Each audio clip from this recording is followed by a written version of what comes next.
Venus, buried. The girl in the graveyard is your best friend, so you take her home. The night is a bruise between you, a blotch of rogue in the passenger window, the color of fruit left out to fester. The body pries at her seatbelt, a finger, then two. The radio echoes static.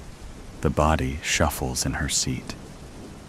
You study the face, the similar slice of jaw, the nose humped from where a baseball had hit her at 12, just slightly off-center. The skin like a rain-licked plastic bag, the stink of musk and sulfur.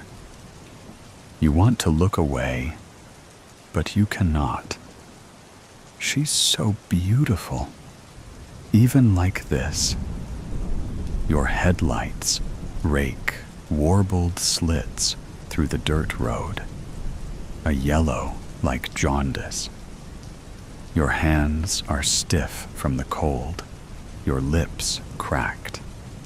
The girl beside you is dead, and you are bringing her home.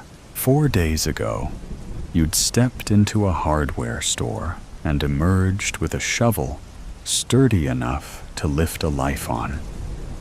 4 days you'd spent digging dirt in your own backyard until loam muddied under your fingernails and erratic holes split garden beds like the mouths of greedy beasts.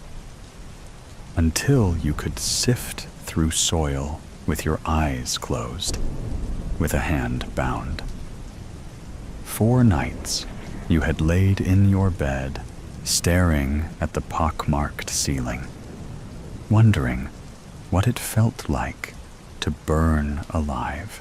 Now, the shovel beats dull against the skin of your trunk, your hands gripping the steering wheel like a throat you're trying to silence. The body turns, dawn bleaching the salmon gray of her skin. The left eye slips from its socket, and she pushes it back in with the heel of her hand. She smiles, head lolling like a marionette's. "Sorry, baby." Her voice comes out strained. "I wasn't expecting company. I'm sure you understand." In a sickle of citrus moonlight, Adeline Marcus smiles up at you with shell-pale gums. Adeline Marcus died on the 31st of October and was buried a week later, the date on her gravestone a month shy of her 18th birthday. In the court, the boys would claim it was an accident, that they didn't know she was inside. For better or worse, you believe them. The fingers striking out matchboxes, the beer cans constellating the sidewalk. A prank gone too far, the wrong place, the wrong time. It doesn't have to be on purpose. She didn't have to be home. The coroner ruled it suffocation. But all you can imagine is flame like a stiff palm, striking over and over. Adeline had crawled from the mouth of the home on her hands and knees. She was dead by the time she reached the pavement, her Sunday dress singed up to her knees, the dress you knew well enough. Either way, the boys were left with 25 to life, and the Marcas were left with a dead daughter, a ring of ash like chalk on the pavement. You were left with a misplaced guilt, like hunger, a guilt like an Ouroboros, choking on the tail, swallowing the head, eating yourself alive and being unable to stop, even as it consumes you. Because this wasn't the sort of thing that happened to good people. You watch water curl down your shower drain, carrying with it mortuary makeup, kaleidoscopic insects, and jasmine bubbles. Strings of dirt stretched out like sinew. The body's head rests on her knees, vertebrae needling through her back like a line of molars. The electric lights wash her green, dark veins rooted under brittle skin. She turns her face to the shower head and picks at the powdery sediment under her fingernails. The shower floor is a mess of grit. And you think of a child scooping up the sand. You turn the heat up until it scalds and scrub mildew from the base of the shower door.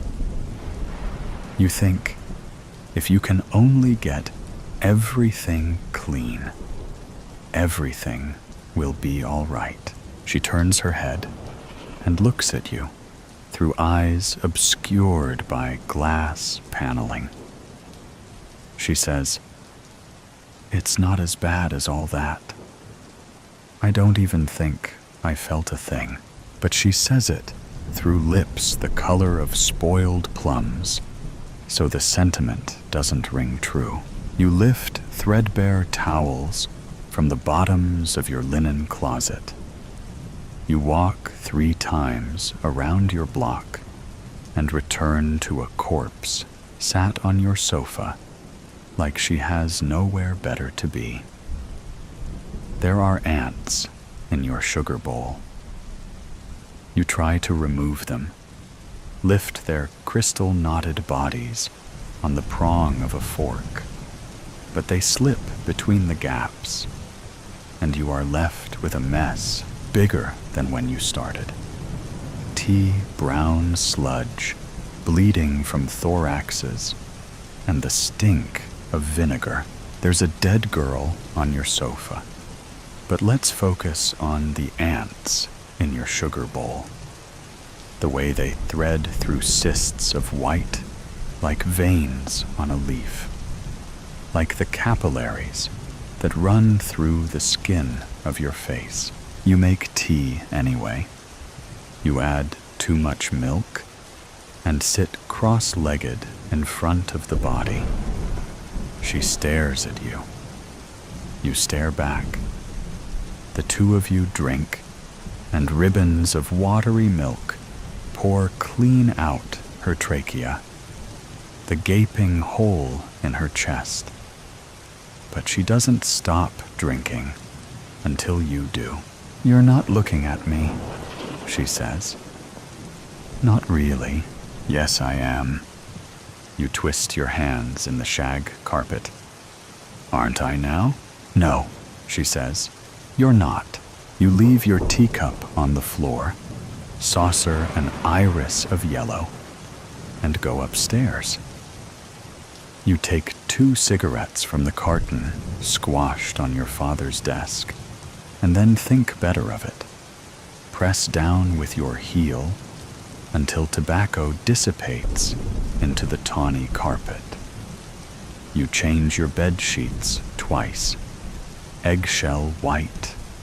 No, gray with peonies.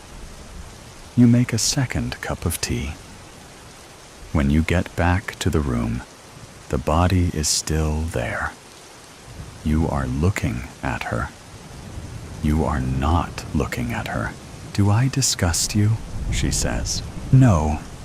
She shakes her head, dark hair plastered to her shoulders like reeds.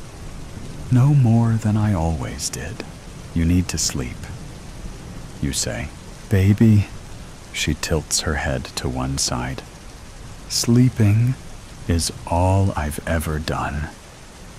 The last time you saw Adeline Marcus alive was in the back of a stranger's car parked on a stranger's street, with the taste of a stranger's tequila fresh between your lips. You were never too built for parties, so the outcome was a pair of girls who looked like they were playing dress-up. Blousy dresses with sleeves like a nun's, thrift store necklaces noosing your necks, shoplifted lipstick, which she hid beneath her mattress, more wax than pigment. But in the citrus peel of street lights, in the low trill of distant music, the two of you looked beautiful. She had her legs curled under her and was sitting sideways in the back seat, her hand resting on your knee, and the other palmed against the window, a song on her lips that you couldn't quite place. You were too close, but it was night, and everyone was inside and drunk. And sometimes we all need to feel closer than we should be, to lose ourselves a little. The song melted on her lips, swallowed into the limp press of salvia and booze, and you said something like, "I think I should go home now," and she said something like, "Have another drink." And so you did. You let her pour the liquor into the flimsy mouths of red plastic cups and watched her swallow. She said, "You're so pretty." And you said, "I think you should stop." And she said, "Just let me say that one thing." And you wanted to say, "Stop fucking looking at me like that." And you wanted to say, "I want to crawl inside you and make a life for myself in the city of your mind." And you wanted to say, "Let's just be quiet. Let's just not talk. Let's just not ruin a good thing by telling the truth." Instead, you pushed open the passenger door, stumbled out onto the skin of vein blue sidewalk. "I'm going home now." The body lays with her back to your bed, hands worming in the floral sheets, chestnut hair spilling across her throat, past the ballpoint pen-marred bedposts, over the gray skin of her forehead. You are thinking about the silken mouth of a coffin. You are thinking of how she looked when you pulled her from the rose mouth of heaven. The radiator hums. A lace curtain bellies your open window. She rolls over onto her side, slots her hands together like pieces of a decaying jigsaw puzzle. You still can't even look at me. Her mouth moves too slowly, words like chewing gum. "Why am I here, Bet? What's it for?" There are pink crescent moons on the bed of your palms from the bite of your nails. She pulls her knees to her chest and a bone cracks. She pulls her knees to her chest and a molar tumbles from between her keyhole lips. "You can only love me when I'm not here. You can only love me when there's nothing left to love." You press your cheek to the cool spread of linen beside her. You listen to the steady beat of your heart, the way you can feel it in your fingertips, entirely singular. Don't tell anyone. You say, "Did you want it to die with me, Beta?" She shifts, and her hair falls against the nape of your neck. Were you glad it was silenced? Don't tell anyone. You say again. She sighs, lays herself back down, so you're face to face. Crooked nose, eye pulling from its socket. The onset of gray-green decay wreathing her jaw. The smell of soil and rot and cicada-heavy nighttime. Who could I tell? She brushes your hand. I'm not really here. And suddenly, you can imagine it is your fists splitting beer cans in two, like overripe fruit. It is your fingers on the matchbox, your fingers striking out. But you both know the house would still be on fire. And you both know you'd leave alone. You take her hand. You put your face in the crook of her neck and beg forgiveness from a ghost. The weight of secrets. The bar was a typical rough 1970s bar on the docks of London. It was a dark bar, cigarette smoke and stale beer in the air. A neon sign buzzed at the top of the room, casting an almost ghostly red light on the scene. It was a type of bar where secrets were told, debts were paid. A type of bar where men like Marcus knew not to linger. But tonight, he had no other options. He was seated in the last booth, facing the wall, a glass of whiskey half empty in front of him. The ice long melted, the drink as watered down as his nerves. His fingers tapped nervously against the table, and his eyes flicked to the door every few minutes. She was late. Of course she was. Claire had never done anything on time. It was a power move, a thing she had mastered when they were just kids pulling jobs together, before the messy world got messier, before trust became a precious commodity neither could afford.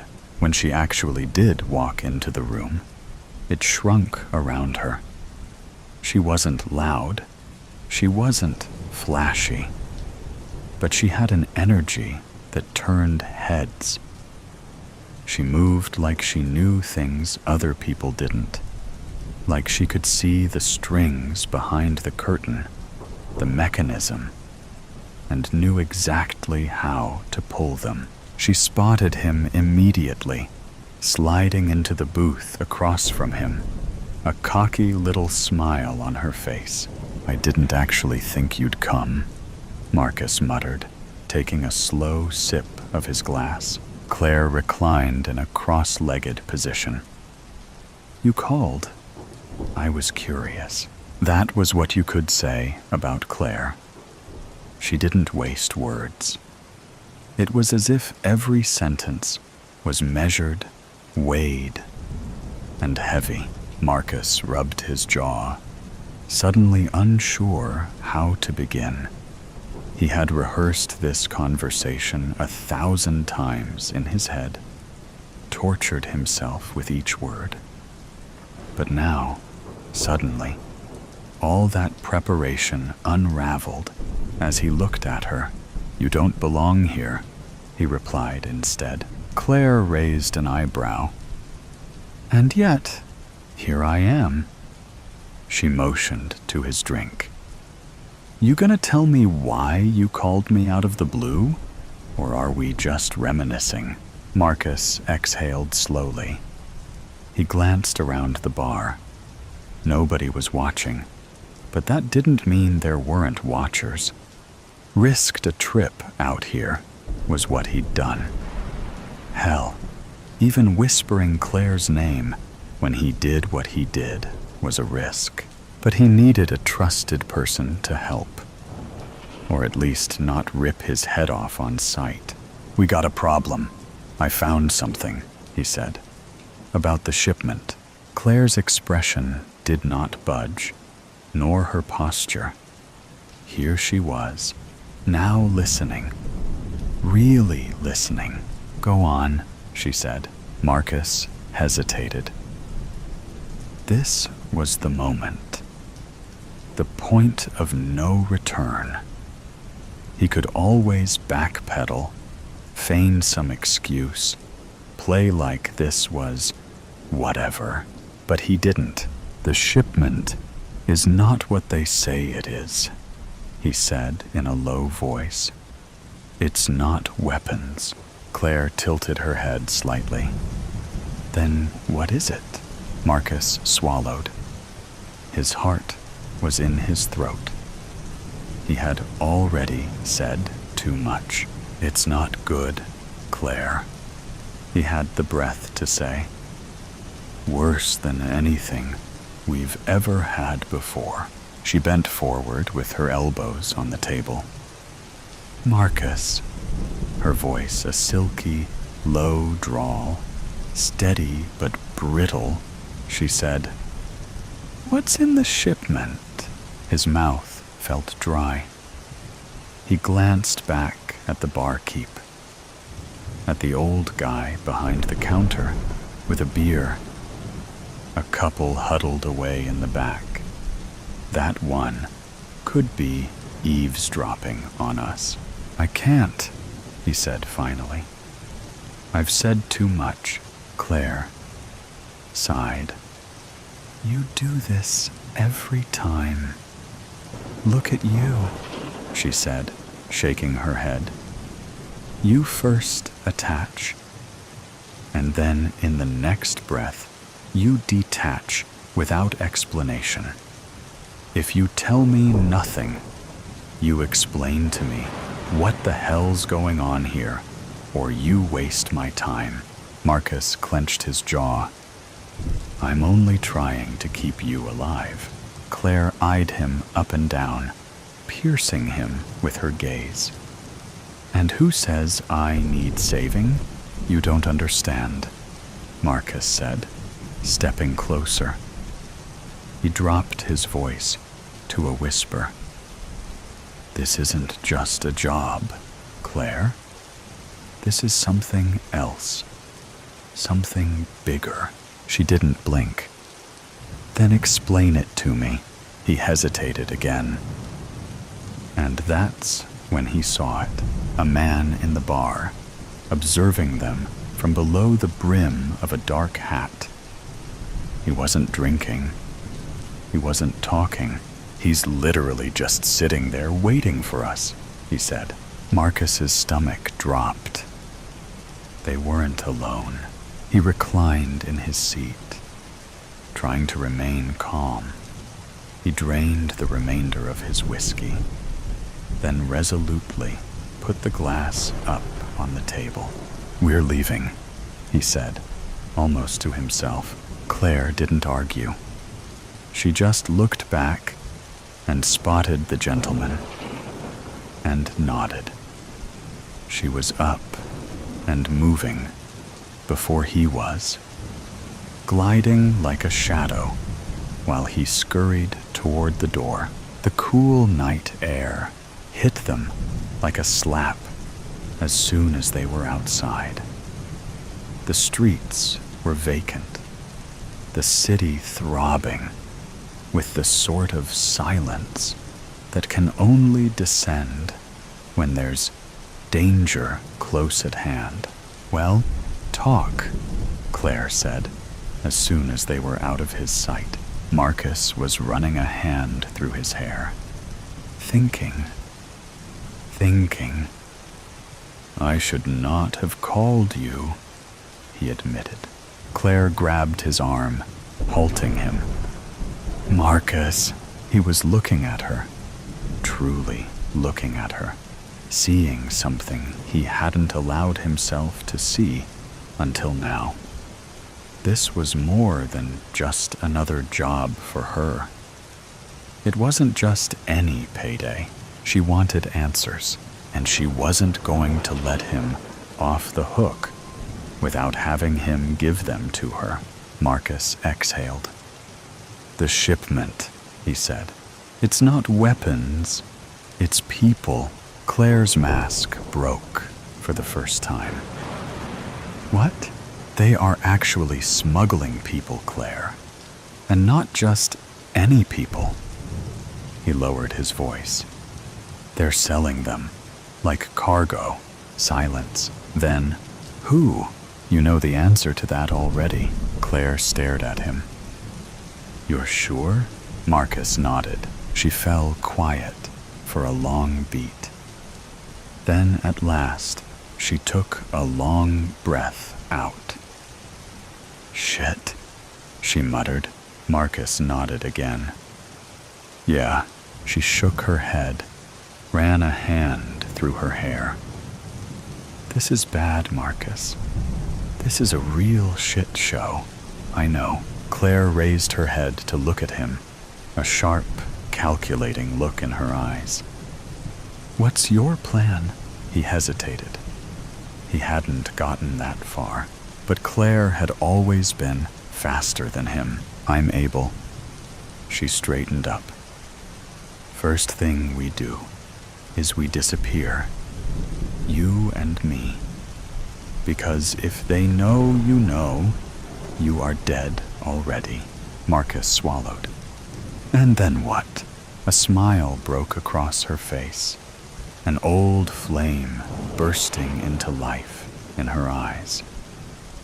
And then we burn them down, and at that moment, Marcus knew it was too late to go back. He had said too much, but perhaps, just perhaps, it was what needed to be said. The day Los Angeles. Changed. Sophia's spoon clinked against porcelain as she stirred her tea, the sound barely audible beneath the morning bustle of the morning brew. Outside the window, autumn painted the small town of San Bernardino in shades of amber and gold. So different from Los Angeles, where even fall seemed reluctant to interrupt the city's relentless energy. You're stirring that tea to death, her mother observed, eyes crinkling with gentle humor. Still not sleeping well?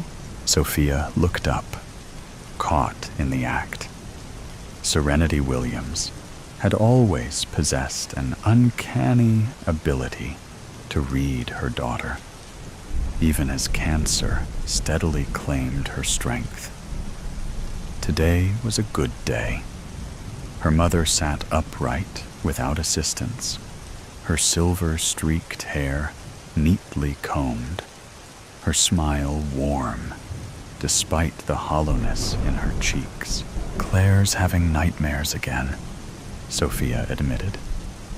And Mark's firm is restructuring, which means longer hours. I'm not sure this was the right time to visit, even for a weekend.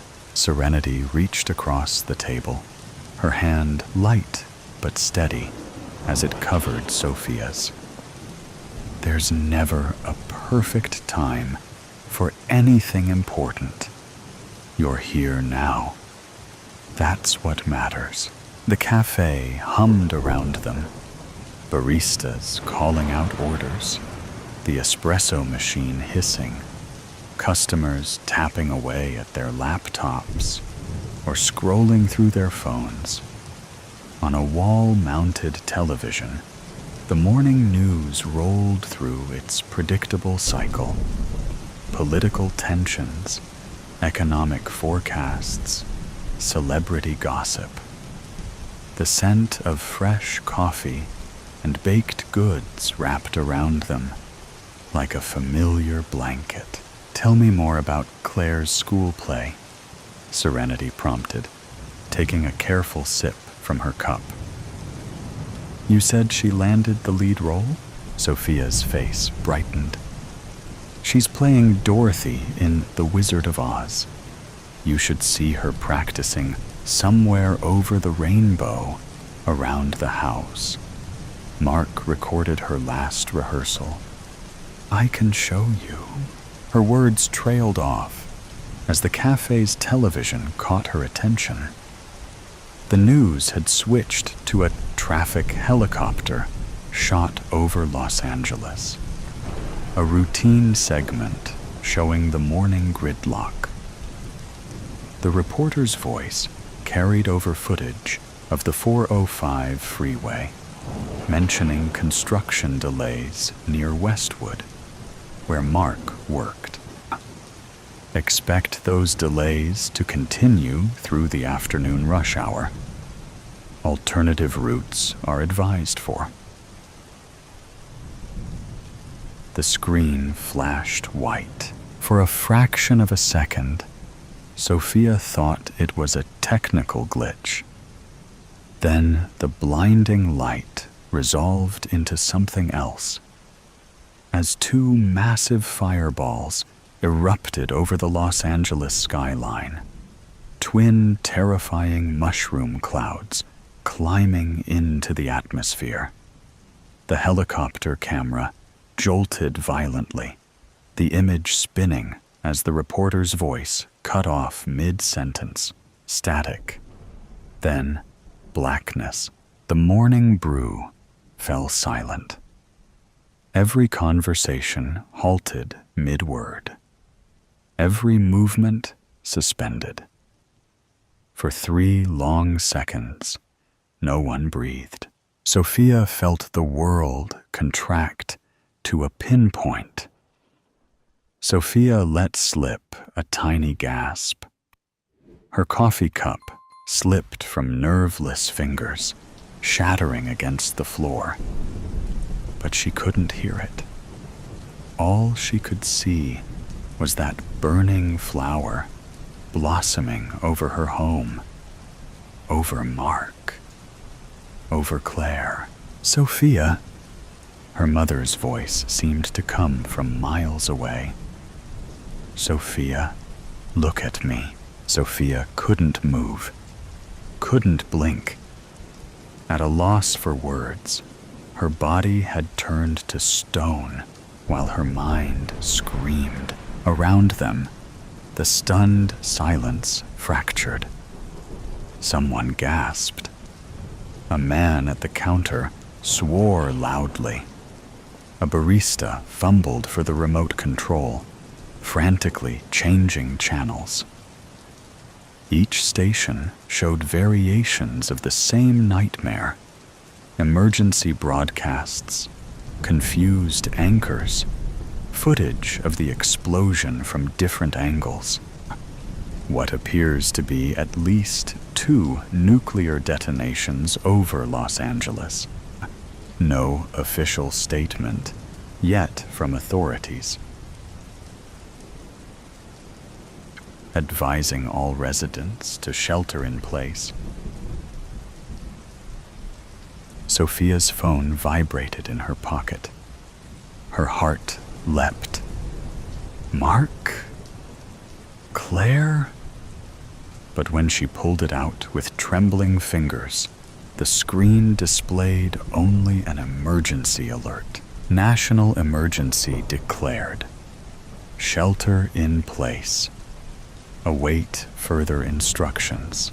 She stared at the message, its cold, bureaucratic tone at odds with the catastrophe unfolding. Desperately, she tried calling Mark's number. Nothing. She tried Claire's phone. Nothing again.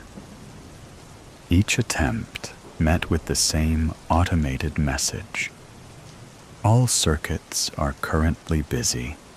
Please try your call again later. That sterile, mechanical voice seemed to mock her panic. All circuits busy. As if this were just another holiday, with too many calls being placed at once. As if her world hadn't just collapsed into ash. Around them, the cafe erupted into chaos. People scrambled for phones, for exits, for any semblance of control.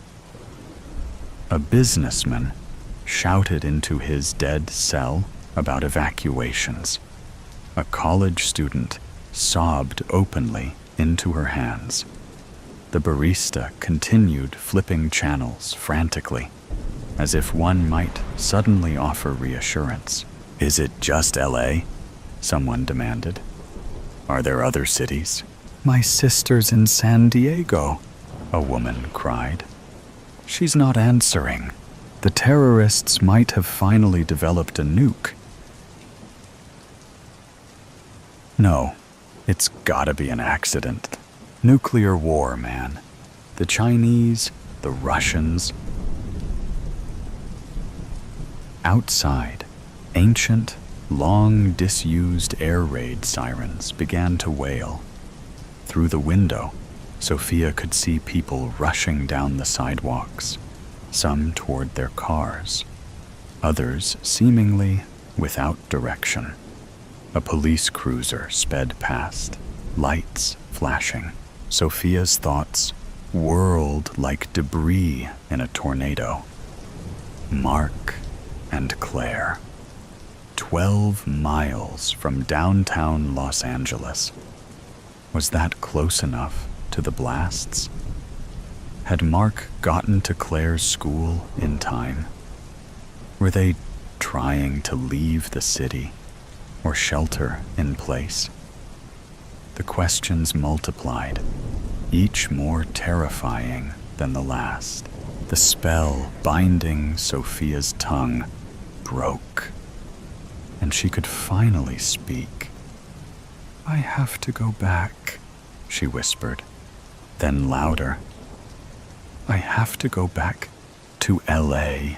Her mother's grip tightened around her wrist. "Sophia, breathe. Think. They need me." Panic clawed at Sophia's throat. "I need to find them." "Look at the TV," Serenity said firmly. Look, the television now showed aerial footage of highways leading out of Los Angeles. Gridlock unlike anything Sophia had ever seen. Thousands of vehicles at a standstill, some abandoned as people continued on foot. The military conspicuously absent from every possible scene, advising against attempting to enter the Los Angeles metro area. Radiation concerns as far as 40 miles from the blast sites. National Guard has been activated. Sophia's phone buzzed again with the same emergency alert. National emergency declared. Shelter in place. Await further instructions. "I can't just sit here," Sophia hissed, tears finally breaking through her shock. "Mom, I can't." Serenity pulled herself up straighter, summoning strength that shouldn't have been possible in her frail body. When she spoke, her voice cut through the cafe's panic with surprising authority. "Listen to me, Sophia Ayala Williams. Your fear wants you to run, but running blind is how people get killed in disasters." She took Sophia's trembling hands in hers. "Breathe first, think second, act third. You taught Claire that, remember? When she gets overwhelmed, the mention of her daughter's name sent fresh pain through Sophia's chest. But she forced herself to inhale deeply. Once, twice. Her mother's eyes held hers, anchoring her to the moment. "Mark is smart," Serenity continued. "He knows to get Claire somewhere safe. He knows you're here with me. You charging into a nuclear disaster zone helps no one. But what if? No what ifs yet. Facts first. What do we know? Despite herself, Sophia felt her analytical mind begin to engage. There were 2 explosions over Los Angeles. People were leaving the city, but the military does not seem to be reacting yet. There looked like a massive area of LA leveled by the explosion. Good. What else? Roads are jammed. The military will soon be blocking entry. There might be radiation. The reality of that word hit her anew, and she swallowed hard. Communications are overloaded, with everyone trying to check on their loved ones.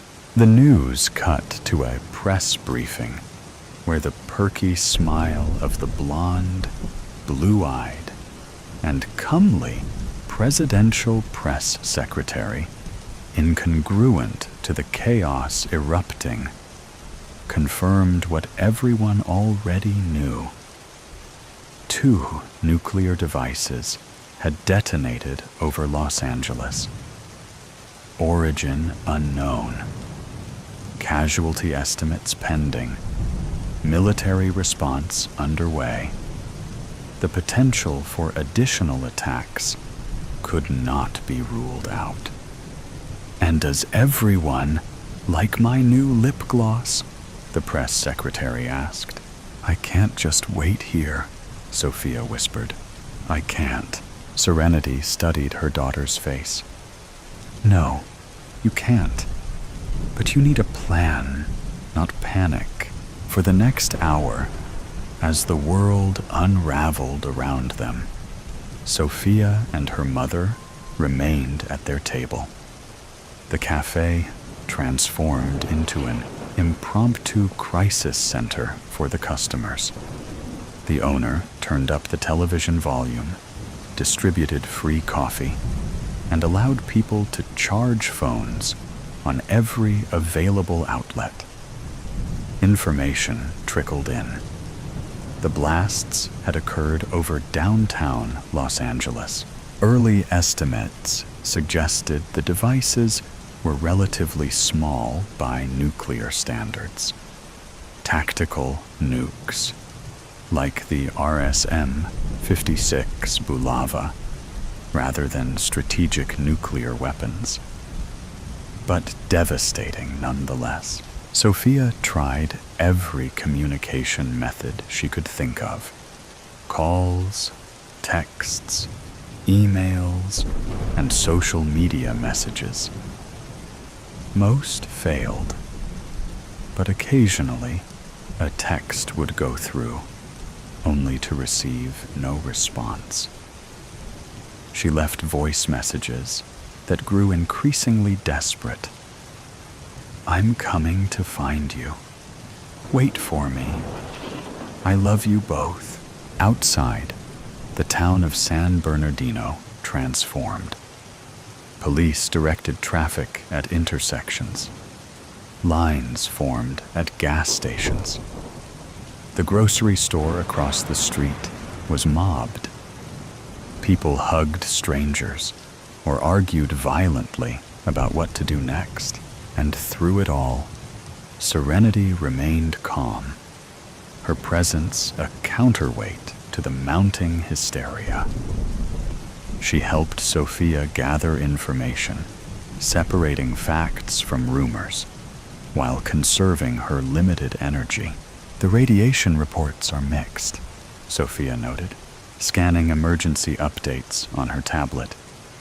Some areas might be relatively safe, especially with proper precautions. And Mark knows this, Serenity reminded her. He'll get Claire to safety if he can. If he can. The words hung between them, unaddressed. By mid-afternoon, Sophia had made her decision. She would return to Los Angeles, not in blind panic, but with purpose and preparation. Her mother didn't try to dissuade her. She recognized the determination in her daughter's eyes. "I'll be back for you," Sophia promised as she prepared to leave. "Once I find them, we'll all come back here." Serenity smiled sadly. "I know you will." She pressed something into Sophia's hand, a small silver locket containing a family photo. For luck. The drive that should have taken over an hour stretched before Sophia like an impossible gauntlet. Roads would be clogged. Gas might be scarce. And at the end waited either reunion or devastation. "I love you, Mom," she whispered, embracing Serenity carefully, conscious of her fragility. "Find them," Serenity replied simply. "Be smart. Be safe." As Sophia's car pulled away from the morning brew, Serenity Williams watched from the window.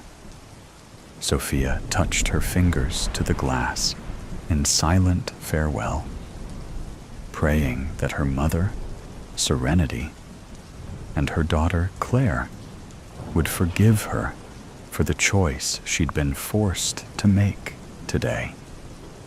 Between the mother who was dying and the family who might already be gone.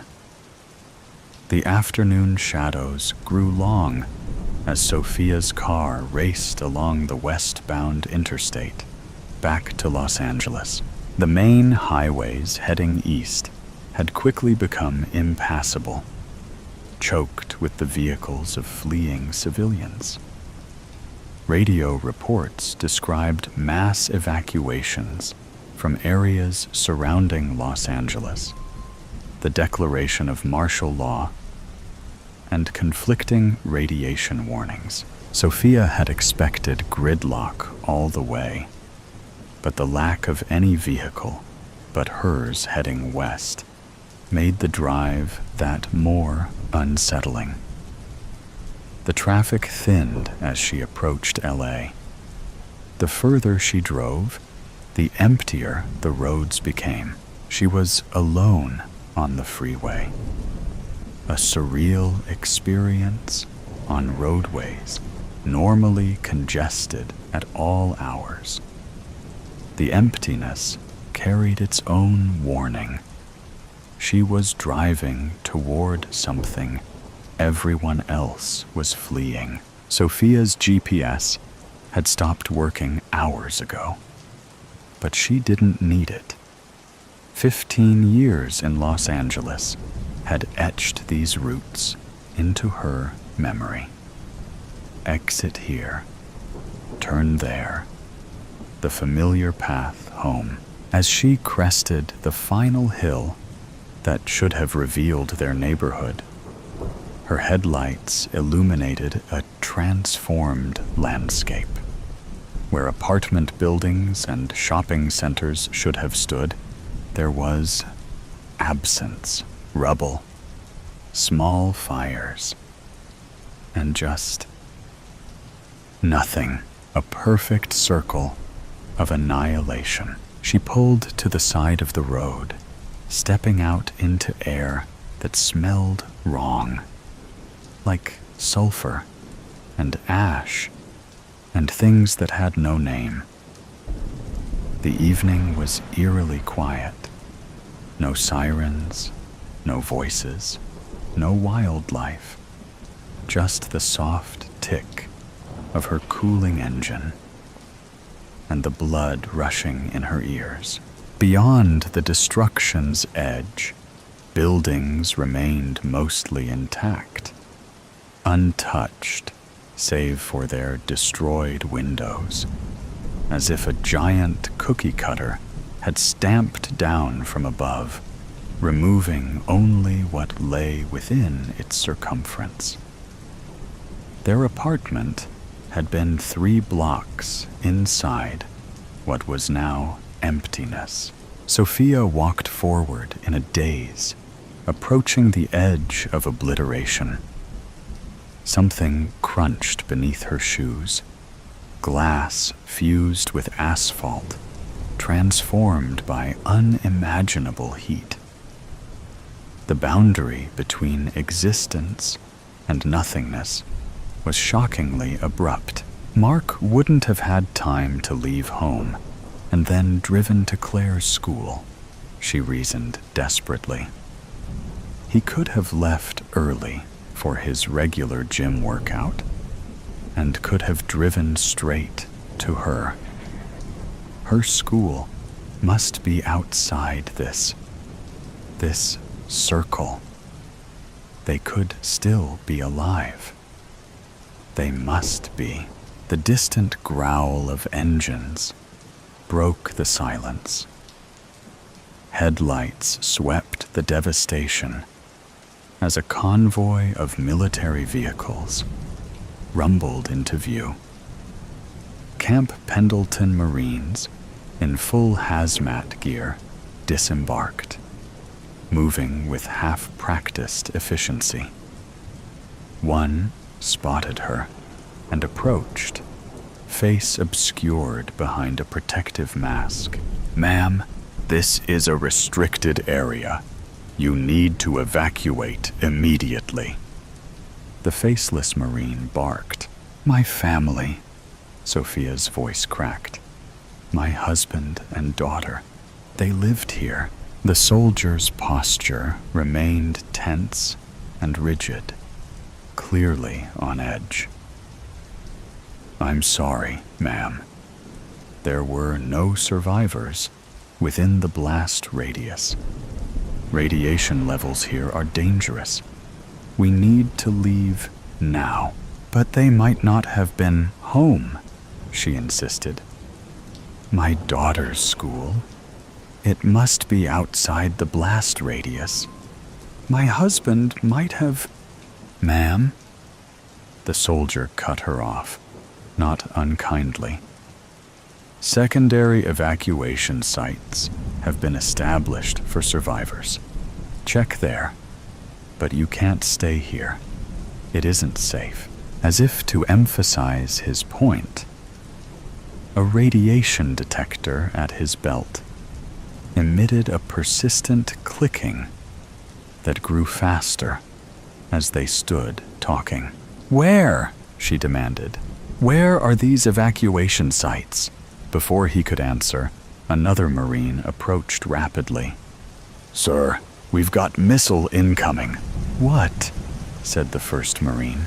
"Bogey confirmed. ETA 2 minutes." The first Marine's demeanor changed instantly. "Everyone back to your vehicles. Move, move, move." Around them, the unit scrambled into motion, abandoning whatever task had brought them to ground zero. "What's happening?" Sophia asked, fear rising anew in her chest. The Marine gripped her arm. "Another missile, headed right for us. We need to go, now." "Another?" The words died in her throat as understanding dawned. This wasn't over. "Now," the soldier urged. "Get in your car and drive east as fast as you can. Don't stop until you're at least 50 miles out." Sophia stumbled back toward her vehicle, moving on autopilot. As she reached for the door handle, some instinct made her look up.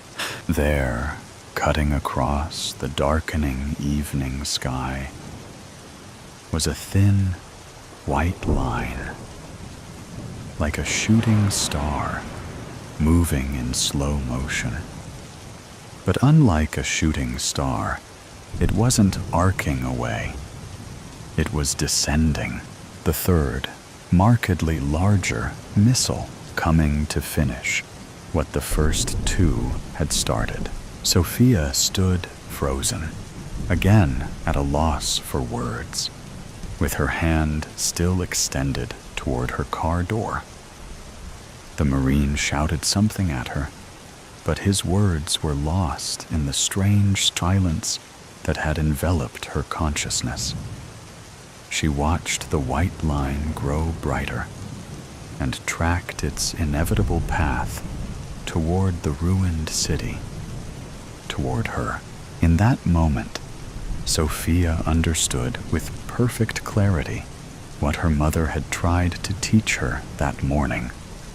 Some forces were beyond human control. Some decisions led only to different versions of the same ending. She thought of Mark and Claire.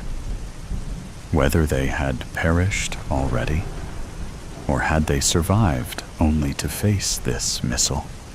She thought of her mother, alone in San Bernardino, watching the news and knowing her daughter would never return. Sophia's hand dropped from the car door. The approaching missile reflected in her eyes as she tilted her face skyward. There would be no scream, no lamentation, no running from what had already been decided. There was only the overwhelming weight of understanding. The nightmare wasn't over. It was only beginning. Cliffhanger by Lee Kendrick. I had never been to a tropical country before, but Indonesia was my friend's, and I chose a holiday destination after we had scanned the internet for tropical countries. We all agreed to go to the Indonesian island of Sumba, an island as large as Jamaica. Apparently, Indonesia boasts the most islands of any country. Unbelievably, over 17,000. My friends Michael, Bob, and I, Dave, had booked a holiday here for 2 weeks. We planned to do some snorkeling, exploring the coral reefs, and go on some boat trips to some of the Indonesian islands. For now, we were just chilling out on a sun lounger, drinking cold beers on the white sands of the Mbawana beach. The Sumba Island landscape is so rich in exotic plants and animal life. It also boasts unusual rock formations, including the Halfling Giant Stone. This is a coastal rock with a large gaping hole through it. In fact, me and the boys are just 30 feet away from it, to our left. Another unusual thing about Indonesia is the Indian Ocean. It changes color, varying from turquoise to ultramarine blue to a remarkable golden orange. Another thing this part of the world is known for is its earthquakes and tsunamis. Just a few minutes ago, we felt a heavy earthquake, but this was normal for Indonesia. We were glad we weren't in a city full of buildings. The tremor only lasted for about 20 seconds, and then it just fizzled out. Nothing to worry about. Feeling hot, I decided to go for a dip in the ocean. As I slowly walked in the soft, powdery white sand towards the ocean, I sensed a foreboding. And for some reason, I noticed it was taking me longer than usual at this time of day to arrive by the ocean. I also observed pools of seawater with seaweed, crabs, and other sea creatures, which weren't there before. And I'm sure by now I would have been hearing the waves come crashing onto the beach. But the ocean seems much further away. Then it dawned on me as I stared out into the distance. There it was, a few miles away, a massive wall of water, difficult to measure, but I would say it must be at least 50 feet high, and it was heading towards the beach. It was a tsunami. I had heard in documentaries about how the ocean suddenly withdraws from a beach, heralding a tsunami. Is this my time to die? I thought. I turned and ran as fast as I could, back towards my friends, wearing my stupid flip-flops. As I ran, I observed dozens of people lying on their beach towels, oblivious to what was about to happen. I attempted to shout to warn them, but no words would come from my mouth. I was unable to speak because I was in the grip of fear. I managed to attract a couple's attention, but they just waved back at me and continued sunbathing.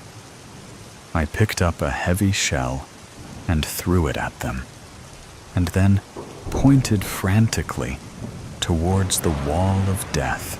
I ran and ran, painfully slowly, getting closer towards my friends. Then my friends Michael and Bob saw me. I waved with both hands, frantically in desperation, to try and warn them as I pointed back to the ocean. They just seemed to ignore me. Finally, I reached Michael and Bob to pull them away. My larynx was constricted, paralyzed. I couldn't utter one word as I pointed back towards the ocean. A bloody, gigantic blue-green wave was only a couple of 100 yards away. By now, there were people screaming everywhere on the beach. We all started running. But where? Where do we go? Do you climb a tree? The waves are too high. Do we try to outrun it? No. It's too close behind us, and it must be moving at over 100 per now. Do we go left or right? Maybe the wave isn't as long as the beach. Very unlikely we could escape it. It probably stretches as far as the length of the beach. We kept on running in front for our lives. As the adrenaline coursed through our veins, I spotted the cliff some 50 yards away. The tsunami was now so close behind us, you could hear its thunderous roar, like a wild beast after its prey. As we managed to reach the cliff, we climbed as rapidly as we could, managing some 30 feet, when the wave crashed heavily into the cliff. It demolished the halfling giant stone and engulfed the surrounding area. The beach had been swallowed up, and the ocean continued to climb, moving closer towards us. This wild beast wasn't done until it caught up with us, all three of us, now exhausted, and, like a gazelle, tired out with all its energy, spent, it was ready to drop and resign its fate to the beast chasing after it. I knew it was just only seconds away before the wave would claim me and my two friends. Suddenly, my heart stopped beating. To my horror, I was unable to lift my leg up to a ledge. It had got entangled in some plant's tendrils. Bob and Michael were too busy escaping to not notice me in trouble. The water was now up to my ankles as I frantically moved my foot to budge it free. The boat just wouldn't move. By now, I resigned to the fact that I was going to drown. As a 26-year-old, I was hoping for longer on this earth, and I just wish Bob and Michael escaped the wave. The water was now rising up to my neck. I closed my eyes and saw flash images of my mother, dad, sister, and brother. But wait a moment. Why hasn't the water covered me yet? I thought. The next thing I noticed was the water level was going down. It was now down to my feet, and I was able now to budge my foot free.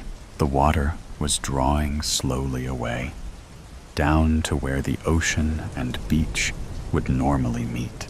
I looked up to the top of the cliff, and there, looking down, were my two buddies, Michael and Bob, waving to me, laughing.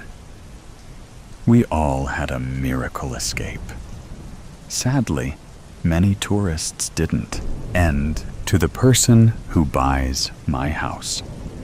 Months ago, I uprooted my entire life and moved across the country with very little plan. My wife left me out of the blue. With no tether, I cashed out my 401k and threw caution to the wind. I drove until I saw snow before deciding to try out the small town life. After nailing down a full-time job and growing tired of life in the town's only hotel, I reached out to a realtor and asked her to show me the house that's been on the market the longest. A fixer-upper was just what I needed. The realtor didn't have much information on the home outside of the basics, but I was sold as soon as I saw it.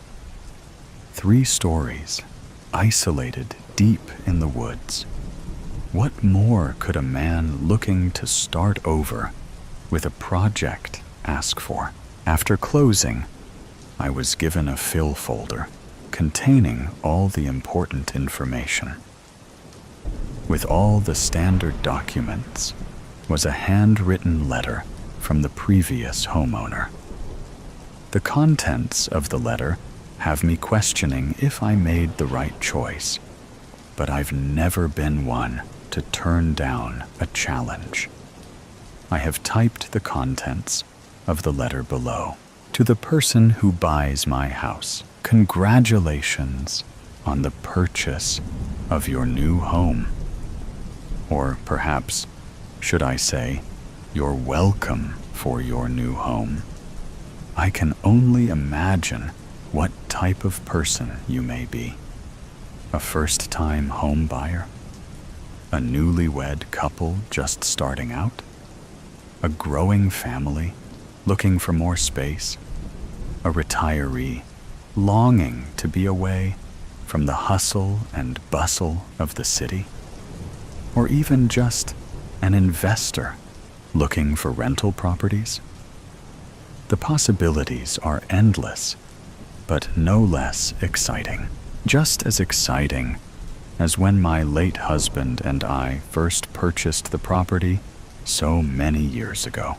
The tree covering so far off the main road made such a serene setting. We just couldn't picture ourselves living anywhere else. However, all things must come to an end. Such is life. I'm not as young as I once was. My children worried for me out here all alone. Or so they say.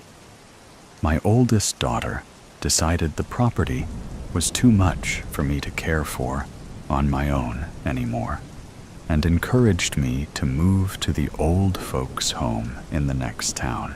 As loath as I was to leave the home we spent such wonderful years in, I could no longer argue with her.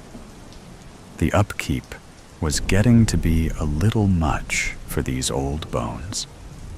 I agreed on one condition: that the home not be put up for sale until my death. So, if you are receiving this letter, I have shuffled off this mortal coil. That also means that the house has most likely sat vacant for some time. In that case, there are a few matters of housekeeping you should be aware of. As you may have noticed when you viewed the property, the house is quite the old gal.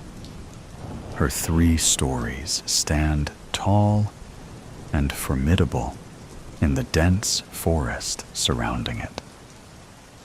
Though the trees tower over her, she will not be cowed.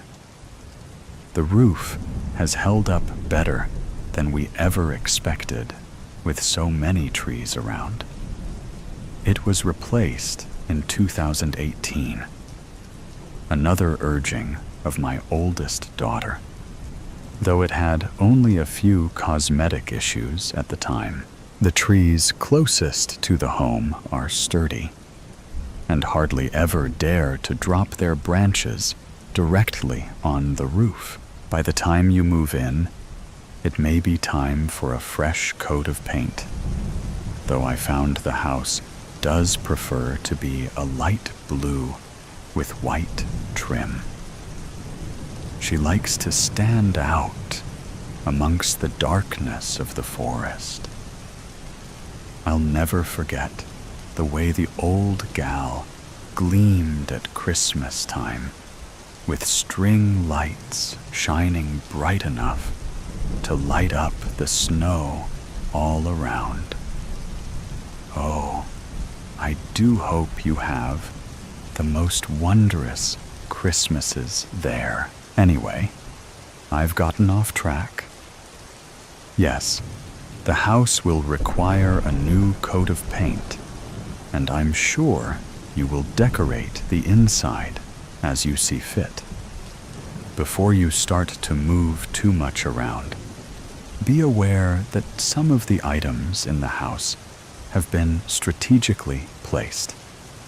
For you to fully understand what a treasure you have just purchased, I feel it is pertinent for me to tell you a little story.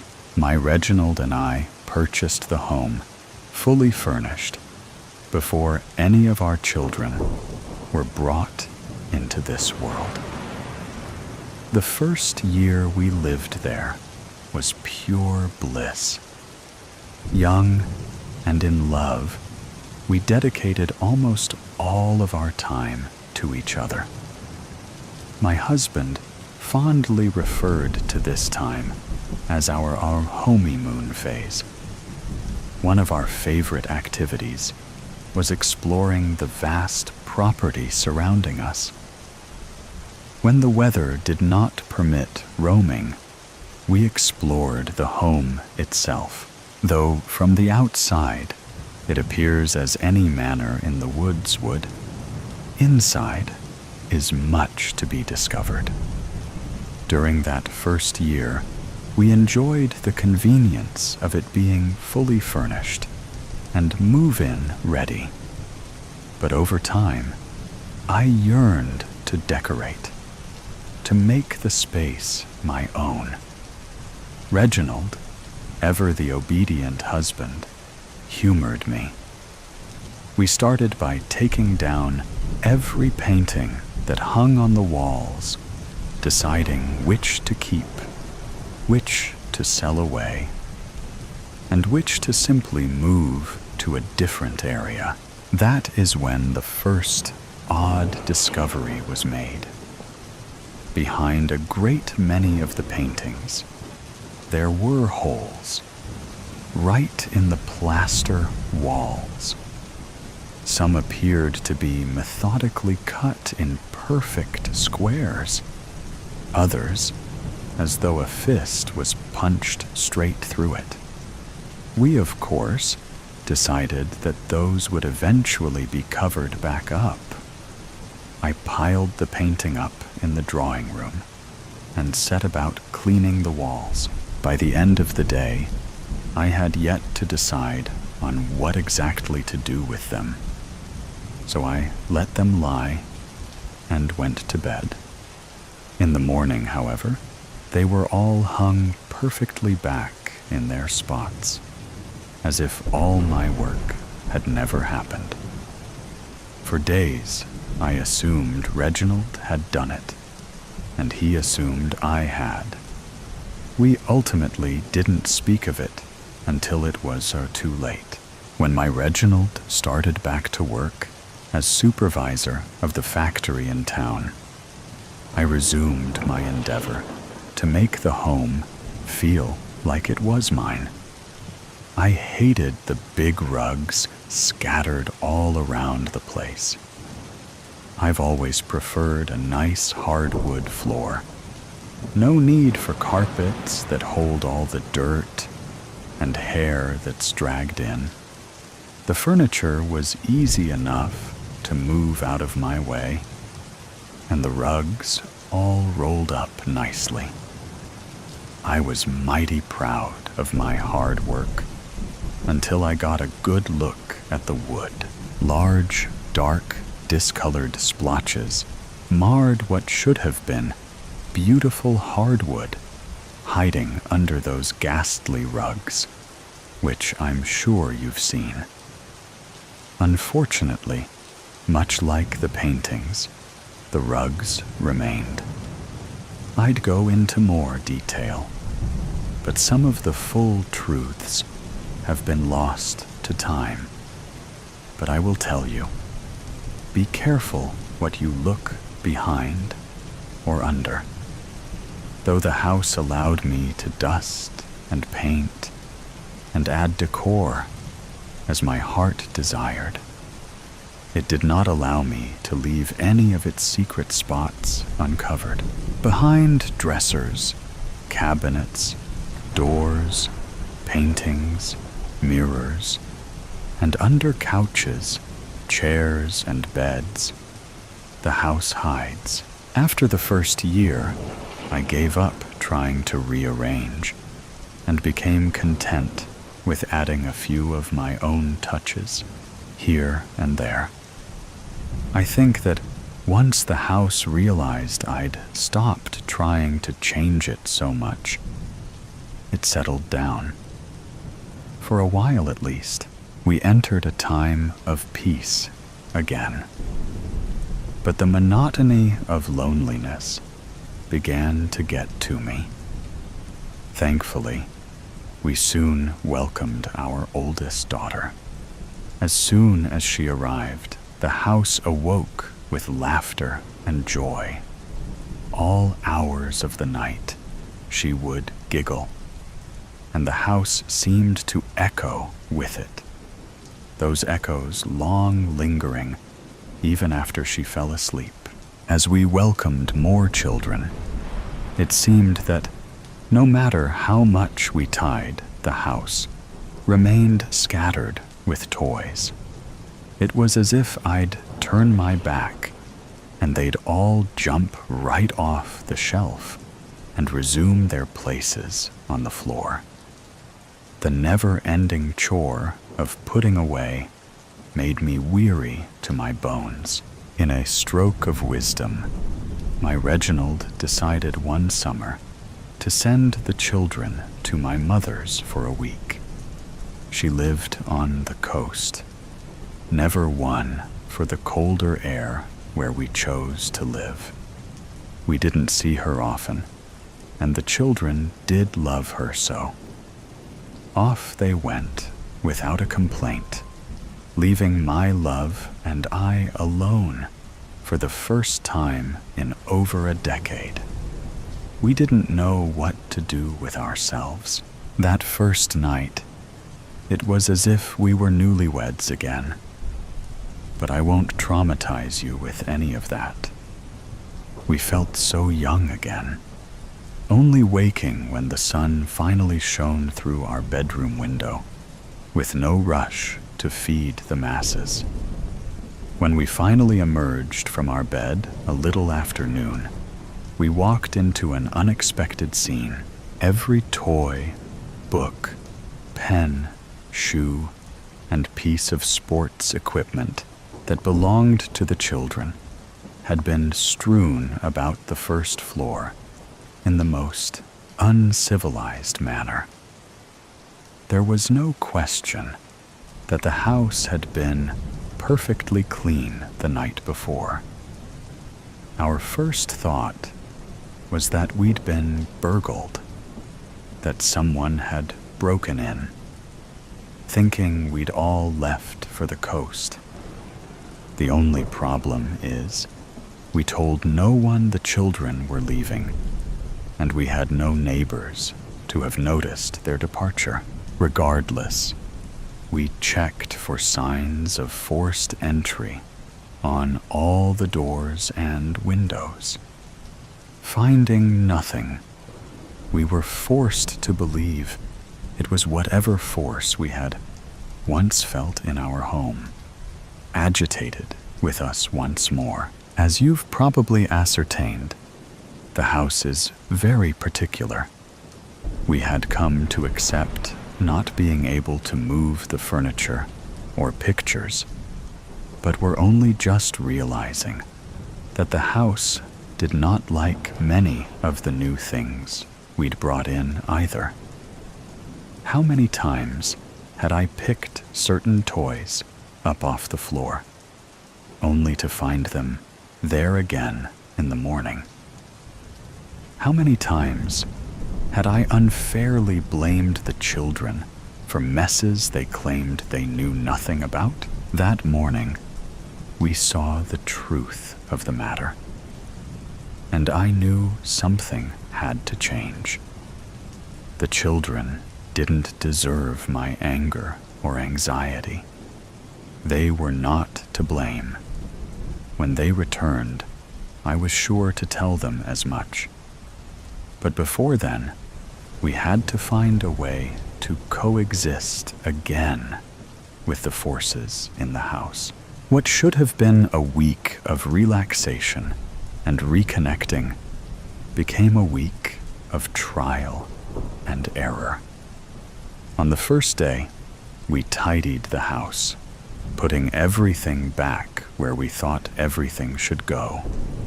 Each room made perfect. Then we waited for the first item to fall out of place. As if the house was testing us, it took hours for anything to happen that first day. Then it started, slowly at first, giving us time to notice the items that were out of place, time to correct. It seemed to go in order of the things that bothered it the most, or maybe just the longest. The first toy to go was a set of bells we'd gotten when our oldest was small. The set was a popular toy amongst all our babies, with our youngest being nearly 8 at the time. These bells hadn't truly rung joyously through the house in years, yet they always made their way off the shelf onto the rug. Our family's peace was more important than any sentimentality, or at least that's what my husband and I agreed. And into the bin they went. Quickly, we noticed patterns. Toys that made too much noise. Shoes that left scuffs on the floor. Sports equipment that may or may not have been involved in a few broken windows and busted light bulbs.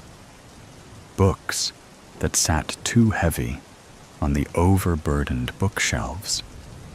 Room by room we went, removing any and all items the house found to be offensive. It was by no means an easy undertaking. So many items had many more years of use left in them.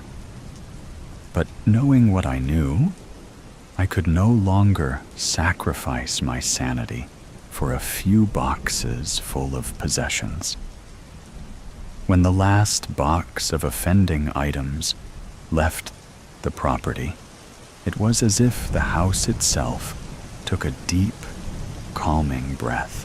I hadn't quite realized just how stressed I'd been feeling until I didn't feel it anymore.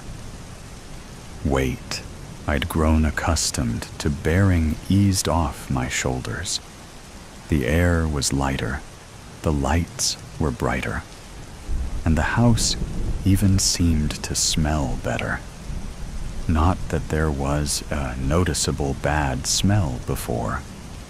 Everything just felt better. That night, Reginald and I slept deeply for the first time in years, waking refreshed and ready for anything. I was ready for my children to come home. This week had been the longest we'd been apart since the youngest was born. I'd spent 2 weeks in the hospital that time, but that's neither here nor there. We had 2 more days before my mother would return them to us, sun-kissed and spoiled rotten in the best way. In those 2 days, I made time to sit quietly and listen to the house the way I used to when it was just Reginald and myself. Familiar creaks and groans greeted my ears. My senses were filled with the house. The smell of wood, water, earth, detergents, fabric, food, all seemed to swirl around me. For a long while, it was all just the normal feelings of home, of any home. Every house I'd ever lived in had the same smells and sounds. I assume every house in the whole world has the same base set of smells, sounds, and lights. I knew there was something past that, though, here. So I waited. A few months back, I'd read a book on meditation, hoping to help lift some of the stress I'd been buried under. While I waited, I took a few quests from my readings. I methodically relaxed each muscle, starting at my toes and working my way to my head. I felt each breath as it traveled in and out of my lungs. I tried to tune my ears inward to listen to the beating of my heart, attempting to hear the blood rushing through my veins. That's when I finally heard the breathing. It wasn't my own. It was offbeat of mine. Reginald wasn't home. We had no pets, but the slow, deep, steady breaths were just a whisper in my ear. I focused with all my might on the sound, hoping to pinpoint the direction it was coming from. Realization dawned on me. I was all around me, as if I was inside a lung. Then, a heartbeat, slower than my own, reverberated around me. Slowly, I opened my eyes. What I saw changed everything. Ever so lightly, the walls billowed in and out.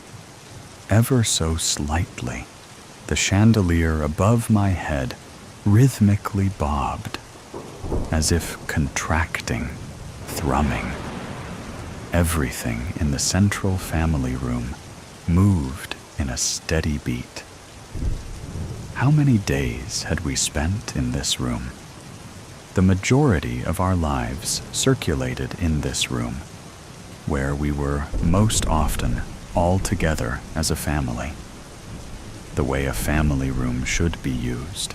We often joked that this room was the heart of the house, because there was always so much love here. We were not wrong. This room truly holds the heart of the home. You may think I'm crazy, but I am telling you, here and now, the house is alive. It is not haunted. There are no goblins or ghouls. The house itself is a living, breathing being, a being that I have cared for, just as it has cared for me, for more years than I care to count. You see, my daughter never believed. She did not understand. When I finally agreed that I was too old to care for the house on my own, it was because the house told me so. Not her. I was growing too old to care for it, and in turn, it could no longer care for me.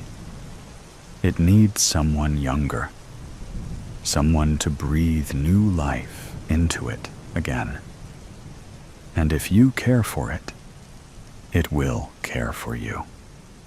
When tended to properly, it will multiply your life and give you more than you can ever imagine. I do hope Carmen found the right person to take on the challenge. I pray the house does not miss us too terribly much. If you follow the rules, then it should grow to love you, too, I'm sure. With love, Cynthia. Rule 1. Don't move the furniture. Rule 2. Don't leave any holes uncovered. Rule 3. Don't make changes. Only fix things that break. Rule 4. Don't put anything on the mantel in the bedroom. Rule 5. Never throw balls inside. Rule 6. Never scream at your partner inside. On the grounds is fine. Rule 7. Always walk gently. Rule 8. Always lock the doors. Rule 9. Always listen to the house. Take care of it, and it will take care of you. I have lived in the house for a week now. What I thought to be the ramblings of a crazy old woman who wanted nothing more than to stay with her home have quickly become undeniable truths. On my second night, the house welcomed me in a way only it could have. I'm not sure if this makes me just as crazy as her, but I vowed to care for this home as long as it cares for me. We're off to a great start. I dreamed of heaven. There's a smell to death, and I'm not talking about the stench of rotting fat and escaping gases. It's the smell of death's presence. It changes the air molecules to make them sour. They slice your nose as you inhale, and they grate against your skin as you walk through its cloud. The effect lingers. The more bodies, the more intense it is, like a heat map of last breaths. There wasn't a pure atom in the basement. It was suffocating. I was sitting against the wall. My dead eyes pointed to the sky, and my dropped chin pointed to Earth's core. My hands were blue, and my face was pale. My legs were twisted in such an uncomfortable way, but there was nothing I could do. Literally. I couldn't even breathe, because there was no breath to circulate, and my blood could no longer flow, because most of it was on the wall, so it seemed that I would be uncomfortable for eternity. But what's new? Even when I used to lay in the most comfortable position on a bed of clouds and fat puppies, it would only take an hour before I was forced to move again.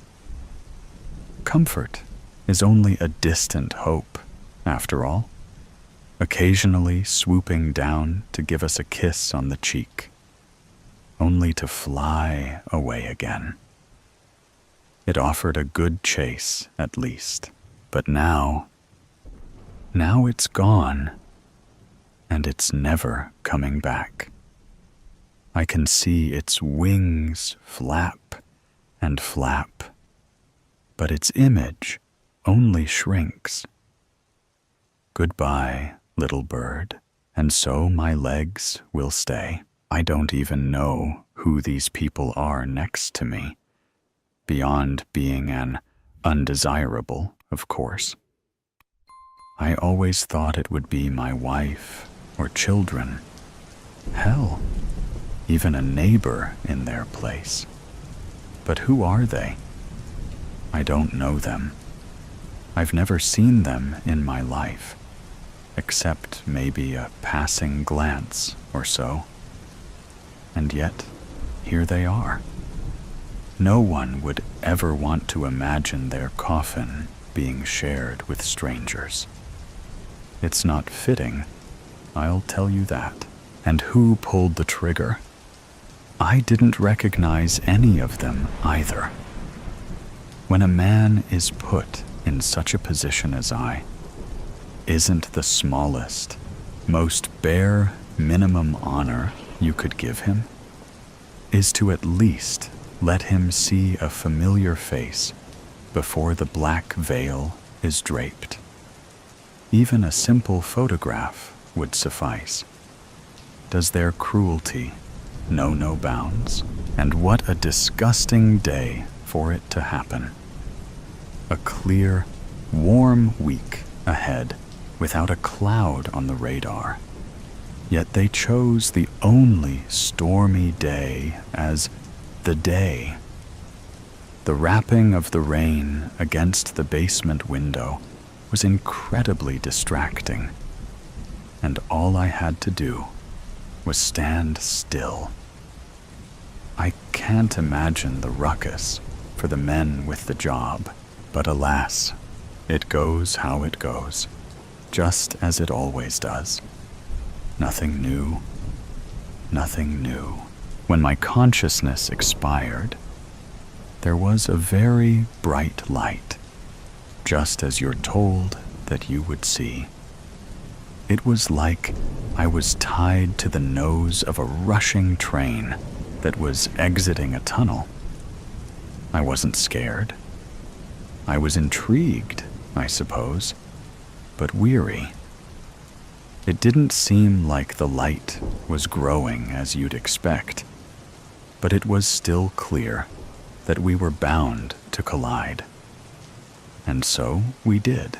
I then entered a still ocean, hovering over it, as if I was sitting on top of a floating rug. I looked around, and there was nothing that rose above the floor of shimmering water, completely level. I waited for some sort of figure to appear, an angel or guide, but no one came. I was alone. There was a thick white fog, more of a cream color, actually, and it was smothering everything, especially the horizon.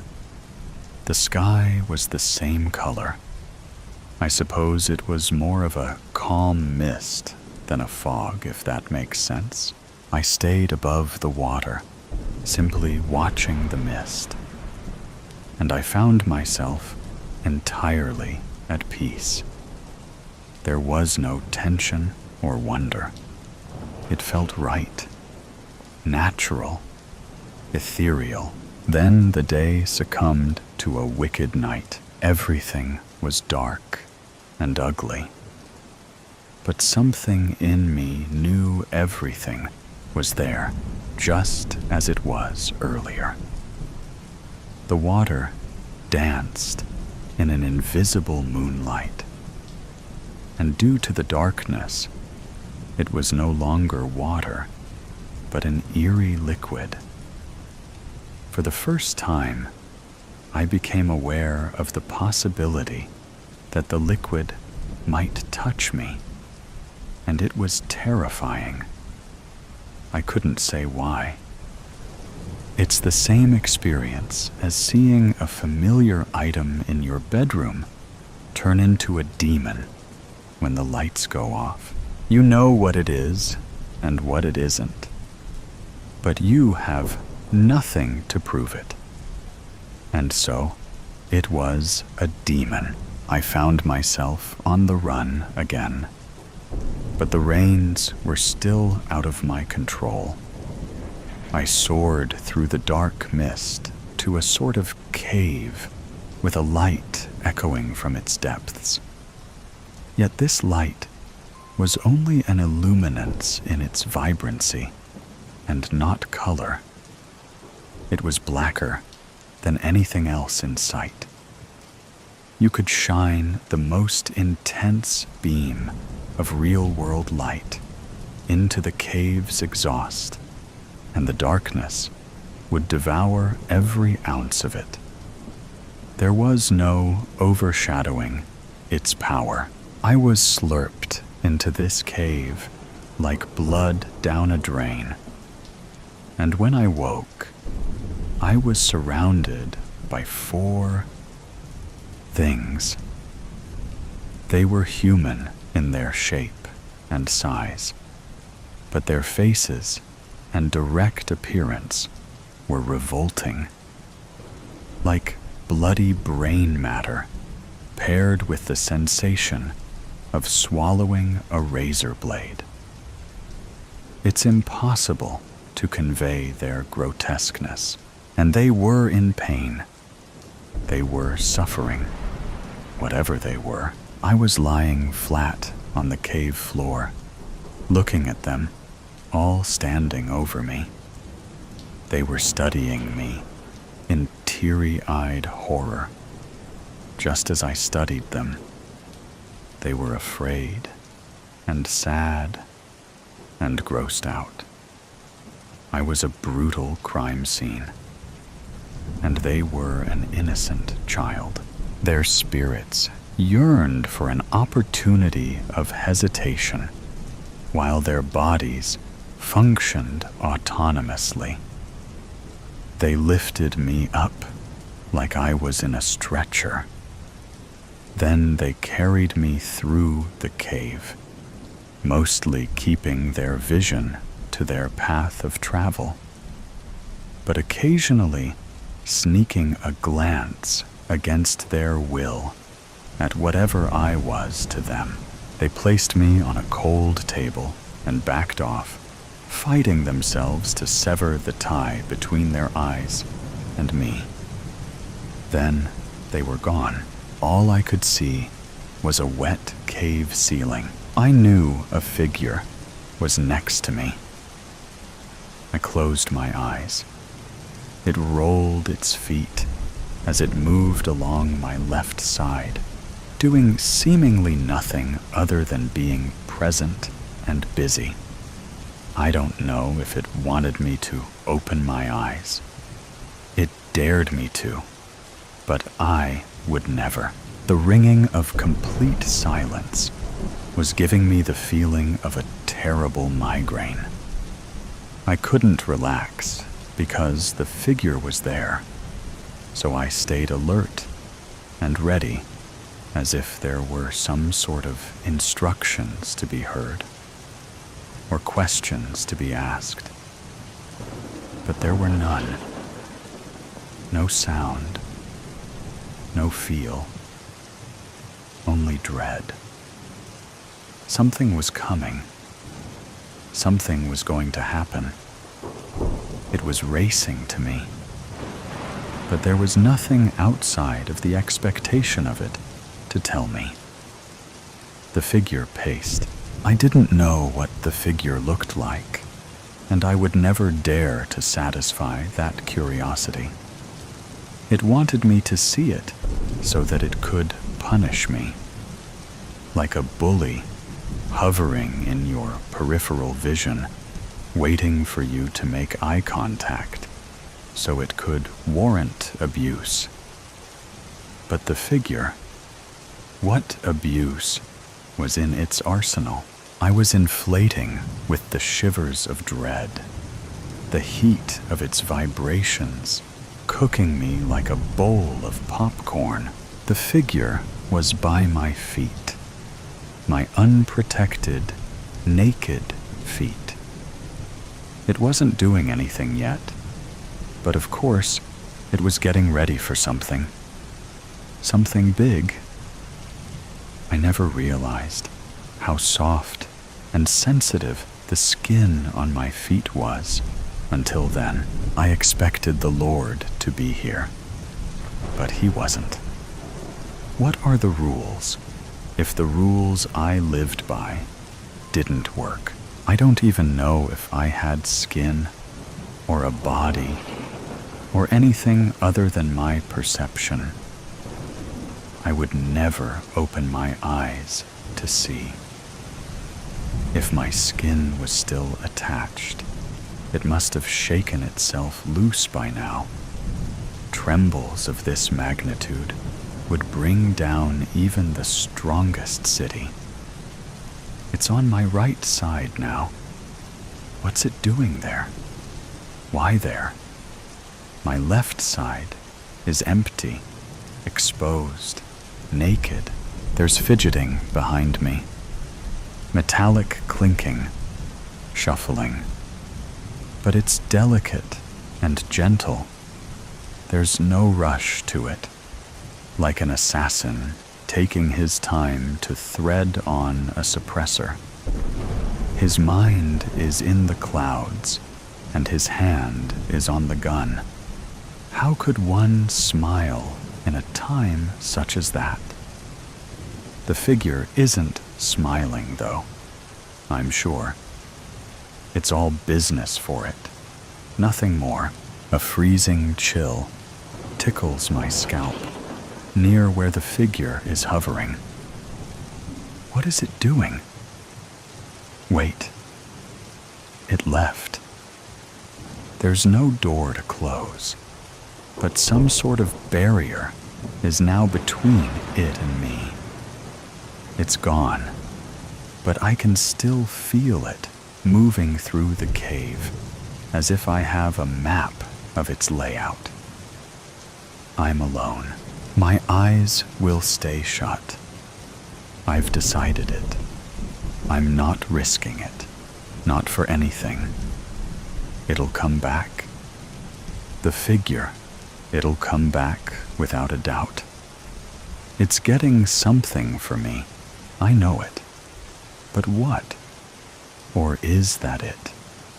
Is it done? Or will there be more? Has it even started yet? What is it? I don't know anything, but I know enough to not be ignorant. There's something coming. It's on its way. But why am I here? What is here? Does everyone go here? Oh, it's back. The figure is back. The children of the Forsaken. The villagers called them children of the Forsaken. Those shunned to the Bear Claw Mountains, exiled from society. But the children called themselves the Watchers, for their view of the villages nestled in the valley below. And to their parents, they were merely Raya Nevarium, Lilith Skyden, and Quill Weston. Who in the Risen's name takes the forest path to Bearclaw? Asks Quill, features twisting as a gentle frown and harsh laugh compete for dominance like wolves fighting over a kill. Lilith gives him the scolding look of a mother. Don't say that. Mother says it's a bad word. I heard that the risen will come take your voice at night if you forget to say your prayers. Though the risen, fallen dead brought to life by the god of death, Voltarem, were more myth to faithless villagers than a poor, disease-ridden harvest. Amongst the Forsaken, the ancient gods were sacred. Quill gives an assertive nod to Raya. You were brought to the Forsaken as a child. What do you think? Are we going to make another friend? Raya's features may as well have been carved from stone, like the statues of the risen in the underground temple below their feet. Her eyes are cast on the singularity in the distance, the cloaked figures cutting through the path against a blur of wind and snow, with the relentless endurance of a river's current. Raya was only a child when she was sent to the Forsaken. But as she grew, her past came back in fragments, like the shards of a broken clay bowl she'd accidentally dropped onto her foot trying to reach the table earlier this morning. Sometimes Raya prayed to Voltarem at night for the empty contentment of forgetting, to let her past die like all things in this world. But watching the figures, she supposed that there was a certain strength to remembering and enduring that was a part of living. I remember that the nun who heard me singing and saw me floating screamed and threw a book at me. I remember crying because I was confused more than hurt. Her face falls to her woolen boots covered in snow. I remember the thin cotton blanket that I shivered through all the way up to the mountains. I don't remember my father very much, except for the fact that he lived in a very big house and never seemed to be there. Quill squints through the haze, trying to see through the chaos of the storm. I don't see a child with them. Raya climbs atop a boulder with practiced movements, testing the heel of her boots against the stone for ice patches, and peers over the edge. I think you're right. Quill crosses his arms with false bravado. Of course I am. They're coming for us, but not for the reason we think. Raya turns to each of them and asks them the same question. How old are you? Quill is 10 years old. Lilith turns 8 next week. Raya is the oldest of them, almost 11. One of them wears the white robes of a priest. They were sent to cut our throats and take our voices too. Raya abandons her perch, staggering backwards. We're not even 16. Must have been a terrible harvest. Quill starts, before cut off by an elbow blow to his side. Lilith's voice trembles, and Raya tells herself that it is Lilith's teeth chattering from the cold, while Quill merely rubs the edges of his bony ribs. I need to tell Mother. She'll know what to do.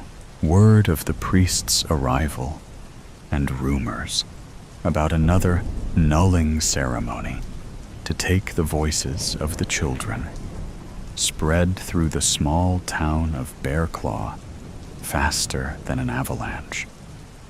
The children are kept safely behind locked doors and shuttered windows, while townspeople brandish an assortment makeshift weapons: knives, pickaxes, woodcutters' axes, shovels, old potions, and spell books.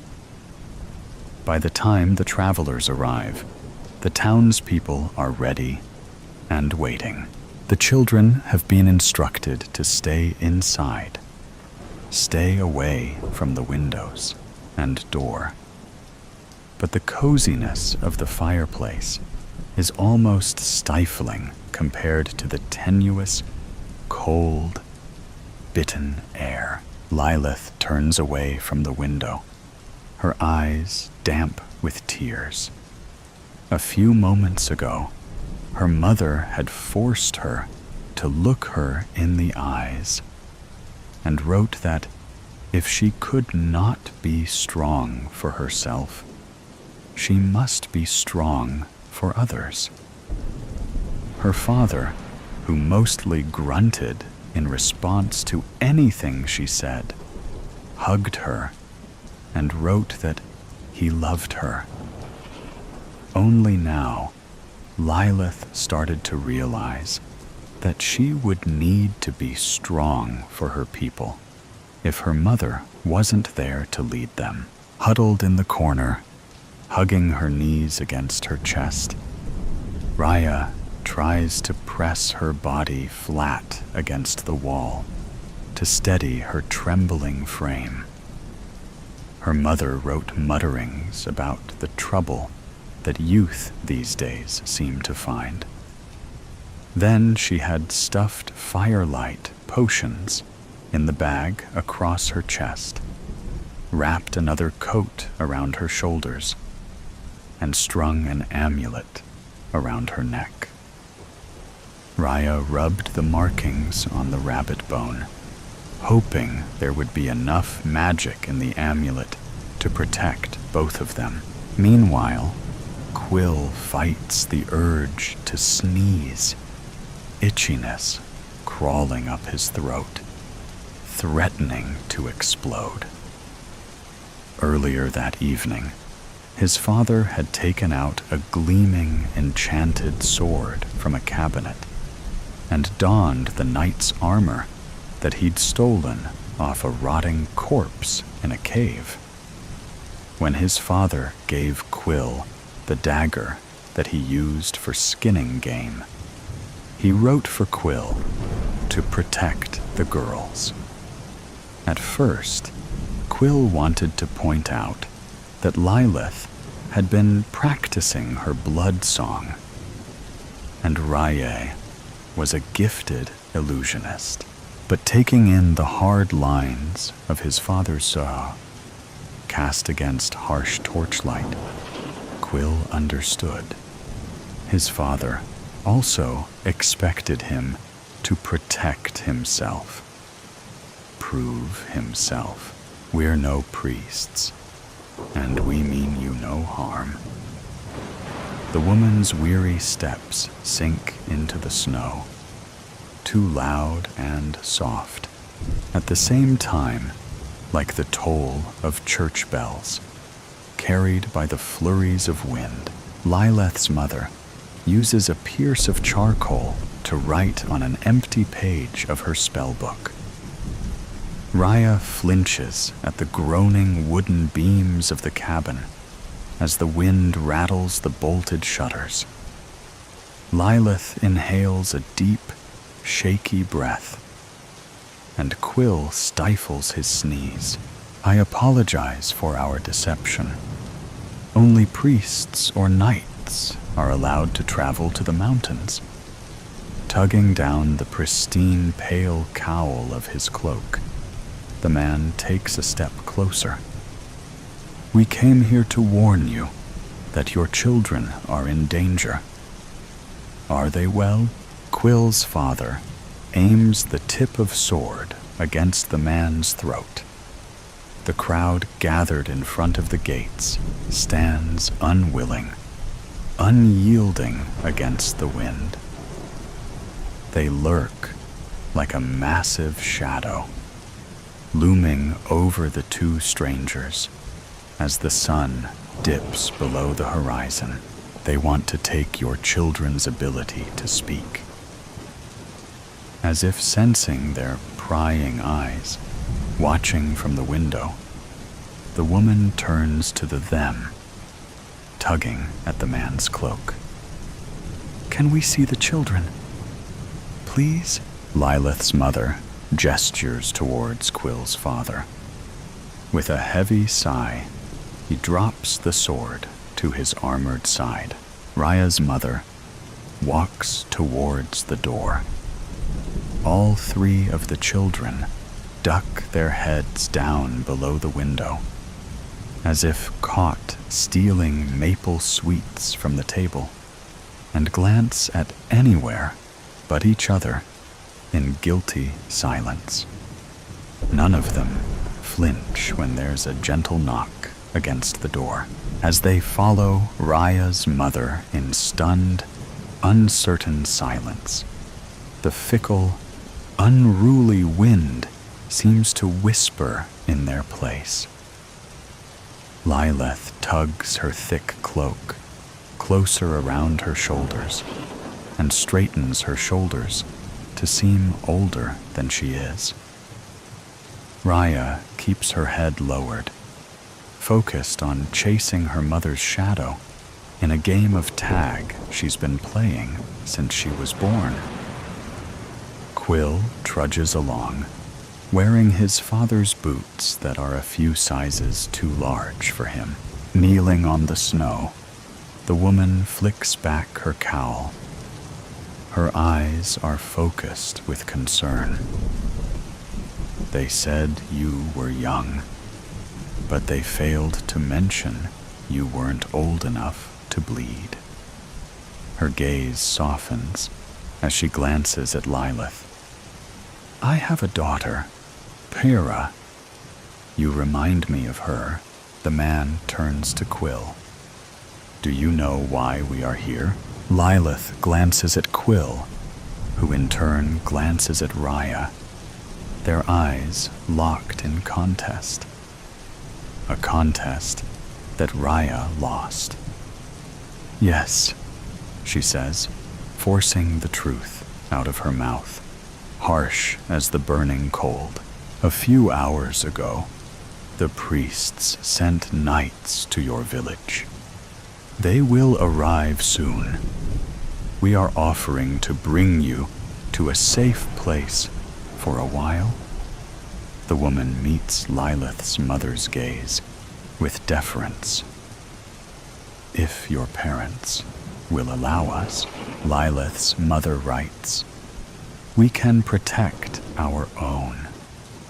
Why should we trust the kindness of a villager?" Then Raya's mother follows. "How do we know they will be safe with you?" Quill's father hesitates before adding, "Where will you take them? When will we be able to see them again?" The rest of the crowd lift their spellbooks in the air, messages scrawled in crooked, furious strokes that reminded Raya of the warning signs written with animal blood and placed before the forest path. "You take our voices, our magic, and now you want our children? Leave. You are not welcome here." Lilith tugs on her mother's tunic sleeve, insistent, like a furry blood moon moth drawn to a candle. "They're only trying to help. That's what the priests say," replies Quill, with an annoyed scoff. Rhea closes her eyes, trying to put up a mental fortress around her mind, blocking out the argument. She still remembered the long, tortuous walk from the church orphanage as she left the village. A man smelling faintly of bread spat on her feet. Someone wearing a silk dress called her a sorcerer, slut.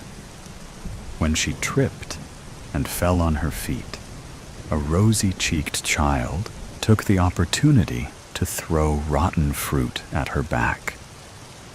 Despite having a priest for company, Raya knew that she was alone.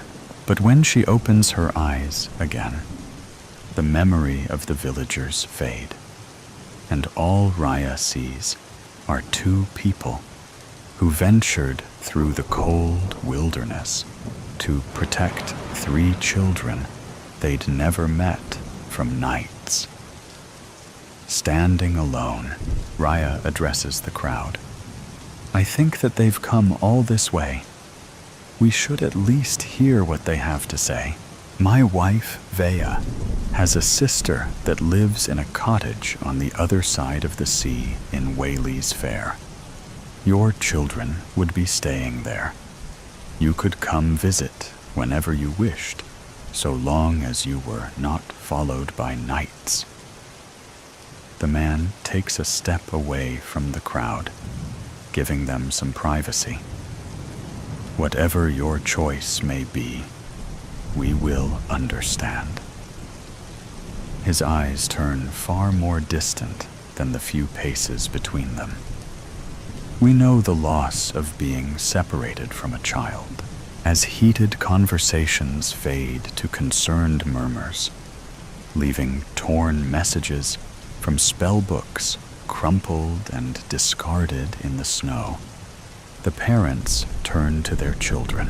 One last message. It is your choice. Raya, Lilith, and Quill glance at each other, silently coming to an agreement. "We'll go." The villagers called them children of the Forsaken, those exiled from society and their home in the Bear Claw Mountains. But the children called themselves the Watchers for their view of what others sometimes fail to see. To those who knew them, they were merely Raya Navarium, Lilith Skyden, and Quill Weston, the children who defied the silence of death like the Risen. You don't like me. When you look in your mirror, surely you tell yourself you are beautiful. Oh, I am very sure you often tell yourself that. Do you admire your fit body after the gym and tell yourself you are perfect? Or at least think you are? The feeling of rejection followed him throughout his life. It was there when school children pushed him and laughed at his looks. His face wasn't horrific, but it had imperfections, a slightly crooked nose, uneven skin tone, eyes that always seemed tired. The children called him monster, mocking him mercilessly. He wore glasses and a fixed brace for his teeth. He never had any friends. He always sat alone in the back of the classroom, trying to hide from a world that didn't want him. His mother was the only person who loved him, or so she claimed. She told him not to listen to what others said, that people are cruel. But her words were not enough.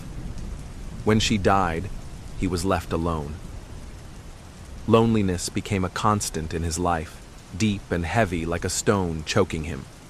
Years later, technology offered him a new chance. On social media, no one needed to see his face right away.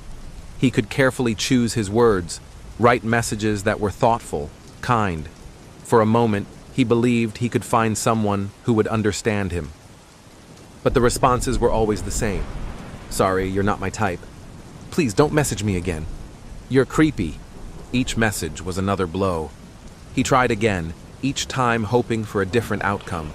But they all rejected him, and their words were like poison chilling his blood.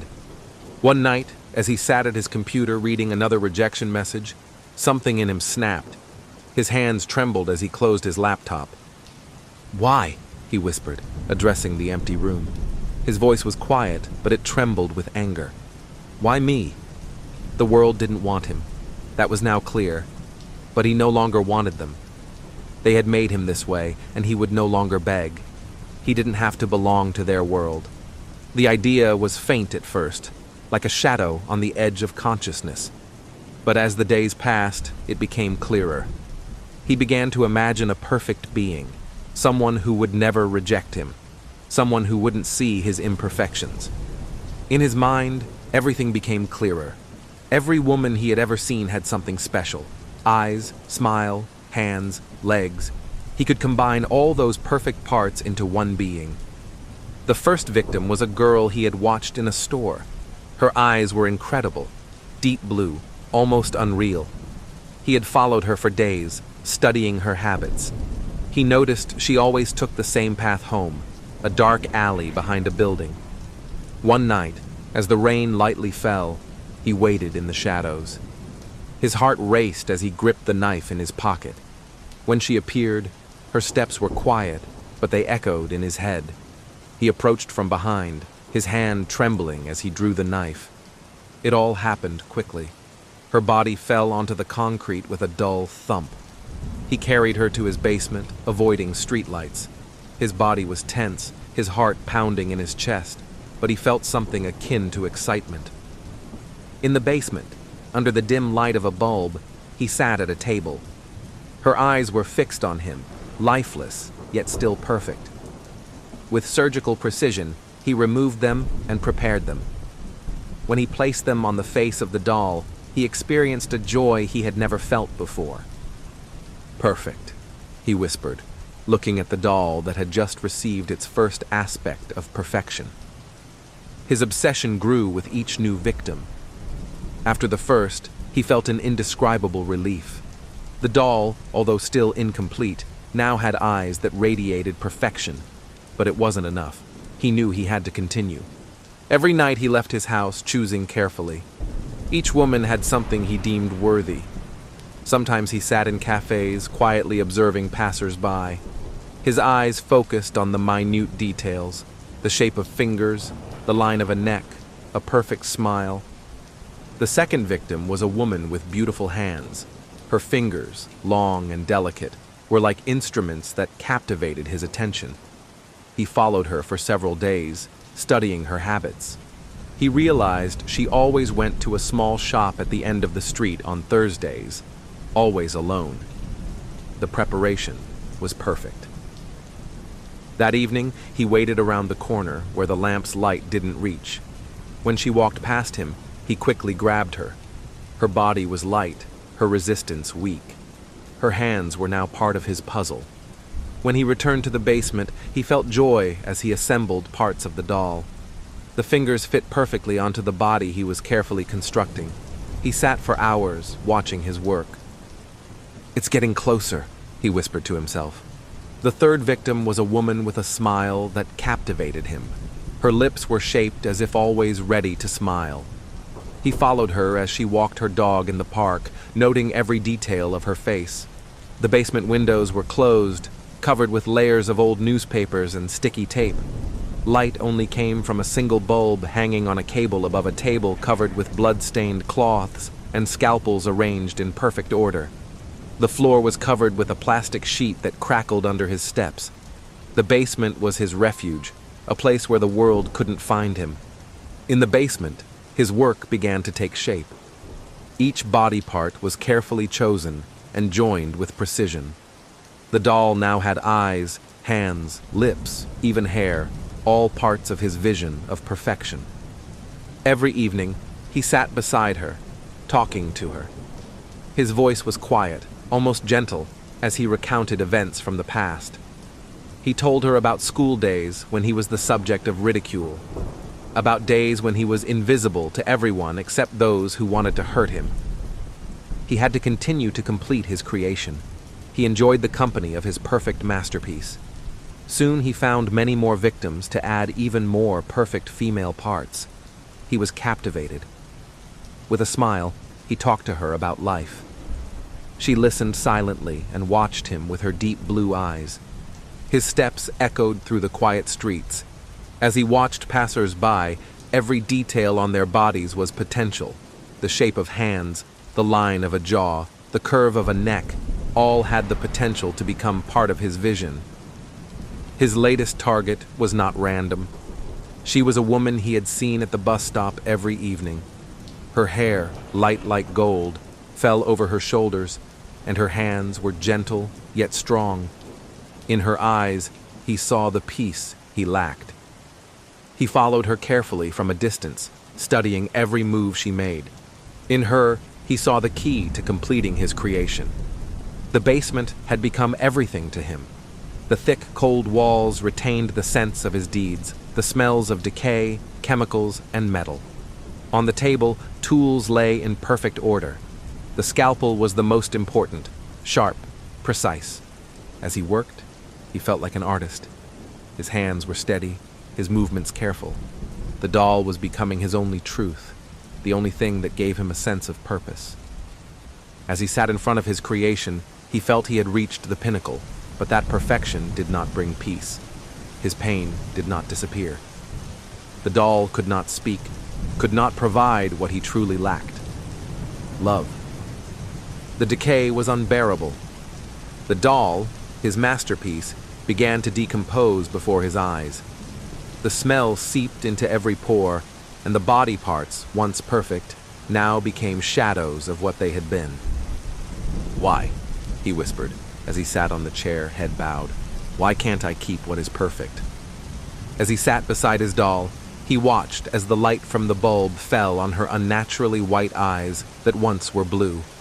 He spoke to her softly, almost tenderly, as if to someone who understood all his pains. "You are the only thing in this world that is true," he said, "but the world does not allow perfection. Everything that is beautiful, everything that has value, they destroy it." The light went out, but the silence didn't bring peace. The doll remained motionless as the darkness of the basement enveloped its body. In that darkness, the only sound was his breathing, uneven, heavy, as if each breath carried the weight of years of pain. The light went out, but the silence didn't bring peace. The doll remained motionless as the darkness of the basement enveloped its body. In that darkness, the only sound was his breathing, uneven, heavy, as if each breath carried the weight of years of pain. He sat across from the doll, leaning on a chair that creaked under his weight. He looked at it, at the eyes he had chosen so carefully, at the hands he had joined with precision, at the smile that once seemed to him like the answer to all his unspoken prayers. But now, in the darkness, the silence gave him no solace. "Why is everything I touch doomed to ruin?" he muttered, his voice hoarse with exhaustion. The silence didn't soothe him. On the contrary, it grew louder. In it, he could hear every unspoken reproach of the world that had rejected him. He heard the voices of the girls who mocked him, the whispers of children who ridiculed him, the words women sent him on social media. "You're creepy. You're not my type. Please don't message me again." Those words, buried deep in his mind, echoed as his hands trembled on his knees. The doll was now complete, but the emptiness within him grew larger. He felt that space devouring him from the inside, as if even all the body parts he had so carefully selected couldn't fill what he lacked. "You are everything I ever wanted," he whispered, addressing it. His eyes were full of tears that couldn't fall. "But why do I still feel this way?" He raised his hand and gently touched its face. It was cold, rigid, motionless. There was no life in it. "Is this all I have?" The silence didn't answer. That night, he sat in the basement as hours passed. He stared into the darkness, thinking about every moment of his life, about every glance that passed over him as if he didn't exist, about every judgment and every rejection. "If perfection doesn't exist," he said quietly to himself, "then what is left for me?" He closed his eyes. His hands slipped off his knees, and his head fell back. The darkness enveloped him completely as his world grew quieter than ever before. Several hours passed. The basement was filled with silence, but it was no longer the same. It was thicker, heavier, pressing down on every part of his body. His breathing became slower, quieter, as he silently repeated the sentences he often said. "You are everything I ever wanted," he whispered. His voice was now lifeless, as though it shattered against the basement walls and immediately vanished. He reached out toward the doll and touched its face. The surface was cold, almost hostile, and for a moment it felt like it was rejecting him. He pulled his hand back, like a child recoiling from a flame. "You were supposed to love me," he said louder. His eyes, now dry, stared into its eyes, empty, lifeless, full of reflections of everything he had lost. In the doll, he saw himself. Every piece had been chosen to create perfection, but now he understood that perfection was nothing but an illusion. His creation was a reflection of himself, stitched together from fragments that could never be whole. "I gave everything for you," he whispered, lowering his head into his hands. "Everything I had, I gave." But in the silence of the basement, he began to understand the truth. The doll couldn't love him because it had no soul, and she, like him, was nothing but emptiness. Memories began to flood over him. He saw his mother gently hugging him, telling him not to pay attention to what others thought. He remembered her smile, the last smile he had ever felt as genuine. "Where are you now?" he whispered into the darkness. But that smile had been lost long ago, just like everything else. The doll couldn't love him, the world couldn't love him, and he could no longer love himself. The silence became unbearable.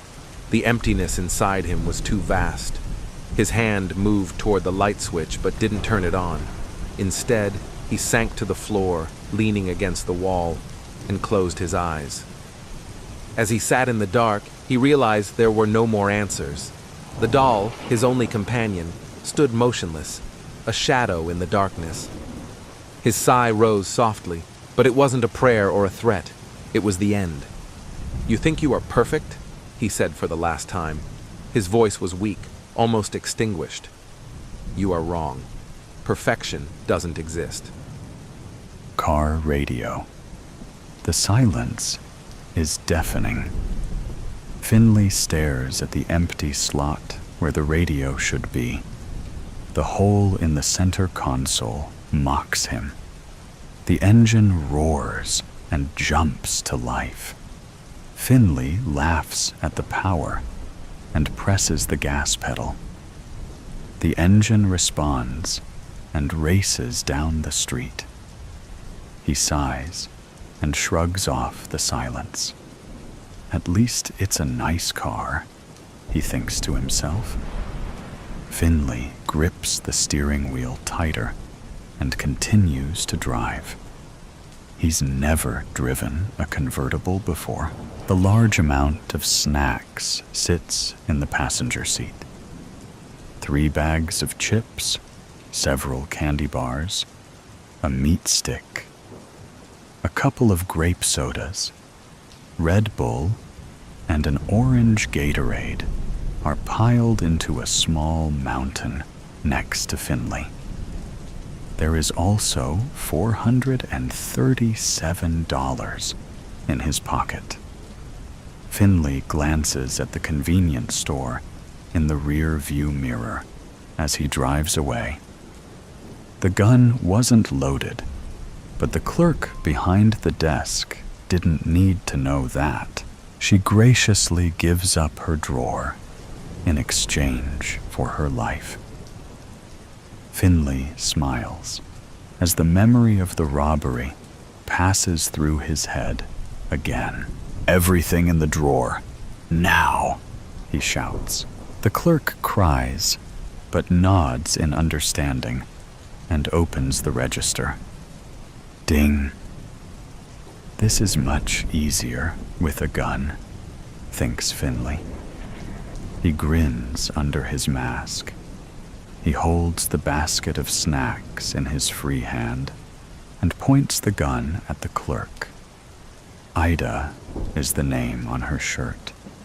She's short with straight black hair and small eyes. Tears run down her cheeks as she collects the bills. With a shaky hand, she gives the money to Finley. "Thank you," Finley decides to say. He runs out the store and watches as a Chevrolet Corvette pulls up to the store. An older gentleman shuts off the engine and opens the door to get out. He sees the gun before he sees Finley. "Give me the keys," Finley says loudly to the man. The elderly man jumps in surprise and quickly hands the keys to Finley. Finley dumps the basket of snacks into the passenger seat, puts the car in reverse, and drives down the road. When he is clear of the scene, he pulls off his mask and tosses it on the floor. He goes to adjust the radio, but the dial isn't there. The whole compartment is empty. Finley is an average man with an average build. His curly locks meet his eyebrows and licks his earlobes. His eyes are wide and too big for his narrow face, close together with long lashes. Stubble on his chin creeps its way up to his sideburns. The long bridge of his nose flares into broad nostrils, and his big pink lips pushes out from his face. He has a birthmark in the shape of a small diamond under his left eye. His cheeks are freckled and covered with a thin layer of dirt. Finley prefers Xbox over PlayStation and drinks apple juice more than a grown man should. He hates roller coasters because he has to sit next to strangers. He loves school, but dropped out his senior year. Finley is passionate, creative, and extremely intelligent. Finley wasn't always a thief, but the worst in his life brings out the best in him. Did I forget to feed Edison? Finley thinks to himself. Edison is his pet goldfish, who spends his days in a sphere on Finley's nightstand. Finley's hamster died in a freak vacuum accident when he was in kindergarten, and since then, he was against pets. Edison was a prize Finley had reluctantly won at a carnival. So far, he's lasted over a year and tripled in size. Finley tugs nervously at his Iron Maiden shirt as he passes a cop. He checks his speed and cautiously pulls the seatbelt over his chest and clicks it into place. He thinks, "Don't pull me over, please." He isn't ready to deal with the police. He hasn't thought this far ahead. The officer turns left and into a gas station. Finley sighs, relief, and looks back at where the radio should be. It's too quiet for him. His thoughts float carelessly through his head. He pictures himself as a police officer for a moment and laughs at the thought. If his dad was around, or if his mother stopped drinking, if his brother never beat him, and if he stayed in school. He wondered where his life would have been then. What kind of person he would be now. An outstanding citizen, he imagines, with a wife and kids. He creates the vision of his family in his head. A woman with large breasts and red hair. 2 kids, 1 boy and 1 girl, with toothless smiles on their dirty faces. They would be soccer players, like Finley was, and always outside. He shakes off the thought. Sucks not having a radio, he thinks.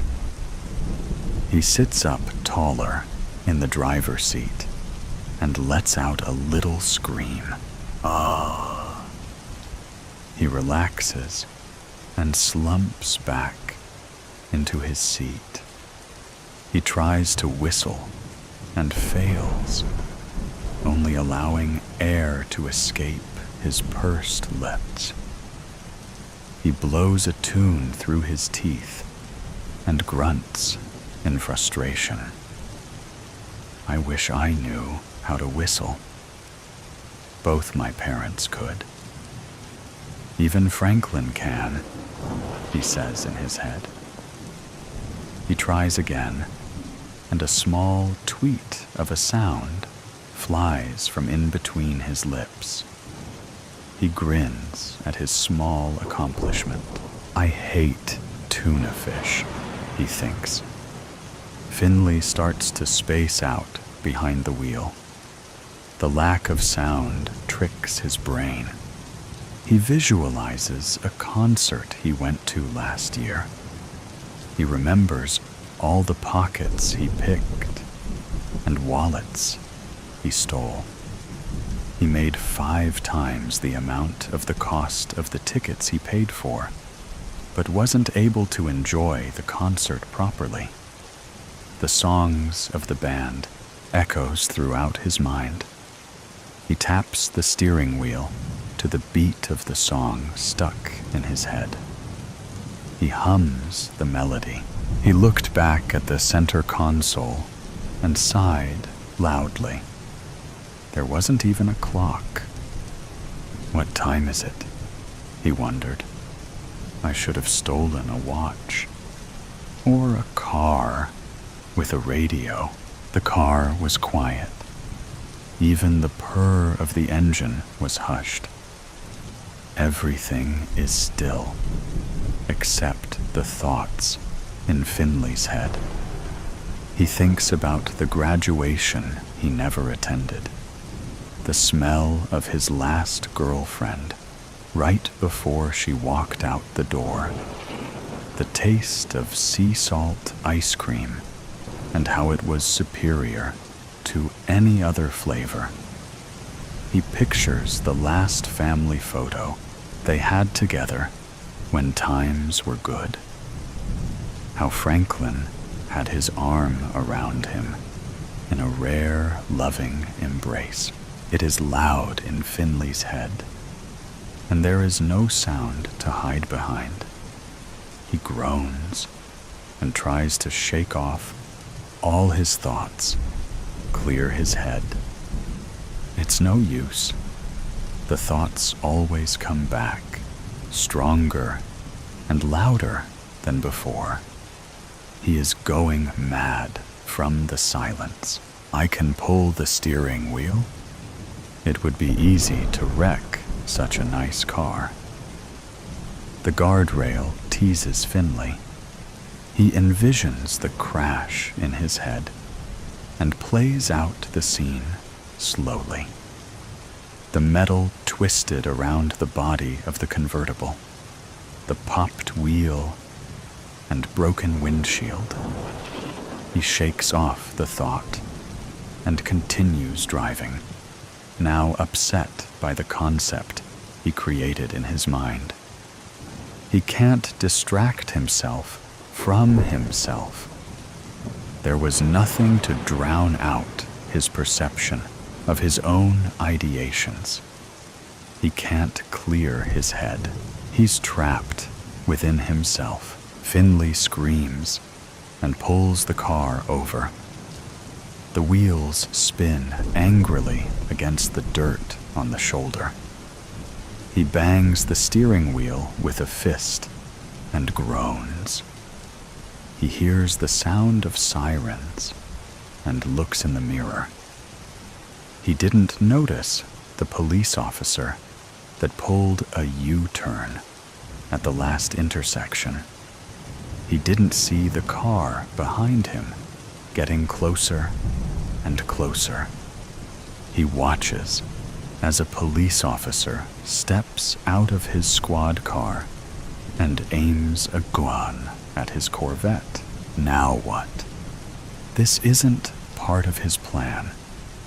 He licks his lips and glares at his new challenge. He throws the car into drive and slams on the gas pedal. The car lurches forward and spins wildly back on the road. The cop calls it in and drives after Finley. The 2-lane road was barren. The twists and turns makes Finley feel he was back on a roller coaster without the strangers. The contents of his stomach sloshes around. Well, this is great. He wanders ahead, trying to come up with a plan.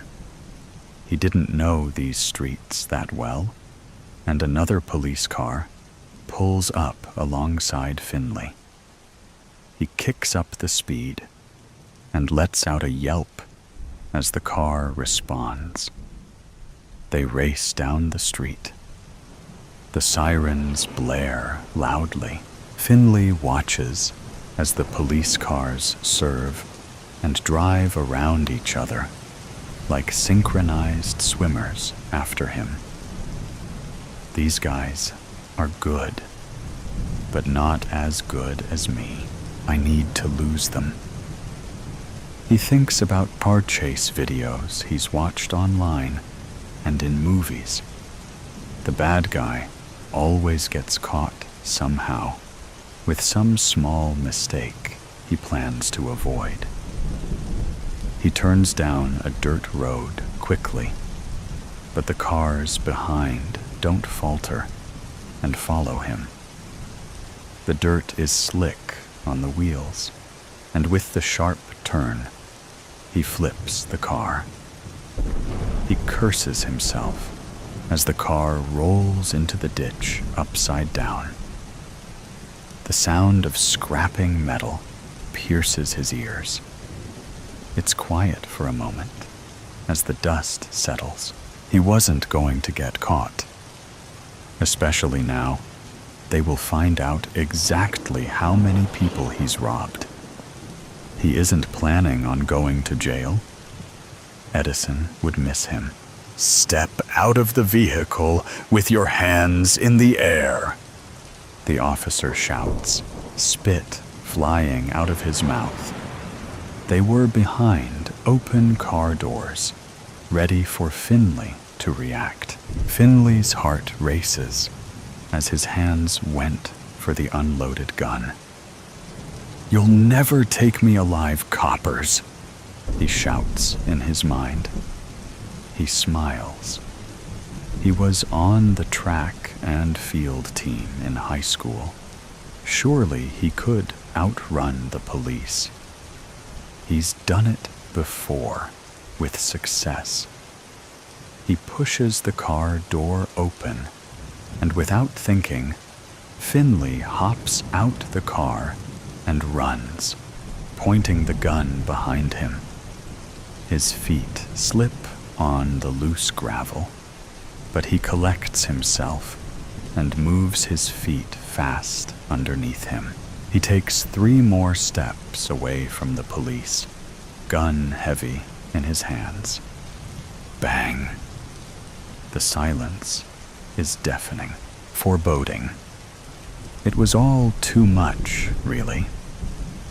The woman and the boy dragged their tired legs through the deep snow. Ahead of them, far off in the distance, lay the undulating, snow-covered hills where the log cabin they were heading for had been built many years previously. The two could picture in their minds a blazing fire and hot chocolate with little marshmallows floating on the surface. And it was this that kept them going. The boy, a young teenager, often had to support the woman and help her across fallen trees that hampered their progress.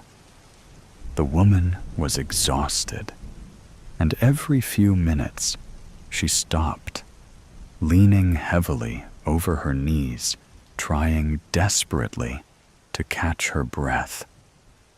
The boy stopped with her every time but his eyes kept traveling anxiously across the vast expanse of land they had to cross to reach their goal. Being younger and fitter, he didn't need as many breaks as the woman did, but he never complained.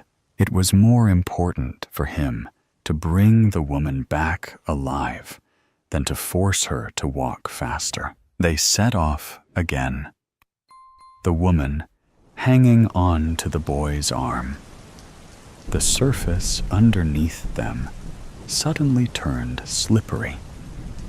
They had reached the frozen lake finally. There was still a long way to go, but at least there were no hills or fallen trees to navigate. The woman stopped again. Her breathing was labored, and she had trouble drawing a deep enough breath to regain some strength. She was crying from the exhaustion. The boy knelt down and held her. His face was worried and concerned. His hands shook somewhat as he gently patted the woman's back. A man walked past in a sideways manner, like a crab. He waved at the pair and smiled. The woman stretched out a hand towards the man, imploringly, and the boy gave him a surly look.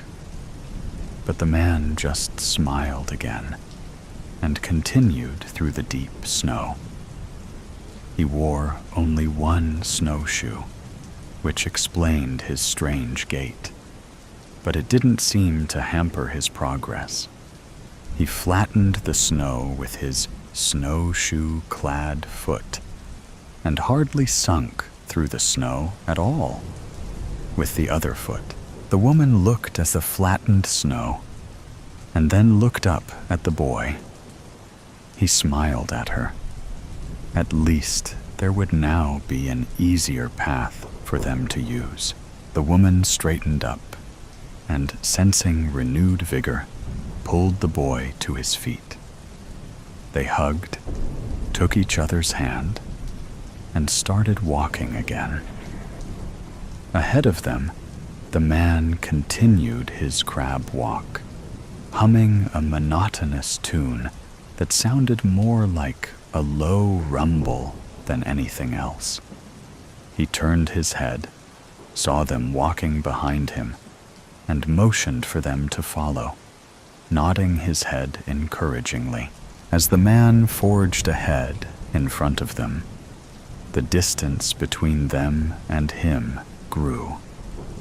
The man was walking unnaturally fast, considering the conditions and his unconventional gait, and the boy grew anxious. He tried to walk faster to keep up, and the distance between him and the woman increased unrelentingly. She called his name, but he seemed oblivious. He had his eyes firmly on the man, who was now barely visible far ahead of them, and did not stop when the woman needed a break again. She called him feebly, but she had no strength to raise her voice. She cried again, cursing her tired legs and laboring lungs. Once more, she bent over her knees, trying to catch her breath. She wanted to scream.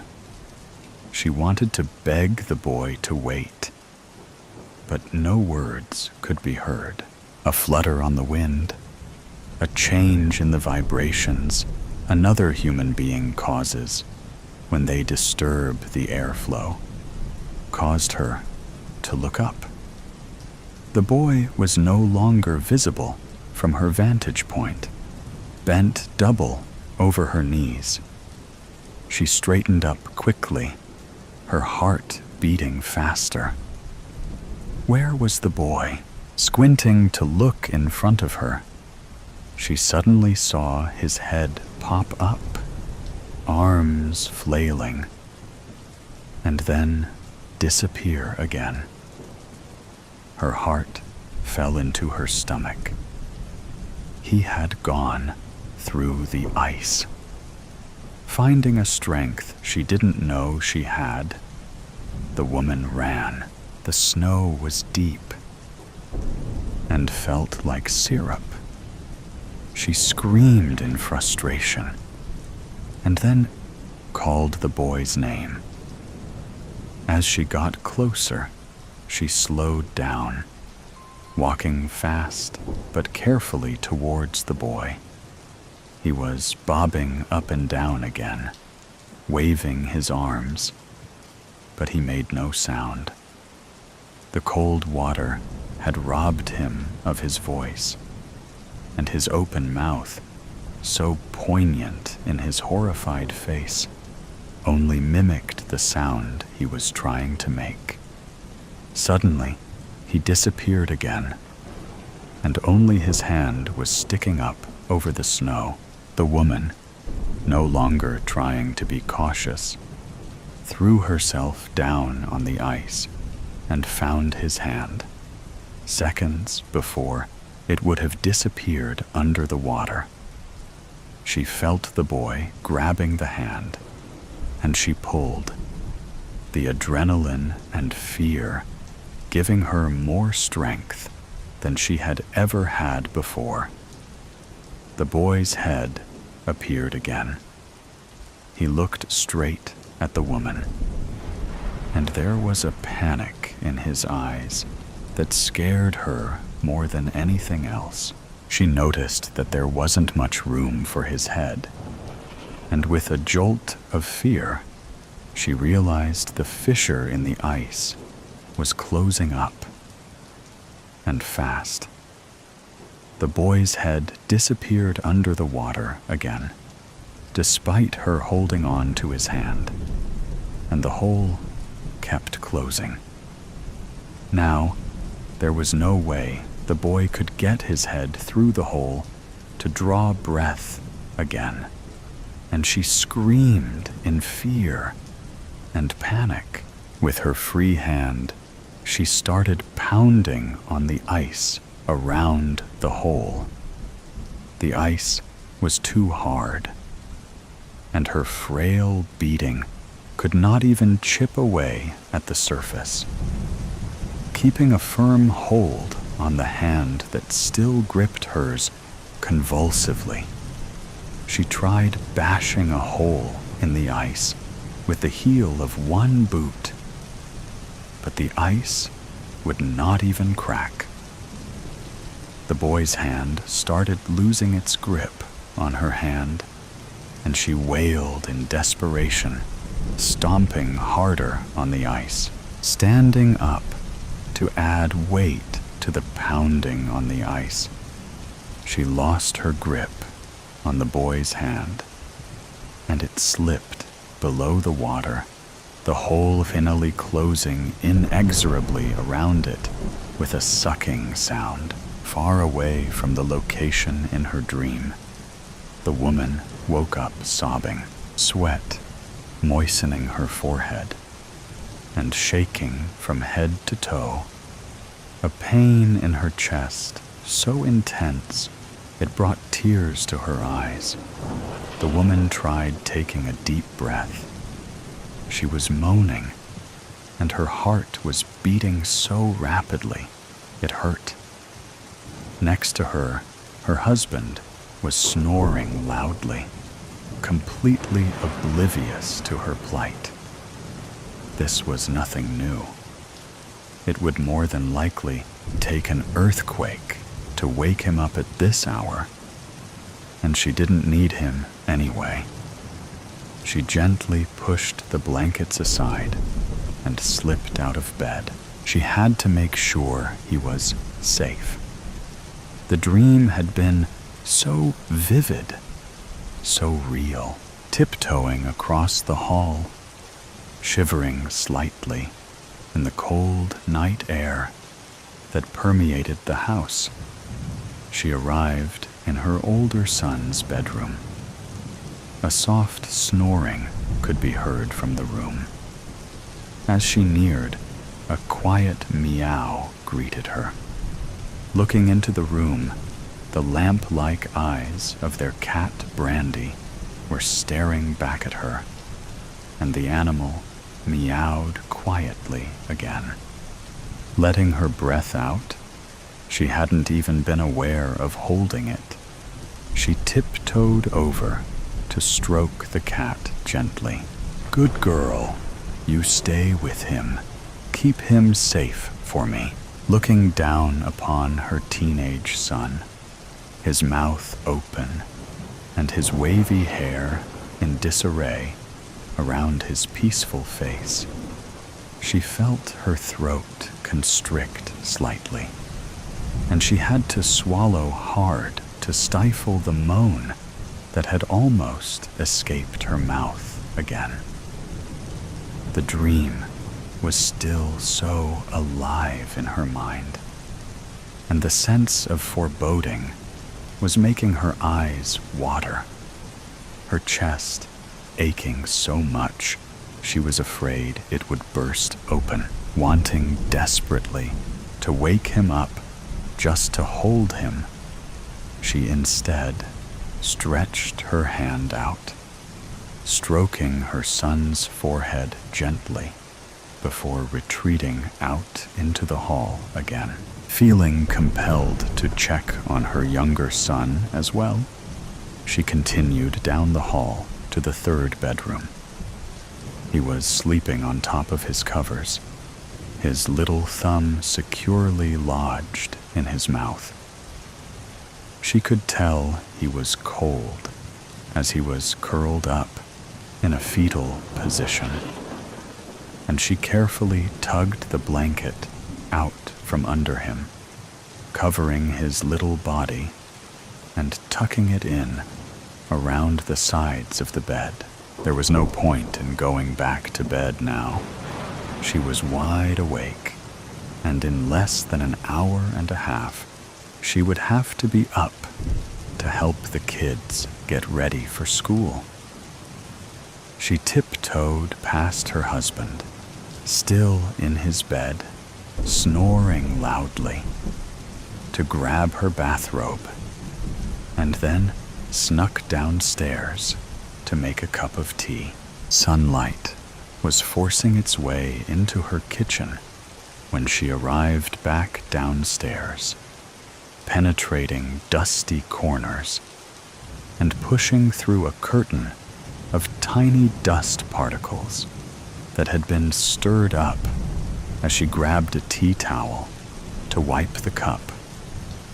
And she sat down at the kitchen table, carefully sipping a steaming cup of Earl Grey. She still felt cold inside, shivering slightly, even as the warm liquid made its way to her empty stomach. The image of her son's head disappearing under the ice in her dream, still so clear in her mind, it was making her shake her head repeatedly, as if to rid herself of an annoying fly. She was wringing her hands, moaning quietly every time she saw the hand disappearing under the ice in her mind's eye. Would she ever be able to forget this dream? Little tiny clicks on the kitchen floor told her that Brandy had decided to join her in the kitchen. The cat looked up at the woman as she rounded the kitchen island on her way to her food bowl, but seemed entirely intent on wanting to satisfy her hunger for food before satisfying other needs, such as attention from her human owner. And she beat her regular path right over to her food bowl without stopping. The bowl was empty. Accusing feline eyes locked into hers. Brandy sat down, looked back at her bowl, and then up again at the woman. It was obvious that the cat was asking for food. But the woman, who was still feeling faint from her nightmare, seemed oblivious. A soft meow, mingled with a purr, escaped the tiny mouth as the cat stood back up again and sauntered over. Wrapping herself around the human legs, she began a relentless meowing until the woman finally surrendered and got up off her chair to feed the cat. That's when she saw it. Next to the canister where they kept the cat's food, there was a pile of unopened and unchecked mail from the day before. On the top, underneath a blue envelope, apparently sent out by Publishers Clearinghouse, she was probably about to win $5,000 a week for life, was something white. She realized that she was looking at a picture of snow, and with trepidation and horrific foreboding, she pulled the catalog out from under the envelope. It was a magazine on vacation cottages in northern Maine. Her husband had been canvassing for this vacation for months and had obviously ordered the catalog. And on the front was a picture of a rustic-looking cabin with snow drifts lapping the windows. In the background, a frozen lake could be seen. The woman caught her breath and felt her knees buckle. Next to the cabin, locking eyes with her from the picture, stood the man from her dream, smiling benignly, holding his hand out towards the cottage. In his other hand, he was holding one snowshoe. Mercifully, darkness enveloped her, and she escaped. For a while. It was all too much, really. Broken statements. I've said too much. It's time for you to go. Detective Foster sneaked a weary glance at her partner, Detective Daniels, before casting a stern expression to the woman they questioned. You haven't said much at all, the detective countered. The living room grew warmer by the minute as the blazing sun rose higher into the sky. It had to be noon by now, and their small town was in the middle of a heat wave. Crime was in short supply, thankfully, and these days, most of the calls they received were from the elderly asking for help to set up their air conditioners. This woman did not have any cool air circulating her home. Her windows were open, letting the stiff, warm air sit like an unwelcome guest. The woman crossed her arms, twisting her head abruptly away from the officers. I can't say much more than I already told you. You're asking too many questions. Foster snapped her notepad shut, fighting the urge to roll her eyes. She turned her back on them to roam the living space. As she walked further away, she heard Daniels scoff. We're asking questions to help you, and I've already told you my answers to those questions. Barely, the woman gasped. I don't like your attitude. Foster made her way into the kitchen as the bickering voices died down in the distance. Not that it was a large house, but she was more focused on looking around while the homeowner was distracted. Normally, she didn't condone her partner arguing with the victim, but sometimes it came in handy as a nice diversion. Earlier that day, the department had received a call from the neighbor claiming she heard breaking glass and then shouting. While on the phone, she noted the shouting had died down, and all was quiet. Still, the woman's nerves were shaken and begged for someone to come over and check it out. First, the detectives visited the neighbor, but they didn't get any new information out of her. She was too afraid to even open the door for the officers.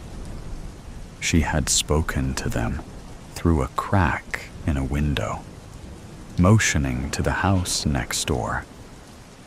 Foster made her way to the house first, while Daniels stayed behind to calm the poor lady down some.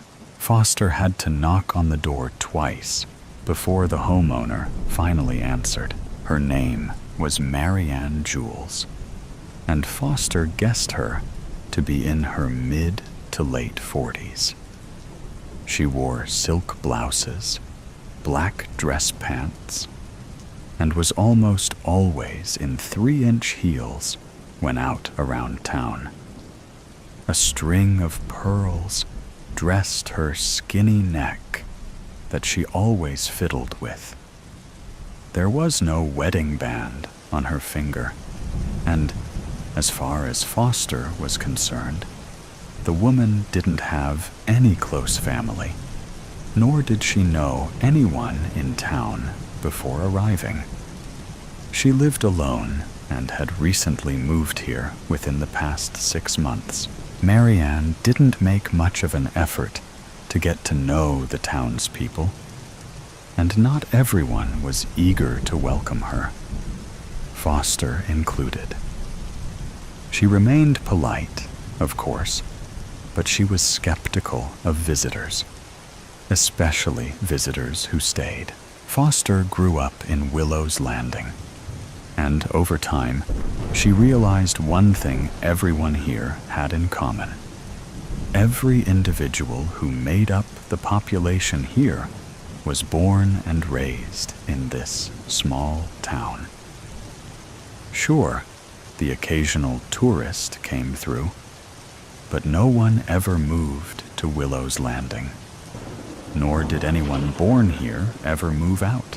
When Marianne had finally answered the door, she was less than pleasant to see an officer standing on her front porch.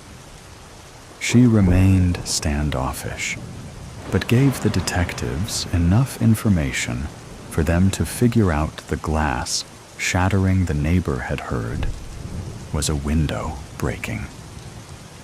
Marianne admitted someone broke into her house, which was enough for them to enter the premises, but they couldn't get any more information out of her.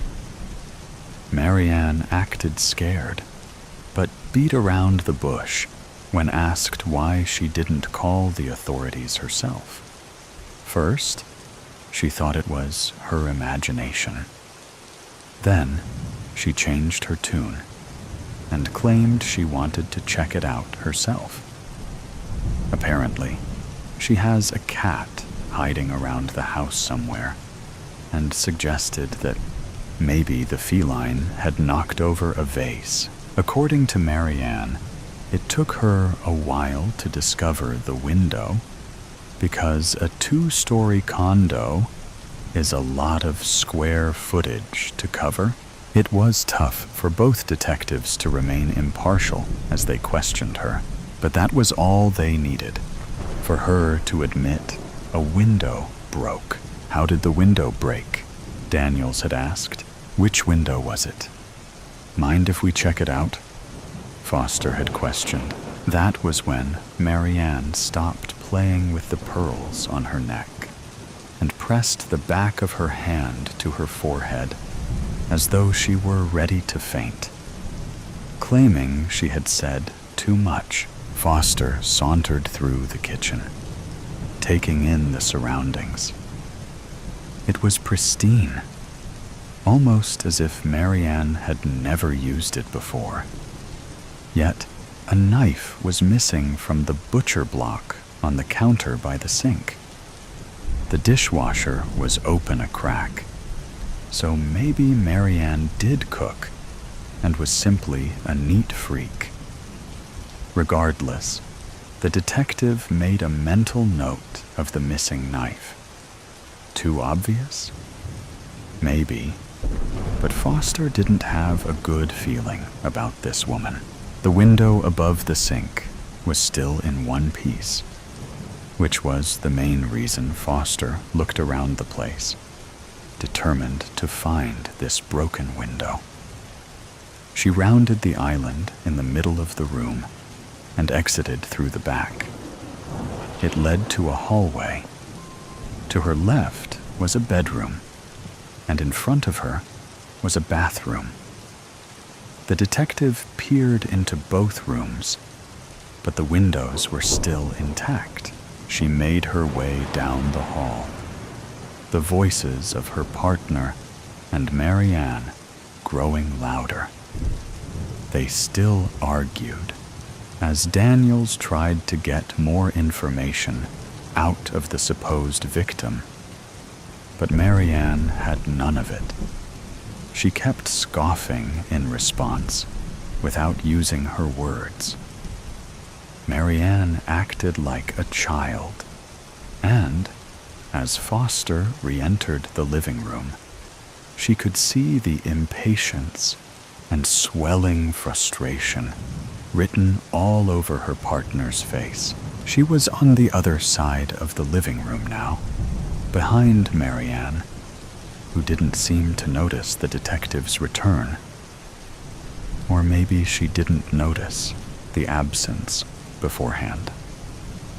In no attempt to relieve her partner, Foster locked eyes with her him. She gave a curt nod while pointing up. Daniels didn't answer, but turned his attention back to Marianne instead. Foster walked up the stairs to see what she could find on the second floor.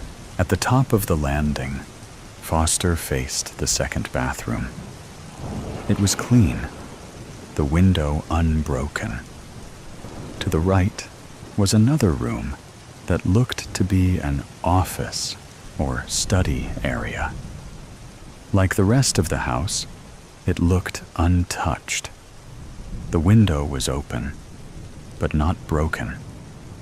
A tuxedo cat sunbathed on the windowsill. So the cat was real, after all. Foster turned around, the stairs to her left now. She could hear her partner spouting off something to Marianne, but she couldn't make out the words. It was only a matter of time before Marianne kicked them out, so Foster had to act fast. There was one room left in the house, straight down the hall. If there was no broken window in there, she didn't know what they were doing here. Quickening her pace, the detective poked her head into the room at the end of the hall, which looked like the primary bedroom, judging by the queen-sized bed. Bingo! The window above the vanity was shattered to bits. Foster stepped into the room, noticing a messy trail of glass from the window to the other side of the room. Halfway through the trail, the glass on the floor mixed with red spots on the beige carpet. The detective stepped to the left, following the trail, before huffing out an exasperated sigh. On the other side of the bed, invisible from the doorway, lay the body of a man. Instinctively, Foster crouched beside the body, pressing her fingers against his neck. No pulse. She figured as much. She studied the body briefly. The deceased lay on his stomach, arms laying above his head, as though he had tried to break his fall. His legs stretched out behind him, as though he fell to his knees first. Foster grunted as she recognized the kitchen's missing knife from the butcher block sticking out of his back. From the cuts in his shirt, it looked like he had been stabbed at least twice, and clearly didn't see his attacker coming. A pool of blood, still damp, surrounded the body. He likely bled out rather than the stab killing him. Foster stood, staring down at the body. Marianne didn't live with anyone, and with the window shattered, this man must have been the culprit. It was easy to assume Marianne defended herself and stopped the intruder before stealing anything, though she couldn't yet speak those accusations aloud, as it was all speculation. Foster looked forward, noticing a pair of doors. Whatever he was after must have been inside the bedroom closet, unless he heard Marianne coming up the stairs and tried to hide. Without being able to make out the words, Foster heard Marianne's voice raise. It seemed time was up. Before heading back downstairs, the detective made a quick call for backup and forensics. The house was now a crime scene, and the detectives would gladly leave the home for now. But little did Marianne know she was going with them. Foster sauntered down the stairs as she wrote notes in her notepad. About halfway down, she heard Marianne's sharp tone. "What were you doing upstairs? Who gave you permission to go upstairs?" "You did," Foster replied. "We came over to check out a possible break-in, and you let us inside. I checked things out, and, yep, you've got a broken window." Marianne swallowed a lump in her throat. She stomped over to the front door, opening it wide. "Out. After you," Foster responded. She walked over to the door, motioning for Marianne to lead the way with a smile. "The house is a crime scene now, so we'll need to vacate the premises until forensics gets here." A squeak escaped Marianne's lips, but she didn't move. Foster held out a hand. "Shall we walk out together?" Marianne glared at the officer, clutching her pearls. "I can walk myself. Thank you very much." She snubbed the detective by throwing her nose in the air as she strutted onto the porch and down the front steps, as though it was her idea to exit. Daniels leaned closer to his partner as the two stepped outside, closing the front door. "I'm confused. The broken window was in the master bedroom, along with the body of a man with a knife sticking out of his back. When walking through the kitchen, I noticed the butcher block missed a knife," Foster explained in hushed tones. Daniels exhaled, putting his hands on his hips. "A homicide? We haven't seen one of those in, what, a decade? Something like that. And to think one of our residents was a trespasser." "Who died?"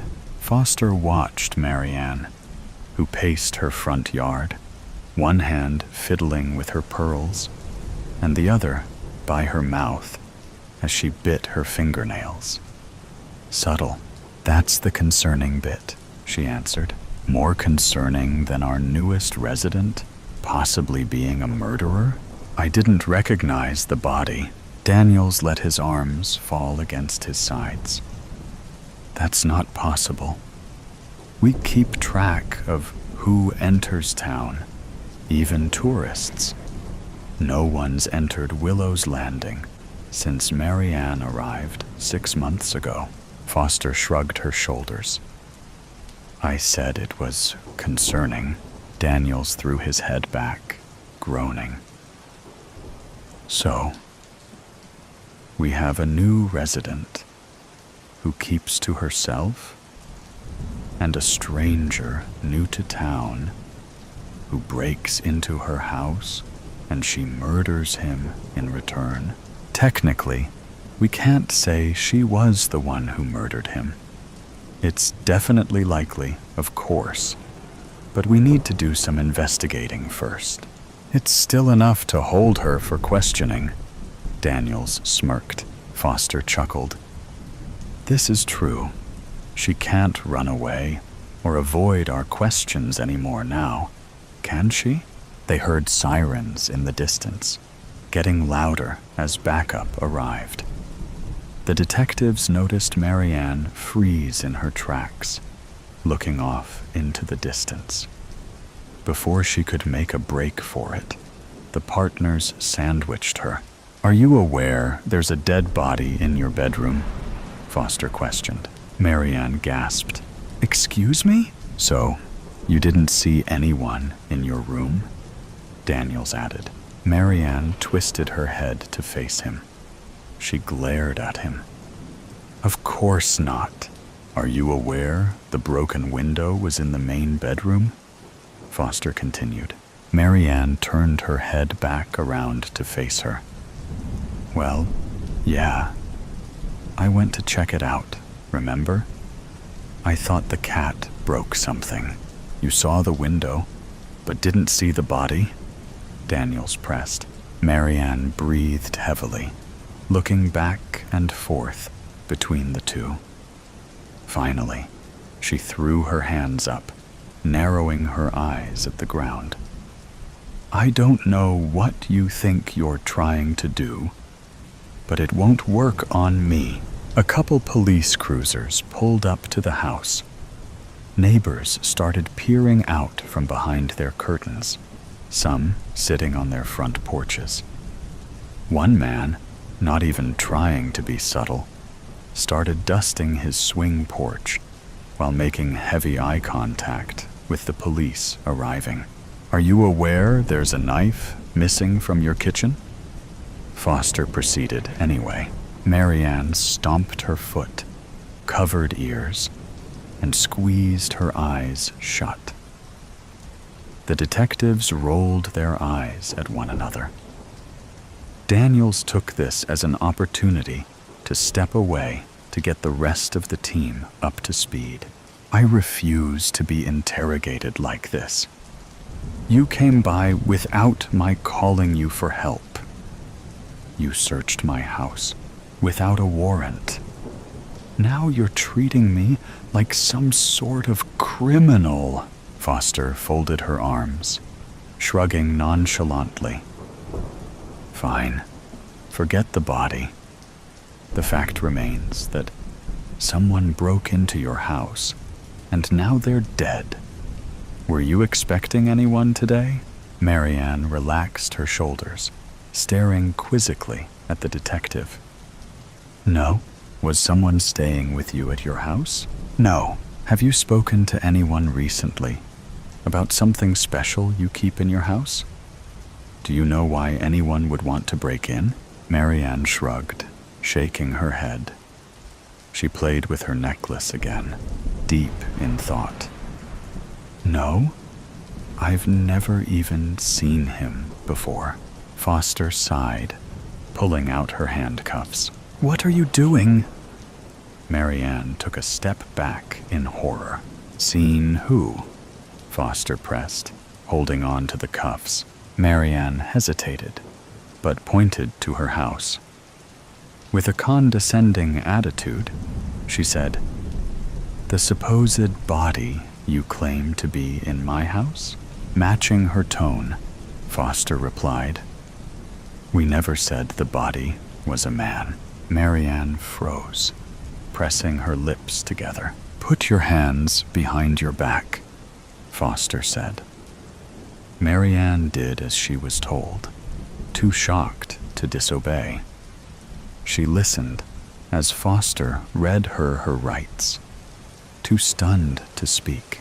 As soon as Foster completed the speech, Marianne opened her mouth to to protest. But the detective stopped her as she led her to a squad car. "Don't speak," she ordered. "You've said too much already." The quiet witness. Ava Winter had always been defined by her words.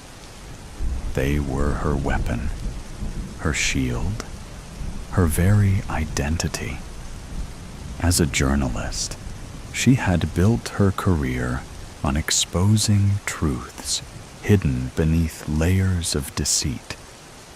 Her voice, steady, compelling, unmistakable, had won her awards and opened doors to places most people could only dream of. But now it was gone. How did this happen to me? She wondered, her eyes tracing the blank walls of her small, lifeless apartment. Each morning felt like waking into a nightmare she couldn't escape. For 6 months, she had tried to piece together the shattered fragments of her existence, but nothing seemed to fit. How could she move forward when the very thing that had defined her, her voice, was lost? I used to fill rooms with my words. Now, I can't even manage a whisper. Her friends had stopped calling within weeks, unsure of how to navigate the silence that now consumed her life. Ava understood, but their absence still stung. Who wants to sit in awkward silence with someone who was once the loudest in the room? Bitterness coiled through her thoughts, uninvited but persistent. Morning light seeped through the blinds, casting faint, pale stripes across the apartment's barren walls. The fragile glow barely softened the dullness that enveloped her. Her once crowded bookshelves, filled with dog-eared biographies and neatly stacked notebooks, now stood half empty. Their contents were crammed haphazardly into boxes scattered across the floor, a reflection of the disarray in her heart. Her fingers drifted to the edge of the nightstand, brushing against its surface as she reached for her phone. She froze mid-motion at the sight of the blank screen. No texts, no missed calls, no one left to call anyway, she thought, the sharp ache of loneliness settling heavily in her chest. In her loneliest moments, Ava turned to her journal. Her pen flew across the pages, spilling out the thoughts she could no longer voice. At first, the words felt hollow, like whispers of a life slipping further from her grasp. But over time, they became her anchor, a fragile thread connecting her to the person she once was. Her gaze often drifted to a framed photo, teetering on the edge of the bookshelf.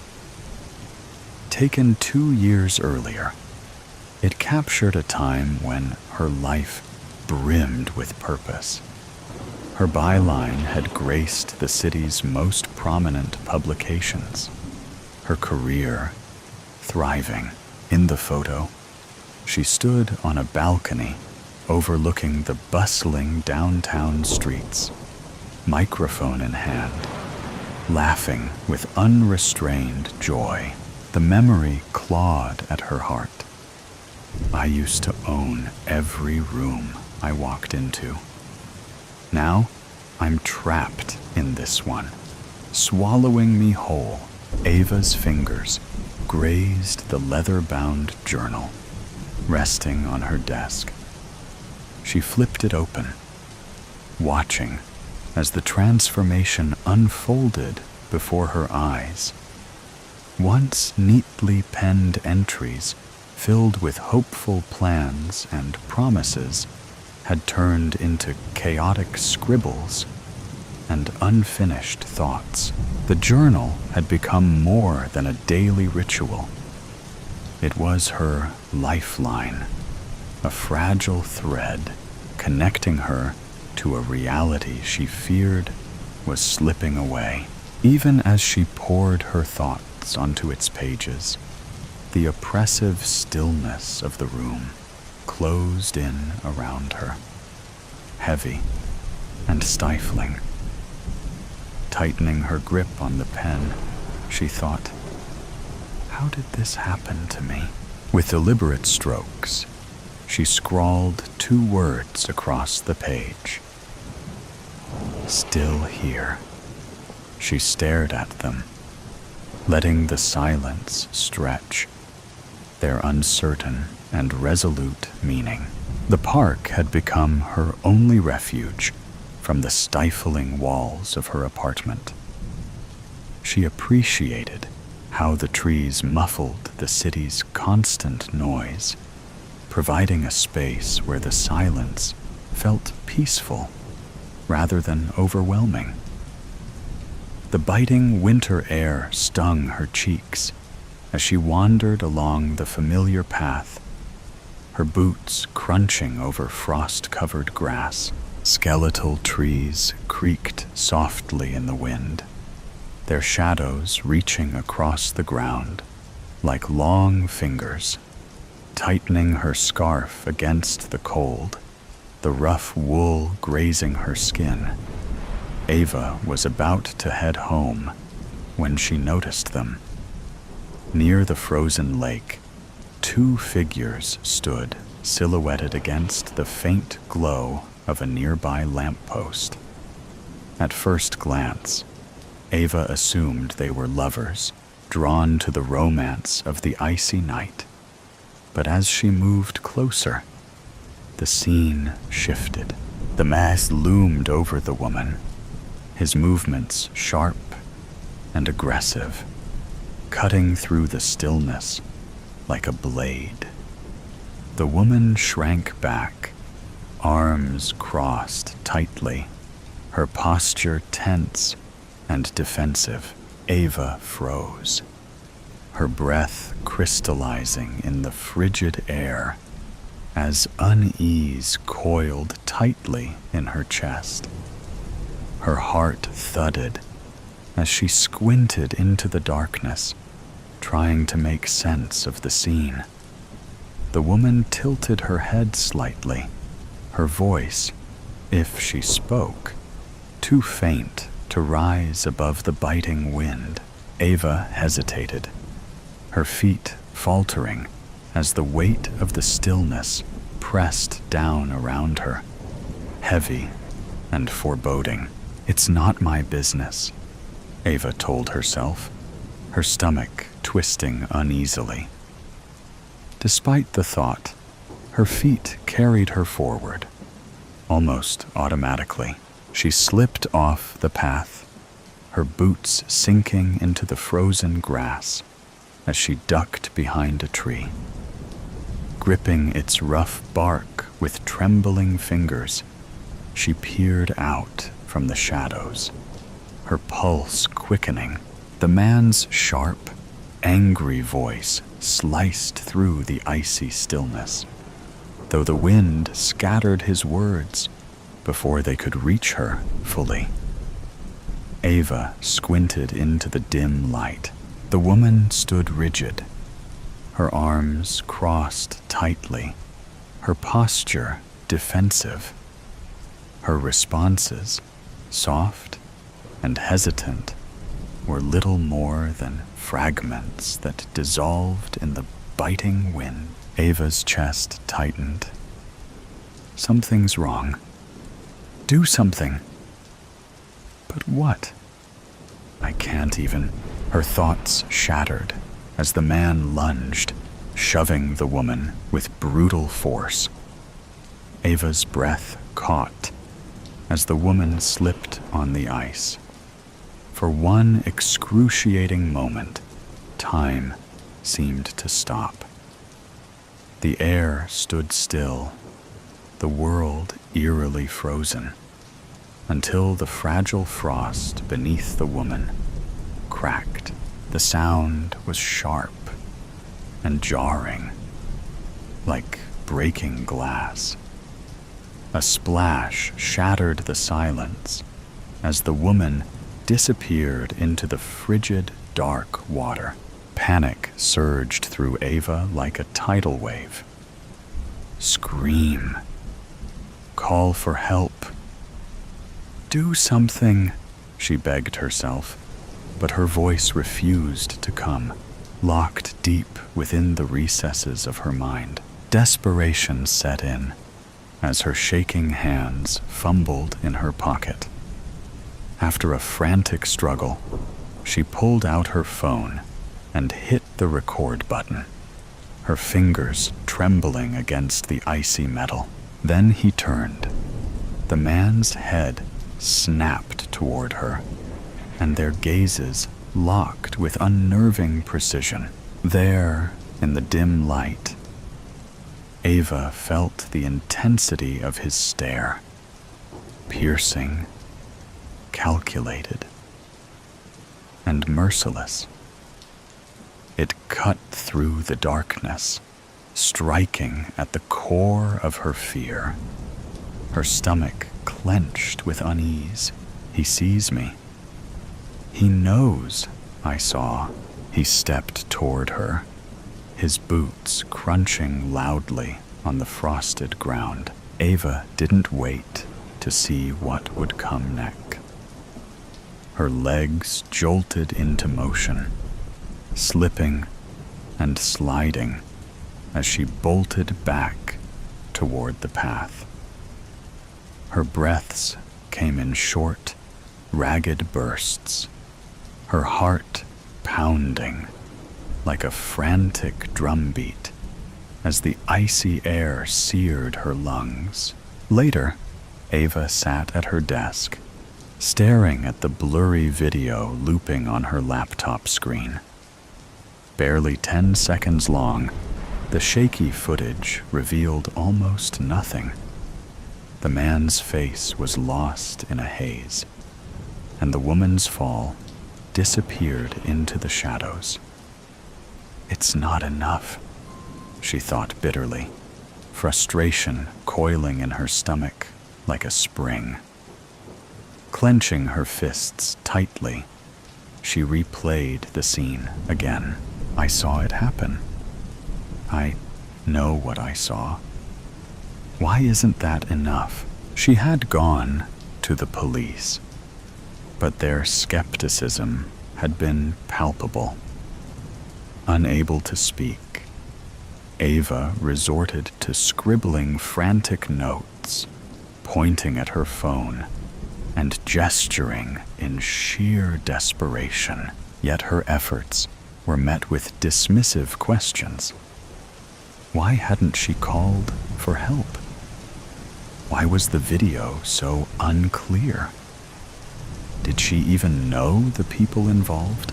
By the end of the interview, Ava felt like the one under suspicion, the weight of their doubts pressing heavily on her.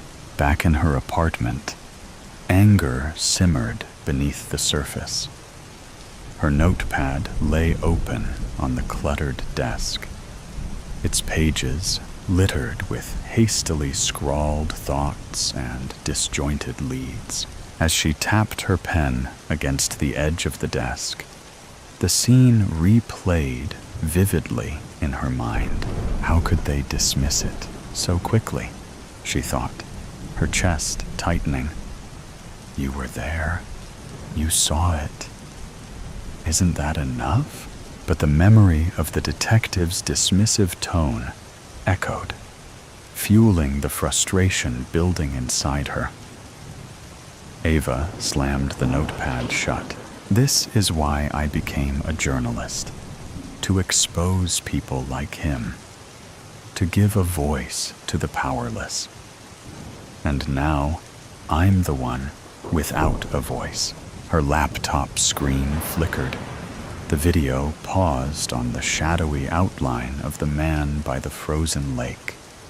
No features, no clarity, just darkness.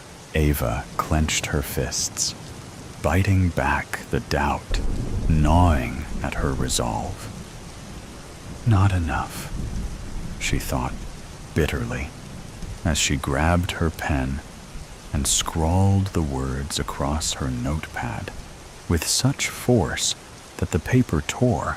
Her hands trembled as the detective's words replayed in her mind. A blurry video isn't much to go on. Without more, there's not much we can do. Tears prickled her eyes. They think I'm delusional. They think I imagined it all. Helpless, powerless. She swallowed hard, her throat tightening. You're not helpless. You've never been helpless. Her reflection in the window caught her eye, tense and weary. She leaned against the wall, inhaling deeply, her fists still clenched. This is why you don't quit, she reminded herself. Because people like him can't get away with this. You can't let them win. A sharp chime from her computer broke the heavy stillness. Crossing the room, Ava froze when she saw the sender's name. Lucas. Her breath hitched.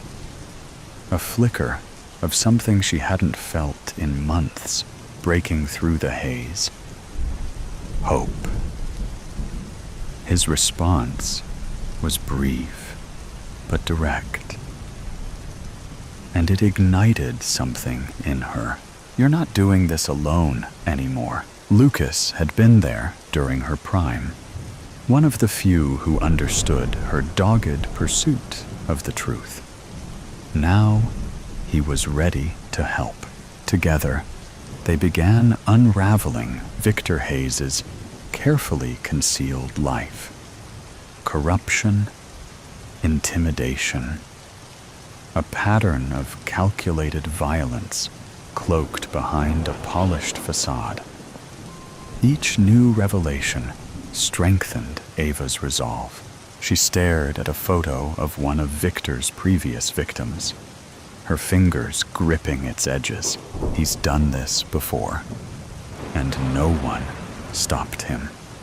That changes now. Memories flickered like faint echoes. Raised voices, papers scattered across a desk, a room cloaked in shadow.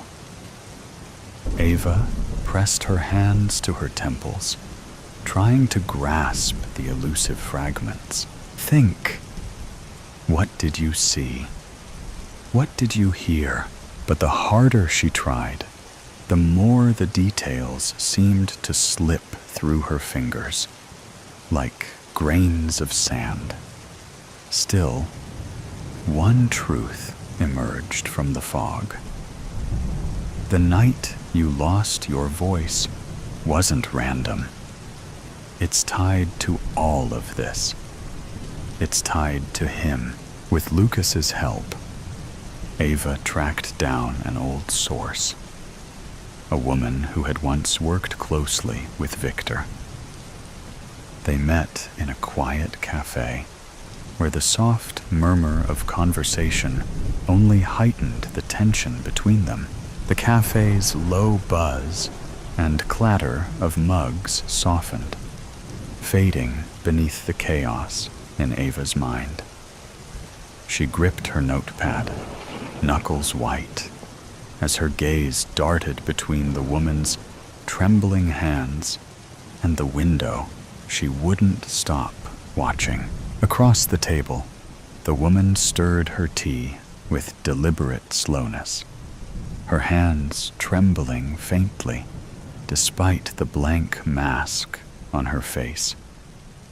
"You don't understand yet," she murmured, her voice tight and low. Her eyes flicked to the window, watching it intently, as if expecting someone to burst in. But you will soon. Ava's stomach churned, tightening painfully. Her pulse hammered in her ears, drowning out the comforting hum of the cafe. Slowly, she picked up her notepad from the table and scribbled a question. She slid it toward the woman, her hand steady despite her pounding heart. "What do you mean?" she'd written. The woman leaned closer, her face now inches from Ava's, her gaze piercing and intense. Ava shifted in her seat, the unease tightening its grip. "I shouldn't be here," the woman whispered, her breath quick and unsteady. "They'll know I've talked." Her words landed heavily in Ava's chest, leaving her breathless. Her fingers twitched, reaching for a steadiness she couldn't find. Slowly, she picked up her notepad and wrote the question with deliberate strokes. She held it up, her eyes locking with the woman's.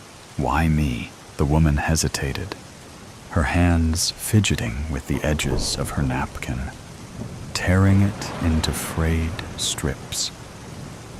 She glanced at Ava, guilt and resignation flickering in her eyes, before quickly looking away. Her trembling hands gripped her cup, her voice shaky as she spoke. Ava studied her closely, her pen gliding across the page. "Look at her. She's scared, just like you were, just like so many others. But she's here. She's talking. That means something." Lucas asked the questions Ava couldn't, drawing out details she hadn't dared to hope for. By the end, the truth was undeniable. Victor's immaculate public image was a facade upheld by manipulation and fear. Ava stared at her notes, her breath hitching as her eyes landed on the name scrawled in the corner of an earlier entry. Victor Hayes. With measured movements, she wrote on her notepad and slid it toward Lucas. "We need to meet him." Lucas read the words, his jaw tightening before he nodded.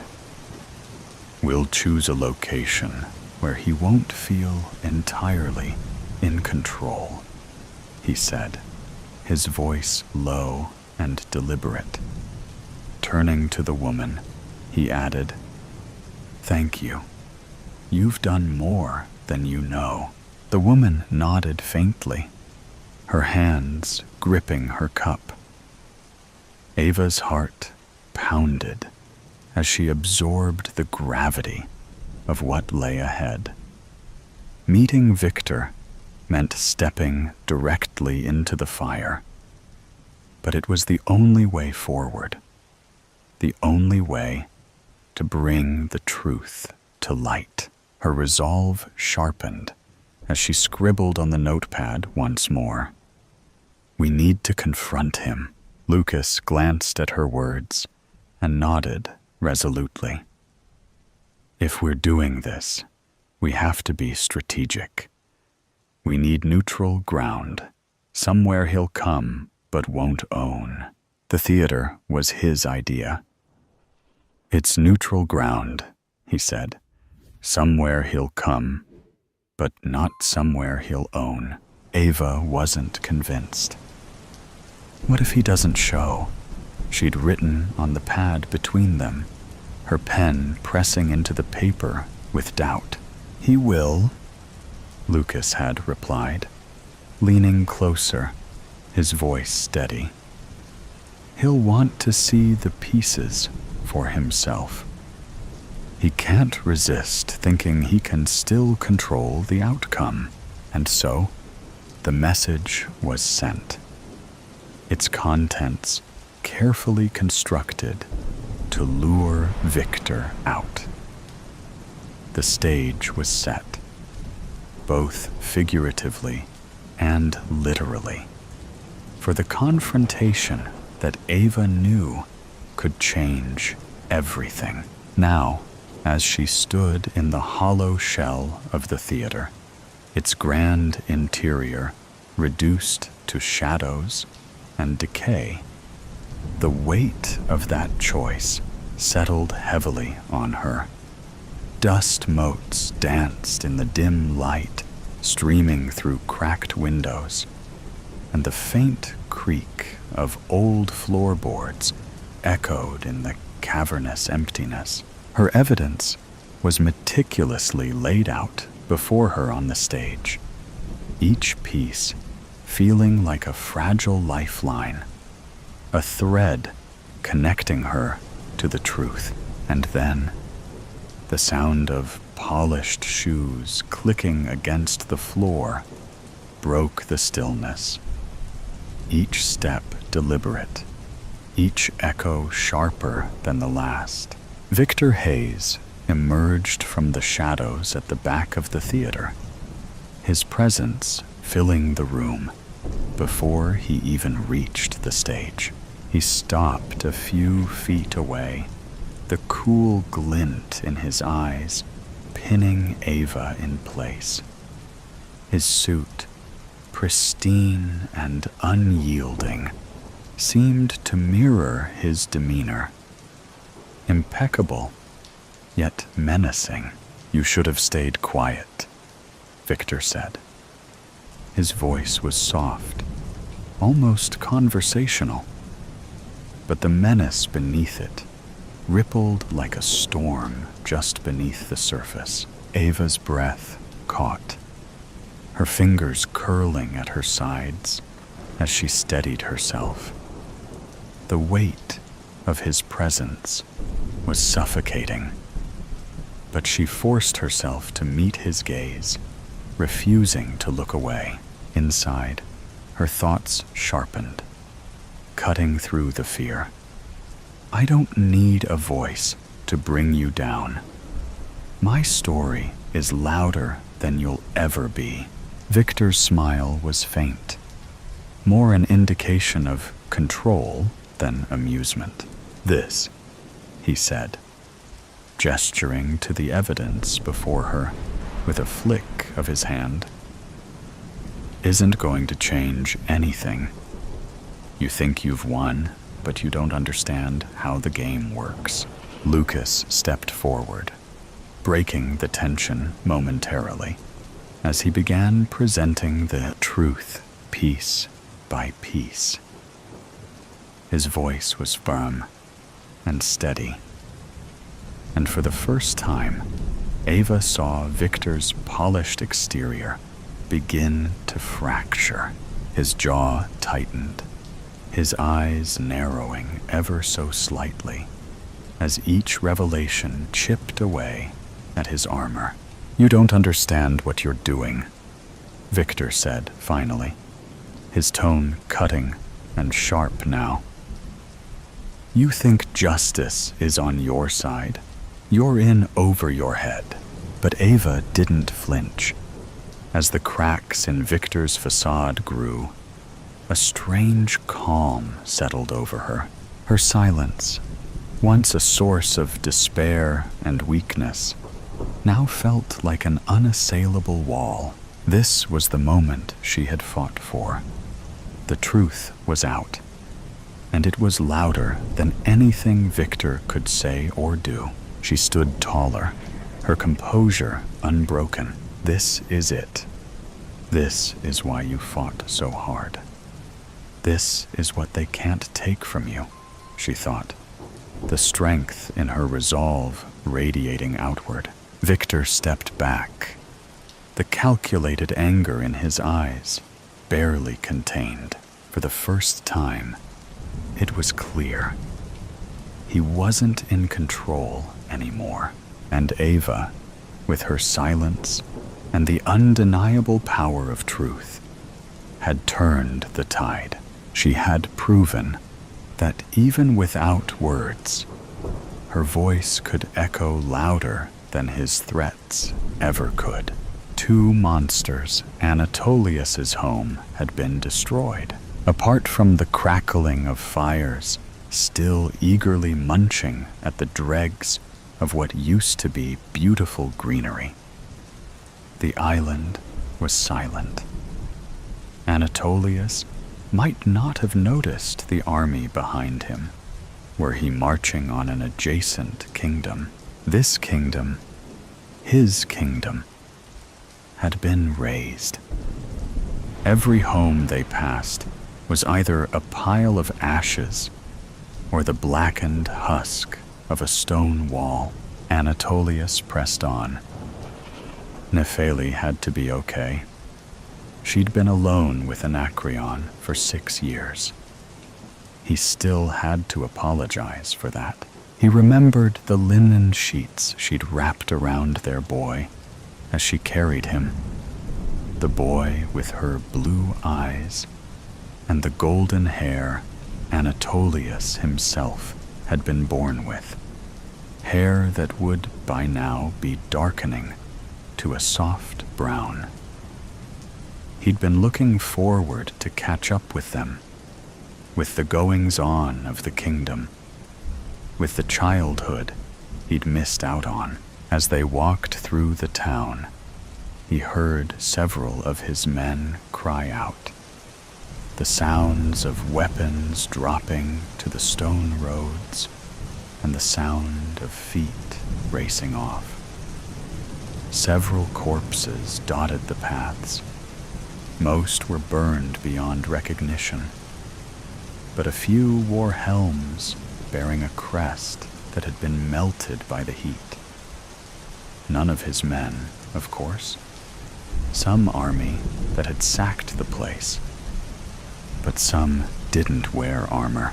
Anatolius was trying not to think about that. He had to see to Nepheli first. He had to. His sandal hit an uneven patch of stone in the path, and he stopped. Behind him, the sounds of his army rustled to a stop. No, he stumbled forward, the dying light of the day casting long shadows that blended with the soot-blackened stone, as if to trick him into thinking that it was supposed to look like this. The courtyard was in disarray. The once beautiful gardens that Nepheli had so meticulously tended to were reduced to cinders. The 2 cypress trees at its entrance, little more than stumps. A bench lay in a heap of broken stone. The doors, at first glance, were open, though taking another trembling step forward, Anatolius realized there was no door in the hollow mouth leading into what was once his home. "Sir," Anatolius jumped. He'd thought most of the men had run off, seeing to their own homes, but Theodoros stood behind him, standing to attention. His eyes were hard, as if he were pretending to be blind to the destruction.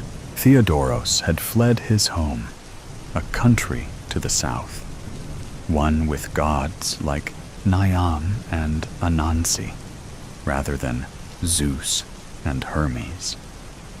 He remembered helping the man out of a shipwreck when they were boys, making a comment about being surprised he'd survived the wrath of Charybdis, and realizing the boy couldn't understand his words. He didn't even have the language to tell Anatolius his name. Theodoros was the name they'd given him in Liu, and the name that had stuck. Apart from Anatolius, he didn't really have a family here. Theo, he said, stepping forward. He'd intended to make it a long, confident stride, but his foot skidded in the ash and rubble. You don't have to see this. I must, he said. His eyes grew soft as he regarded his king.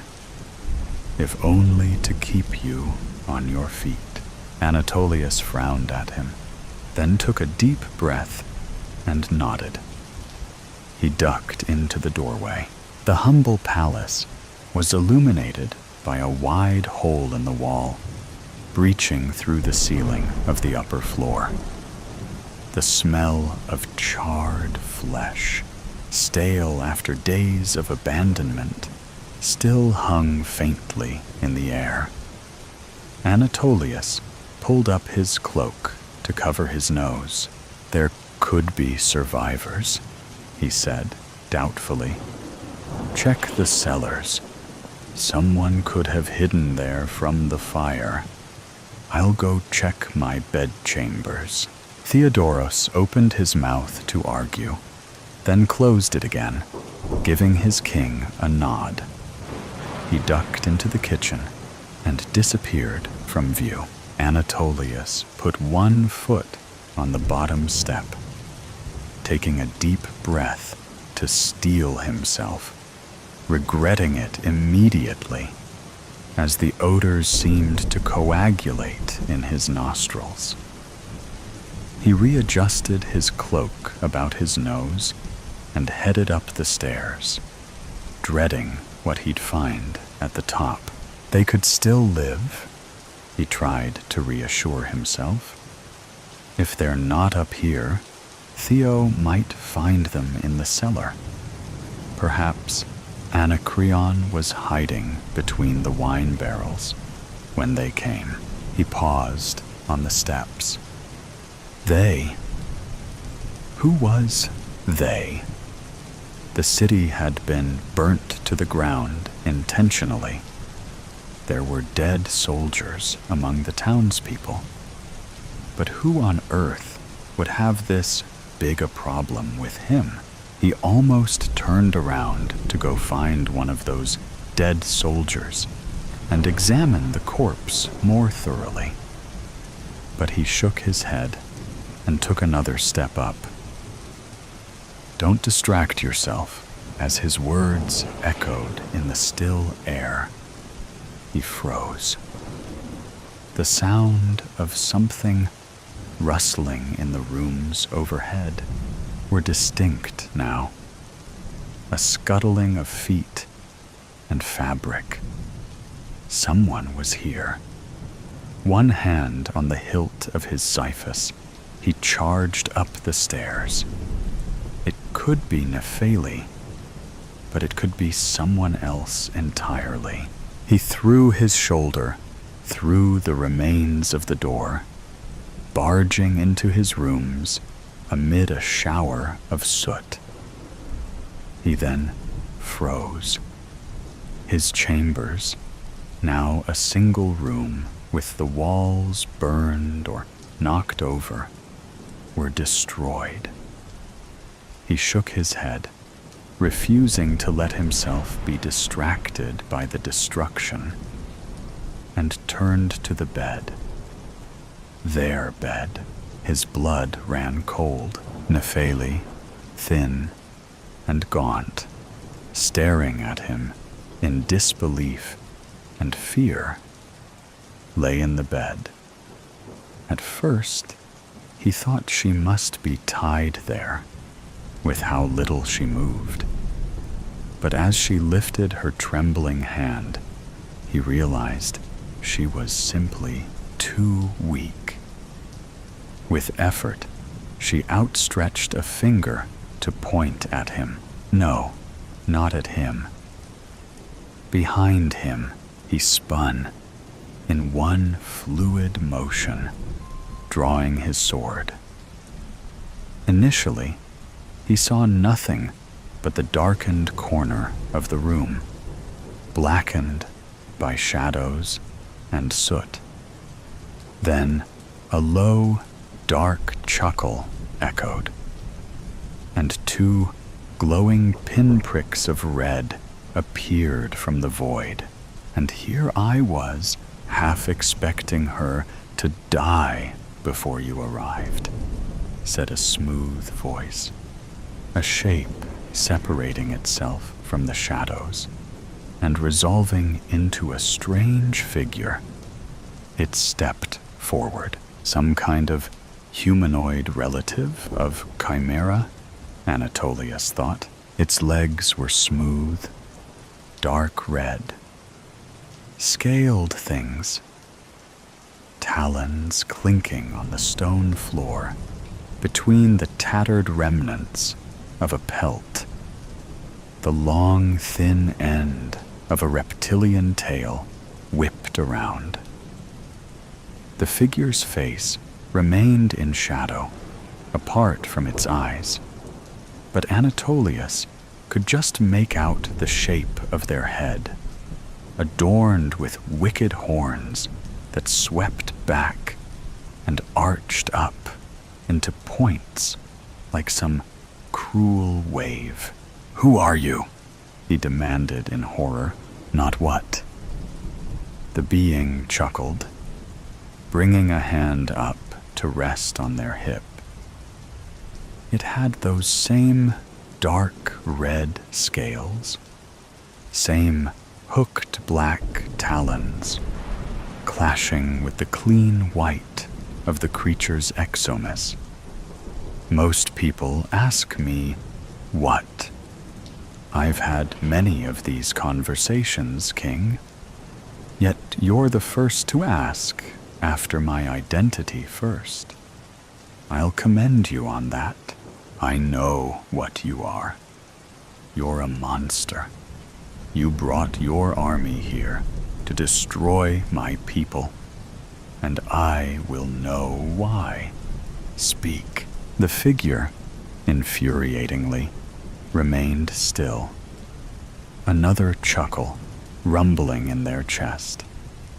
Anatolius could practically hear Nephili's bones vibrating as she trembled in fear or exhaustion, perhaps both. What had this thing done to her? "It's quite close to dark," they said, drawing his attention back. "Are you certain you want to strike now? What's that supposed to mean?" He shot back. One more dark chuckle. One more tremulous heartbeat. The sun was barely a blood-stained sliver, cresting the windowsill. Then it was gone, the light dying from the room. The figure swept toward him.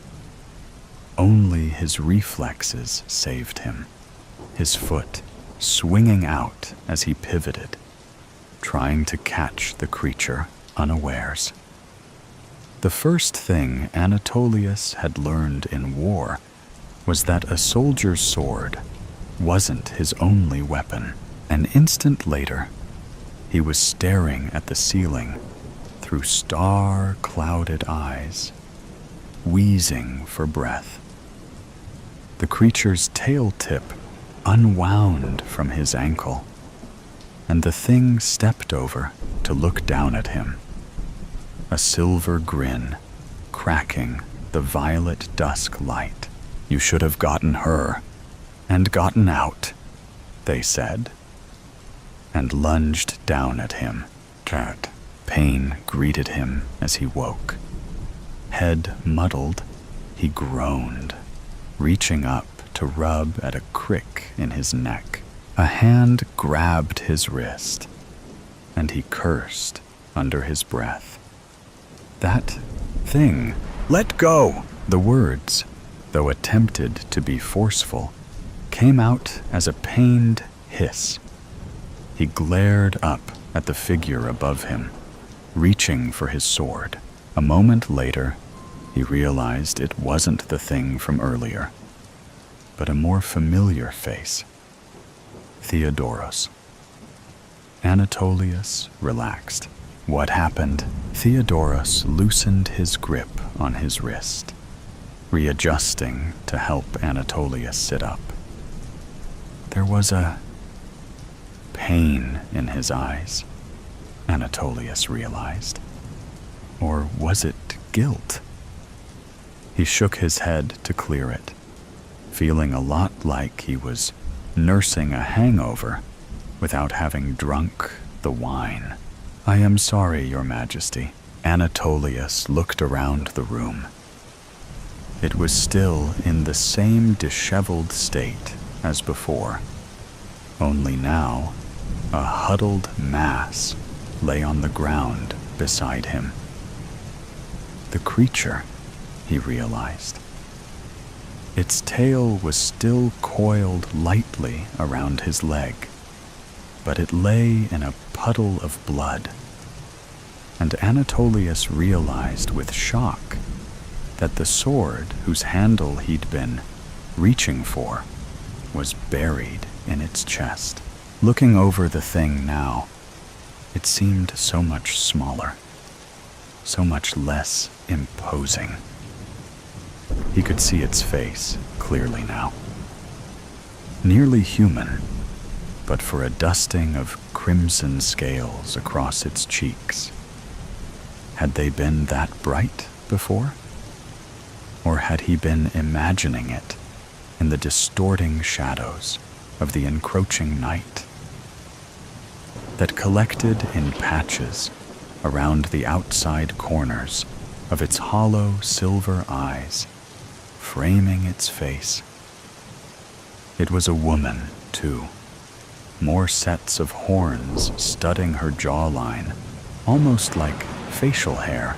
Her mouth hung open, revealing a set of fangs whose tips were dipped in blood. Anatolius reached up again, and this time Theodoros didn't stop him as he reached for that crick in his neck. No, not a crick, he realized, hissing in pain as his fingertips brushed a set of puncture wounds.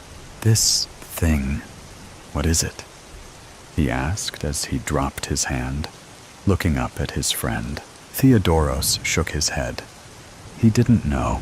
Anatolius stood, feeling dizzy and weak as he got to his feet. He looked over to the bed, toward the unmoving lump under the sheets. Theodoros got up, but if his intent was to help, he moved too late, as Anatolius stumbled to the side of the bed and fell to his knees beside it. His wife, her once beautiful face now sunken in and bloodless, stared with dead eyes back at him. He reached up with trembling hands, one hand cupping her cheek, the other reaching for her hand. It was still outstretched, with the pointer finger out. She must have used the last of her strength to try and warn me, he thought, leaning up to kiss her forehead as tears collected in his eyes.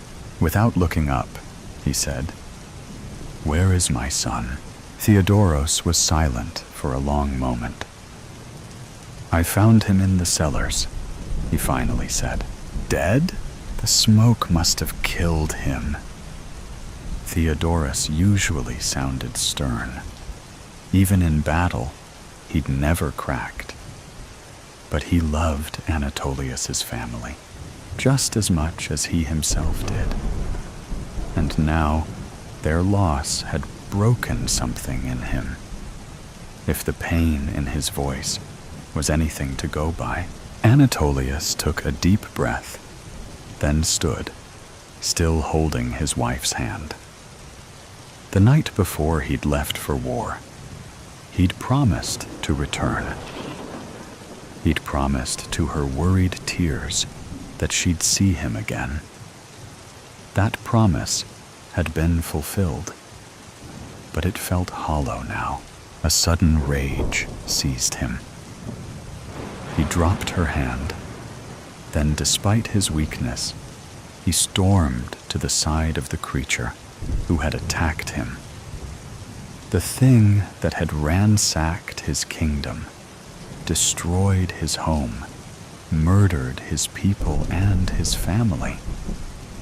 He reached out and ripped the sword from her chest, scoring it down her belly to upend her innards onto his floor. "How dare you!" he snarled. Blood arced as he swung the blade down, then sprayed out as he drove the blade into the dead monster again. "How dare you! How dare you! You God's damned rat! You disgusting wretch! I was loyal to the gods. I commanded an army. I destroyed my enemy. How dare you spit in my face like this?" With each heartbeat, he swung the sword again and again and again. Blood drenched the floor, splattered the walls, and soaked up the ash from the fire, coating his clothing in sprays of red and black. A bit of it got in his eyes, his mouth, as he screamed his defiance. He didn't care, even as he tasted it going down. He didn't stop until the body was unrecognizable. Chunks of meat decorated with once fine fabric and putrid viscera. Even then, he didn't want to stop. But his fatigued muscles gave out, his arms refusing to lift the blade. He glared at the thing, the only bit of it still vaguely intact, its mouth, still agape. Then that mouth closed and smiled at him. "So you accept," came a voice, though the lips didn't move further. He blinked, about to turn to Theodoros to ask if he'd heard it too, then froze. Anatolius was no longer in his room. He looked around, finding a field devoid of color. He spun sluggishly, wondering if he'd threat of exhaustion, if he was about to be approached by Karen and guided by Ferry to join his family. For a moment, he hoped so. Then a sound echoed. A footstep. A figure did approach him, but not the figure of the god he expected. A familiar figure, with lizard's legs and a thin, whip-like tail. He hissed and crouched down, sword ready, and lunged forward with a strength he thought had abandoned him. "Wrong way, King," said the woman's voice. Snidely, he whirled on her, slashing once more with his blade. Again, her voice was behind him, though this time it was an exasperated sigh. "Maybe I won't tell you what you've done to yourself. It's more fun to imagine your despair from Tartarus. Anyway," he turned, though this time confusion stayed his hand. "What I've done to myself?" The creature gave him a flat look, clearly disappointed. "Yes. You could have let me kill you. I came to your kingdom, destroyed it, slowly drained your wife, and let your son choke on his own death in the cellar. And you didn't bother to ask me why. I'm insulted, Your Majesty." He curled his lip. "Why would I want to know why? You deserve death." "Oh, I'm already dead. Good job on that, too." Though if you'd been a little quicker, you might have escaped. What? He paused. She'd opened her mouth, tongue tracing his blood off her fangs. He reached up, finding the wound she'd given him, though in this strange place, touching the area didn't hurt. "I've made you immortal," she said smugly, hands on her hips. "That wasn't my goal, though. I am very old, Anatolius. I was hoping to die. I was just glad for a little fuzz on my way out." "Why seek me out for that?" he demanded, hand still on the wound, as if by covering it, he could avoid the immortality she promised. Something told him it wasn't the immortality he might have wanted. "I've heard of the wars you Greeks wage," she said conversationally. Lifting one hand from her hip, she cupped the air, and Anatolius jumped back as a lithe flame danced in her palm. "I carry a power to make them more destructive, as made evident by what I did to your home. The power of one creature's rage. I did not bring those soldiers, Anatolius. That was one of your allies, sending their army to defend your people. They failed. You..." His mouth went dry. "You did all this on your own?" She grinned, crooking her fingers around the flame in her hand.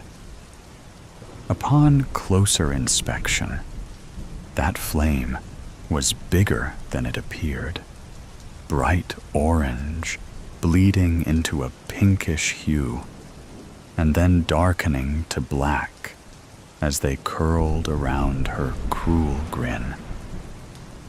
"That was my power, Anatolius, and now it's yours." She swept forward soundlessly. Then, suddenly, her hand was on his chest, the tips of her claws digging into his flesh and caging the flame against his skin.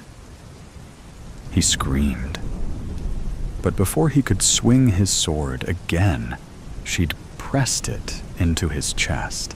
Everything became blinding pain. The fire seemed to consume his heart, then flood through him along the paths of his veins, setting him alight.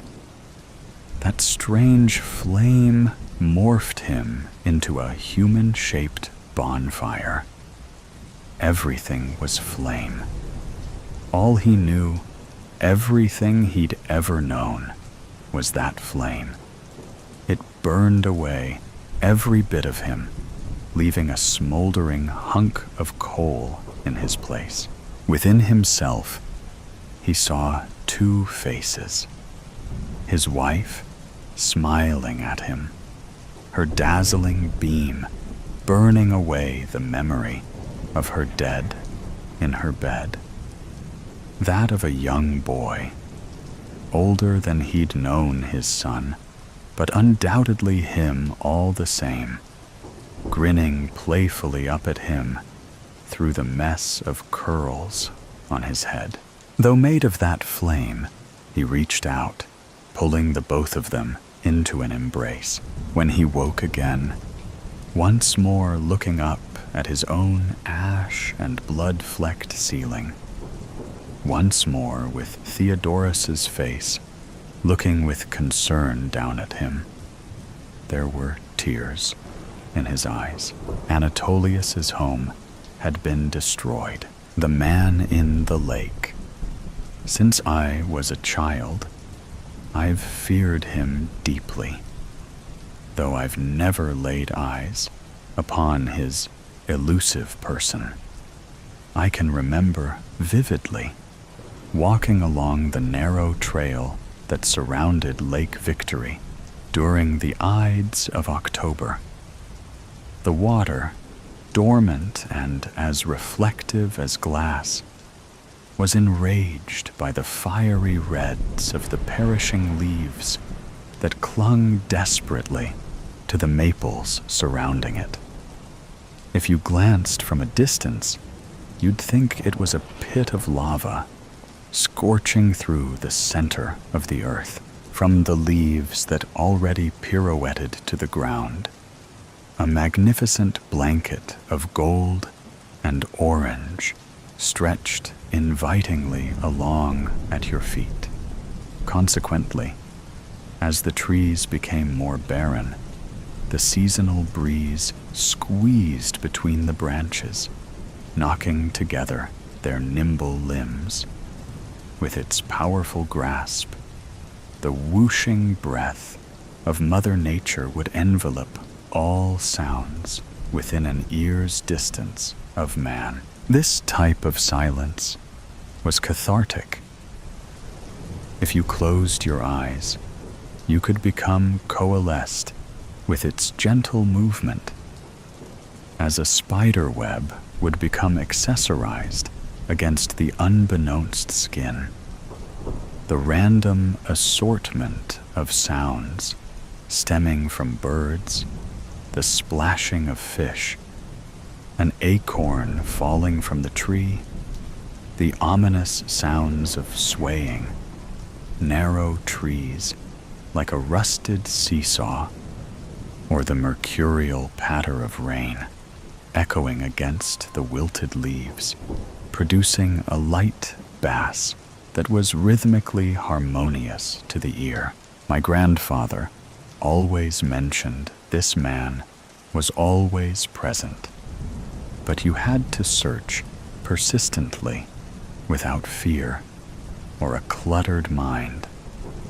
There was always talk of a dock, though the far side of the lake was unrecognizable from the conception, with its bends and curves to and from sight. He always said, not many find this man in Lake Victory, that it takes a special kind of person to gain his trust. The man was full of wisdom, distinguished, and had the ultimate answer to life's enigmas, he claimed. That he had experienced the greatest challenges man can face. I used to circle this lake frequently as a child, climbing trees for a better view, skipping rocks to alert him of my presence, and whatever other racket I could concoct to make myself evident as far as I could muster the courage to. Of course, this came to no avail. In my mind, the imagery of this man had always changed. Some days, he would be terrifyingly tall, his limbs slender, and his eyes were always hidden underneath a low-positioned straw hat. Other days, he would have a becoming face, accentuated by a tinge of red from physical exertion.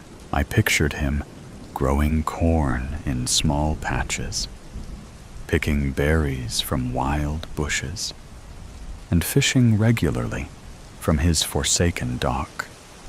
A fire would be ablaze during his nights, where he would sit complacently, listening to the crickets and the sounds of night. As I went through high school and college, the distraction and monotony of life had guided me far away from Lake Victory, in search of material things, to chase a dream enriched by hollow rapacity. My family's vacation home had become a distant memory. I no longer needed to acquaint this man during the fall, because he no longer could fill the void inside of my heart as he would in my youth. Or so I thought. I figured that new quest with all the goals I had set for myself to accomplish, would provide far more solace than the man in the lake. I riddled myself with distraction, so much so I was afraid to be alone with my own thoughts, praying my responsibilities and egocentric monsters that loomed behind would never catch up to my incessant steps and thoughts. However, when things that provide no internal peace reach an expulsion point, there comes the burnout. It wasn't until I was 37 that for the first time in my life, I began to feel the weight of time bearing down upon my slouched and exhausted shoulders. It was quite amazing when I returned, how the lake had never lost its luster. However, it is also true that not many know of this lake's whereabouts. Furthermore, it would be bizarre to even encounter another bystander in your journeys around its trail. It wasn't long before I started to realize that the wonderful colors that encapsulate nature never truly lose its vigor. Only the man-made things in life itself begin to fade as your optimism and naivety of being young dissipates as you embrace the harsh realities of existence. The future remembers history in black and white, though those who lived it always can revisit the palette that painted their peaks, whether the ravishing color of their wives' eyes when they first met, the color of their first vehicle sitting, sparkling in the driveway, or his father's blue flannel shirt, always rolled up to the elbow as he returned home from work. I remember spotting the rays of the sun streaming through the naked branches, placing my hand within its warm consultation like I did as a child.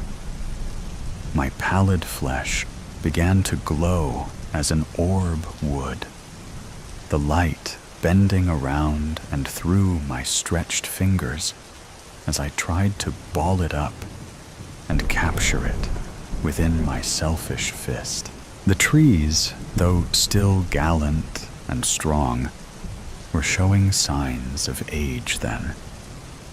Their bark had become brittle and fissured. The base of some of these trees had become cavernous, offering safe haven for the smaller critters. I reflected on my own appearance, with the subtle lines beginning to formulate below and beside the eyes, the random sprouts of gray hair poking through my sideburns, and the pouch of flesh that had grown dormant around my waist. I, too, was succumbing to life's greatest guarantee, and I reflected upon my mortality as I rested my hand against the withering bark in passing. The man in the lake must be growing old. It was then that again I was enlivened by the man himself as I began to intake the fresh air. Surely in my adulthood I could find this man, who must be very old himself, and not as evasive as he was many, many years before. Those creaks and snapping of branches under the light prancing of the deer would set my heart ablaze, gawking maniacally and frozen still, hoping to finally catch a glimpse of this folklore. The ground was still forgiving to my steps, still fecund from the week's rain, and my soles glided effortlessly across the discarded tapestry of leaves as they did when I was young.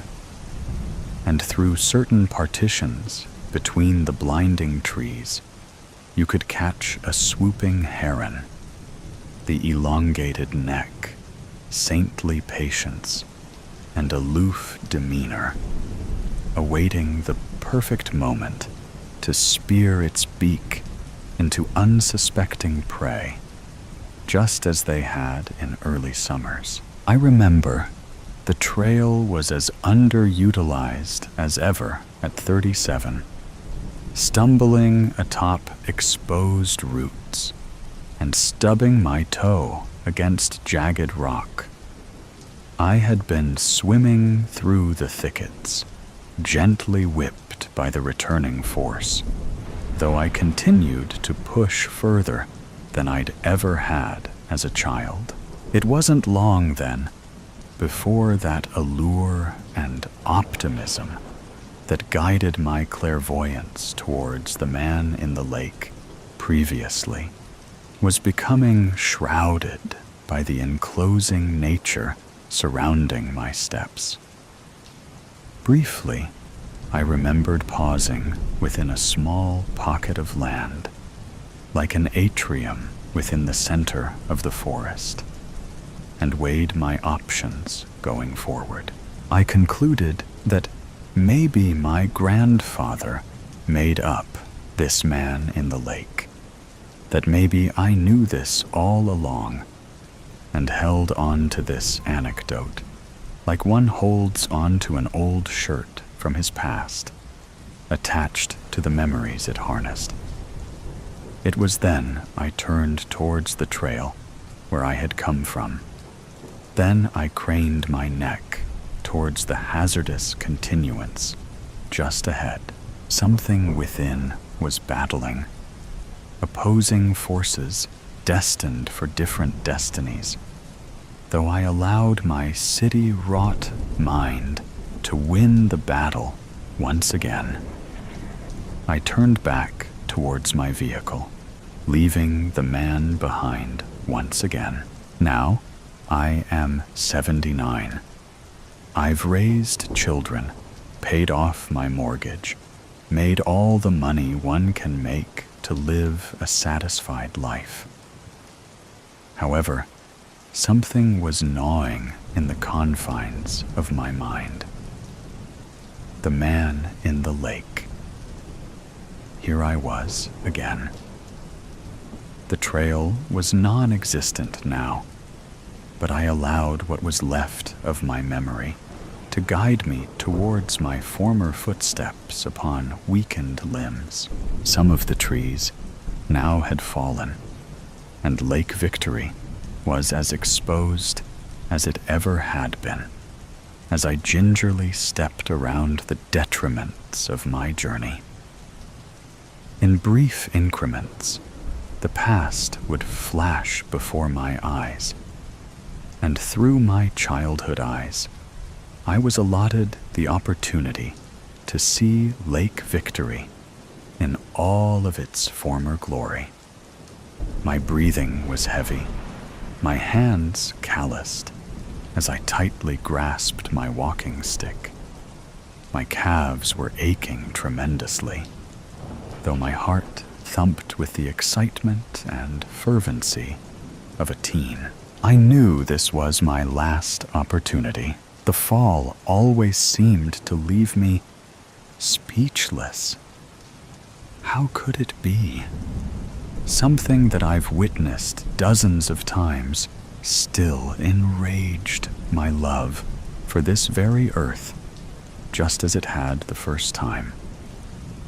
It was the essence of beauty, natural, pure in all of its forms, and I was appreciative that it only climaxed for a few weeks. Things of such enchantment are usually ephemeral, undeserving of the burden of obsolescence.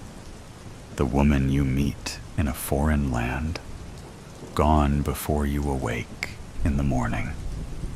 The feeling on a motorcycle, with your hair in the wind, barely avoiding death, and the war cry that follows, with your heart nearly shattering your rib cage. It was superior to all, because it was effortless. It was the cycle of life itself. The atrium was still present, though it had shrunken to barely enough room for an elderly man such as myself. This time, I trudged through the webbing of branches and shrubbery, my face becoming sliced, and my hands bloodied by their sharp teeth. I could see the sun breaking through, about 20 feet ahead. This must have been where the man lived. I broke through the remaining brush, out into an open field. The purple and yellow flowers arched from their nesting spots, swallowed by the remaining green of October that survived by a water source. I looked upwards, glad to see the sun, receptive to its blanketing of my worn flesh. Then I looked towards the water once again, and there it was, the aforementioned dock. However, I was now forlorn, spotting no cabin in the woods, nor anywhere that a man could survive in such circumstances. I did not see his corn, nor his burn pit, where he spent his nights. I've spent my whole life, in retrospect, always comparing myself to the man in the lake, his humble attitude, his love for nature, his ability to acquire happiness without material things. His lore kept me grounded to reality.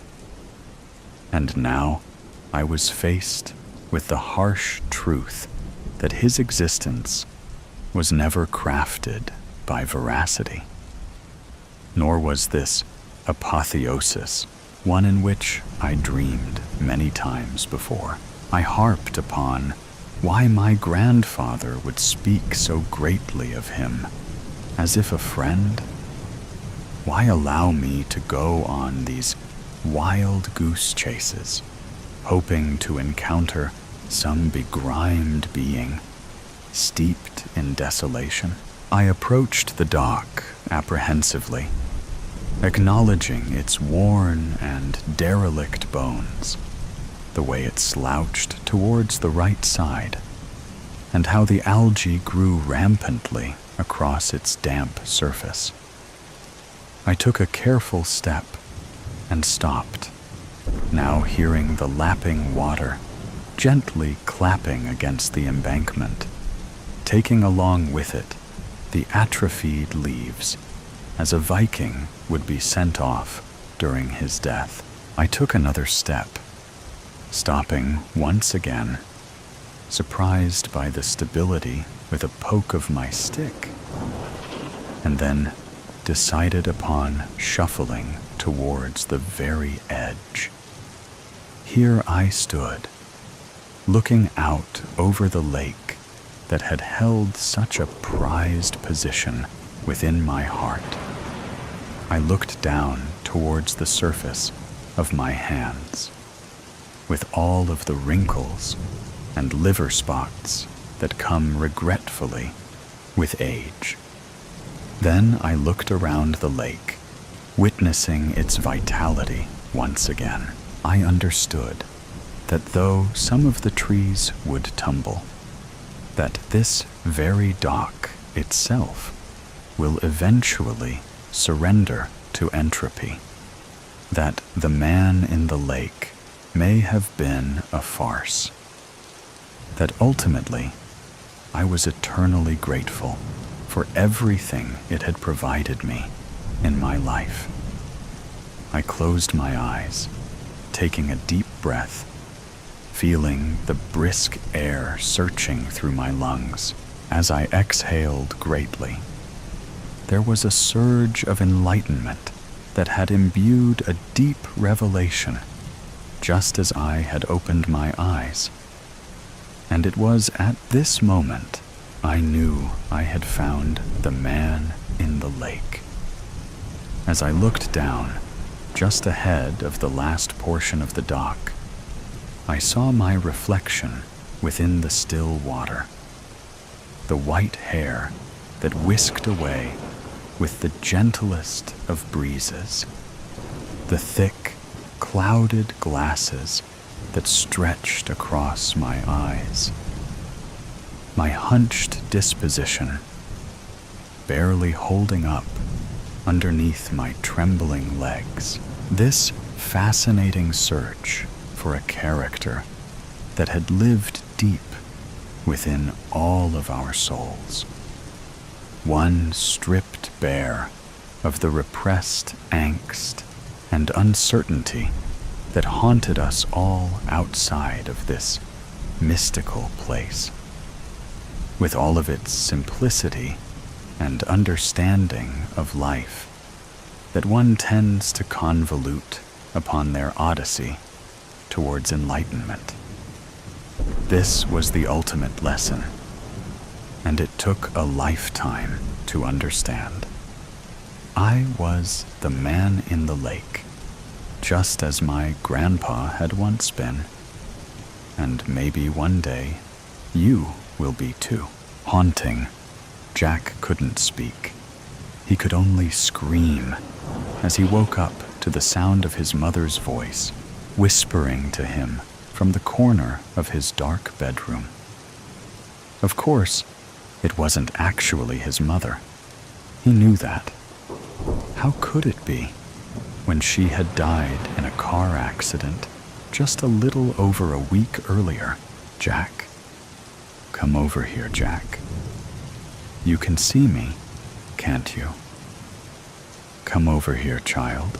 His chest was heavy, his bladder loose with fear.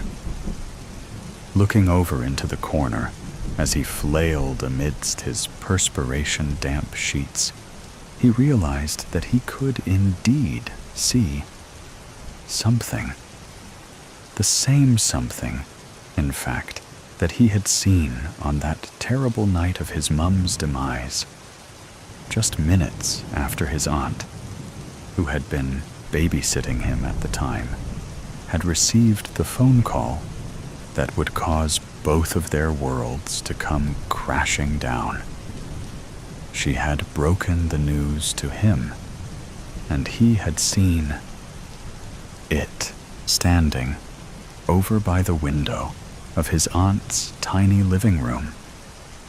It had been at the funeral, too.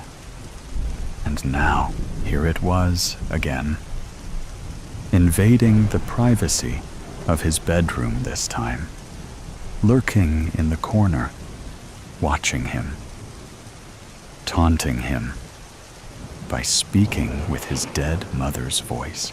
Jack! Come here, Jack!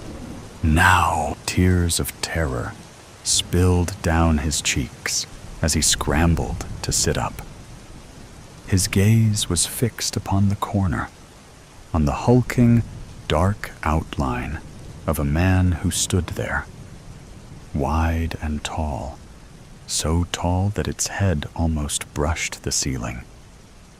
It had no face, no features. It was only visible because, somehow, it was even blacker than the darkness itself which suffused the room. Blacker than the very night. How could that be? His screams tapered off as his throat constricted. From elsewhere in the house, he could hear the sound of frantic movements. His aunt had clearly been roused by his yells. Her footsteps raced across the landing, old floorboards groaning loudly. I'll return, Jack. You can't avoid me forever. His mother's voice hissed quietly. The thing then scuttled, spider-like, across to the wall, and then through it, as though no barrier existed at all, as though the laws of physical matter simply did not matter to it one bit. The thing disappeared from his sight just as the bedroom door was flung open and the light snapped on to dazzle him with its bright glare. Jack, Jack, are you all right? His Aunt Alice stood there, looking pale and startled. Her resemblance to his mum, as always these days, struck him like a dagger through the heart. They had the same raven hair, just as he did himself. The same ice blue eyes, same sharp cheekbones, same thin lips. His mother's, now stilled forever, whilst his aunt's were pinched in a worried frown as she approached the bed where he lay. Sweetheart, what is it? Did you have a bad dream? He shook his head. It was bad, all right, but it was no dream. He raised a trembling hand to point over at the corner where the thing had been standing, mocking him by its mimicking of his dead mother's voice as it tried to lure him in. Alice turned to look, but quickly brought her attention back to him. There's nothing there, Jack. You just had a nightmare, that's all. Her gaze shifted, moving down over his sheets, where a damp stain alerted him also to the fact that he must have wet himself. He cringed, the tears coursing faster down his cold cheeks. What kind of a 12-year-old wet the bed? It's all right, his aunt soothed. I'll get those in the wash, and you can come and sleep with me in my bed for the rest of the night. It'll be dawn in a couple of hours anyway. And so saying, she ushered him out of his bed and took his hand to lead him over to her room.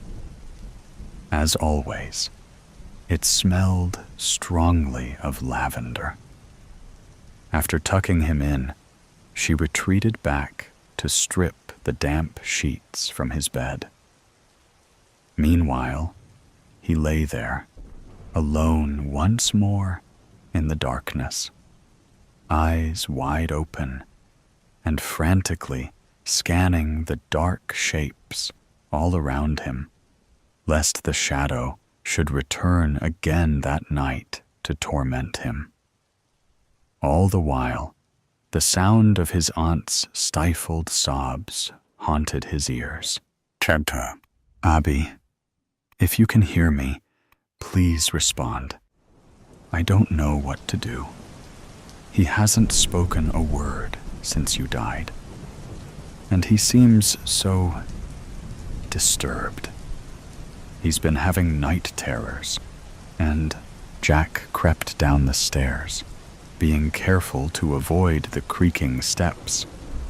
His skin was crawling, body covered in goosebumps, not from the cold, but from a renewed sense of fear. Peering over the banister, he saw his aunt in the living room. She was sitting with her back to him, cross-legged on the floor beside the coffee table. On the table itself, right in front of her, was a board, a wooden board with letters and numbers on its surface, the exact same kind of board as he remembered seeing his mother messing around with so many times before. Late in the evenings, after she'd had a bottle of wine, "Abi, are you here with us? Please, Jan." He wanted to run down the remainder of the steps, grab that board, and smash it to pieces, or burn it to ashes. For there was something about it that just seemed so very, very wrong. He was stopped in his tracks, however, by a sudden, sharp gasp from his aunt. She had her fingers resting on top of a small, circular piece of glass, which rested atop the board. And as he watched, the piece of glass slid free of Alice's grip and went spinning away, clearly moving of its own volition. It raced in jagged lines all across the board. Jack felt dizzy at what he was seeing. His legs gave way beneath him as he sank down onto one of the steps, his buttocks slamming painfully hard against the bare wood. Candlelight leapt in the room before him, the multiple flames flickering wildly. A muffled groan rumbled deep in his chest. Alice did not turn around. She was far too intent upon whatever message was being spelled out to hear him. He watched as she snatched up a nearby notebook and pen, scribbling frantically as she noted down what she was seeing reveal itself before her, never taking her eyes off the board. Eventually, the glass fell still. Something stirred in the air. The candle stuttered. His aunt gave a shiver, and Jack watched as the shadow man emerged through the closed door into the kitchen, moving to stand right beside Alice, reaching out with one of its thick arms as though to touch her. Another gust of wind blew through the room, carrying on it the stench of something rotting. Unable to take it anymore, Jack scrambled to his feet and ran back up the stairs. He cowered in his aunt's bed, covers pulled up over his head. As in the room below, he heard her begin to scream.